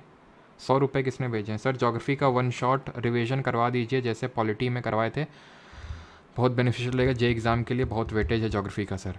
हिमांशु रंजन जी, अभी एंशियंट हिस्ट्री चल रही है, मेडिवल चलेगी, मॉडर्न, उसके बाद ज्योग्राफी मैं पिकअप करूँगा। जे एग्ज़ाम से पहले मैं आपका ज्योग्राफी ख़त्म करवा दूंगा। जे एग्ज़ाम से पहले आई प्रॉमिस आपका ज्योग्राफी ख़त्म हो जाएगा, 1 शॉट के साथ कर लेंगे हम लोग ज्योग्राफी, चिंता मत करिए। आज सीटी नहीं आई कुकर की। अच्छा मैक बुक ले लें सर। पैसा, अच्छा हाँ पैसा आया, जल्दी देखो। हाँ देख लिया हमने, 100 रुपये भेजे हैं। हिमांशु रंजन जी हो जाएगा ठीक है वो। अच्छा 69 नंबर आया, समझ रहे हैं तुम्हें, तुम्हारी हरकतें हम। 63 आया, लैपटॉप देख कर ठीक। अरे भाई जब मतलब नया नया लिया था तो मतलब भैया पापा के बगल में। सर रिविजन का बता दो।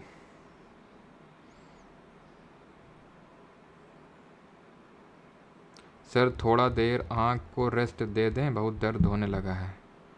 नहीं भाई ऐसे कैसे आँख को रेस्ट, कॉन्टीन्यूसली 1 घंटे तक और ऐसे स्क्रीन को निहारते रहोगे ठीक है। क्लियर है सभी को?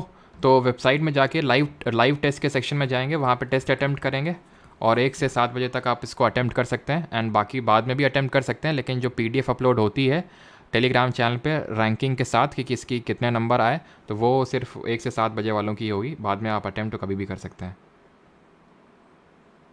कदम्ब के बारे में भी कुछ बता दो। काहे बता दें कमलेश, कदम्ब के बारे में काहे बता दें? तुम कर्नाटक से हो इस वजह से पूछ रहे हो या फिर ऐसे ही? कदम्ब के बारे में बता दें, काहे बता दें जब इम्पॉर्टेंट नहीं है। यहाँ पे हम एग्ज़ाम निकालने के लिए बैठे हैं, ना कि हम हिस्ट्री को में महारत हासिल करने के लिए बैठे हैं, है ना। तो जितना नीडेड था कि भाई ये साउथ इंडिया की डायनेस्टी थी, इसके ही फ्यूडेटरी थे कौन, कुषाण लोग, बस, है ना। कर्नाटक वाले रीजन में रूल कर रहे थे बस, है ना। और इसमें हमें कुछ नहीं पढ़ना है कदम डायनेस्टी में। और हाँ वो यार बताया नहीं आप लोगों ने, पार्टी मिलेगा नया लैपटॉप। नया लैपटॉप में कौन सा, क्या नया घर ले रहे हैं? नया लैपटॉप पार्टी? और ऐसा तो है नहीं कि मतलब इतना पुराना हो गया मेरा लैपटॉप, इसको फेंक देंगे, दिमाग ख़राब कर देता है कभी कभी ये। अच्छा ये बताओ कल का कैसा रहा था वो नवंबर वाला करंट अफेयर का वीडियो, कैसा रहा था? सर वर्कर टर्कर बोलिए ना। बोल दिया ना। आपको भूख नहीं लगती क्या? भूख लगती है, एकदम कड़ी तपस्या कर रहा हूँ, भूख में बैठा हुआ हूँ एकदम, लेकिन फिर भी वही है, कभी घमंड नहीं किया इस बात का, लेकिन तुम लोग कभी अप्रिशिएट नहीं करते हो। मंचूरियन पेल के बैठा हूँ यहाँ पे।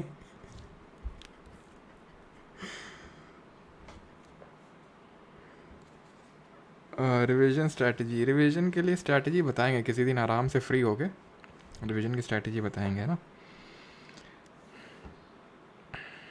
रिवीजन का वही है, मतलब बार बार रिपीटेशन आप करोगे ना तो रिवीजन में काफ़ी हेल्प मिलेगी। बाकी तो एक अलग से मैं वीडियो बनाऊंगा। ऐप का लैपटॉप बेचने से मैं ख़रीद लूँगा। हाँ quantum mind. Difference between Chandragupta Maurya and Chandragupta first. पूरा लेक्चर हो गया और तुम अभी पूछ रहे हो सीता और गीता में अंतर क्यों? कि मतलब चंद्रगुप्त मौर्य बहुत पहले आए थे, ये मगध के शासक हुआ करते थे। फिर चंद्रगुप्त मौर्य के बेटे बिंदुसार के बेटे अशोक, उसके बाद सेंट्रल एशिया से इन्वेजन्स हुए किसके, या मतलब ये ग्रीक्स आए, फिर स्काइथियंस जिनको शाकाज बोलते हैं वो आए, फिर येवचीज जिनको कुषाण बोलते हैं वो लोग आए। उसके बाद गुप्ता लोग आए, और उसके पहले गुप्ता वंश के पहले रूलर तो थे वैसे श्रीगुप्त, उनके बेटे घटोत्कच, लेकिन मेन जो फाउंडिंग फादर मेन जो फाउंड किया, जो मेन प्रोमिनेंट रूलर थे गुप्ता डायनेस्टी के, वो चंद्रगुप्त प्रथम ही थे। तो चंद्रगुप्त मौर्य बहुत पहले आए थे, और चंद्रगुप्त जो हैं फर्स्ट वो बाद में आए, ठीक है।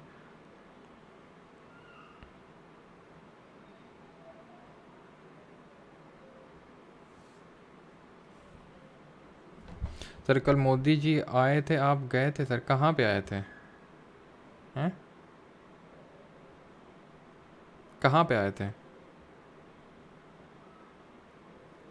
सर? आज हाँ राखी गढ़ी है लार्जेस्ट हड़प्पन साइट भारत में। वैसे तो मोहनजोदड़ो, लेकिन इंडिया में राखी गढ़ी है जो हरियाणा में पड़ता है आपका। क्या उन्होंने कुछ और तो नहीं लिखा? 71 क्वेश्चन एक्सप्लेन प्लीज, 71 क्वेश्चन को एक्सप्लेन करना है। इतनी देर देर में क्या बता रहे हो? और तुम लोग मतलब थोड़ा जल्दी बता दिया करो तो चलेगा नहीं? रिपीट करना है इसको। तो ऐसा करो, थोड़ा सा बैक करो, थोड़ी देर ऐसे 4-5 मिनट बैक करोगे, फिर से रिपीट हो जाएगा वो, है ना। आपको बता दिए हम कि किस तरह से यहाँ पे कीर्तिवर्मन सेकंड यहाँ पे पल्लव्स की रेड करके आए थे, और ये लोग जो राष्ट्रकूटा वाले थे ये इनके सामंत हुआ करते थे। ये इनको टैक्स देने से, रेवेन्यू देने से मना कर दिए। कीर्तिवर्मन सेकंड गुस्सा आ गए, अटैक किए इन पे, लेकिन खुद ही हार के चले आए। तो यहाँ से दंतिदुर्ग ने अपना इस्टेब्लिश कर लिया, है ना। 12:30 बजे खाना खा लीजिए। खा लेंगे यार, अभी तो पेट भरा हुआ है ना थोड़ा सा, कैसे कायदे से लेके बैठे थे हम। लैपटॉप भेजिए सर, नोकिया फ़ोन ले लेना था। क्यों नहीं यार, नोकिया के फ़ोन में अटैच करेंगे, उसी से लाइव स्ट्रीमिंग करेंगे नोकिया फ़ोन से। क्या बात कर रहे हो तुम?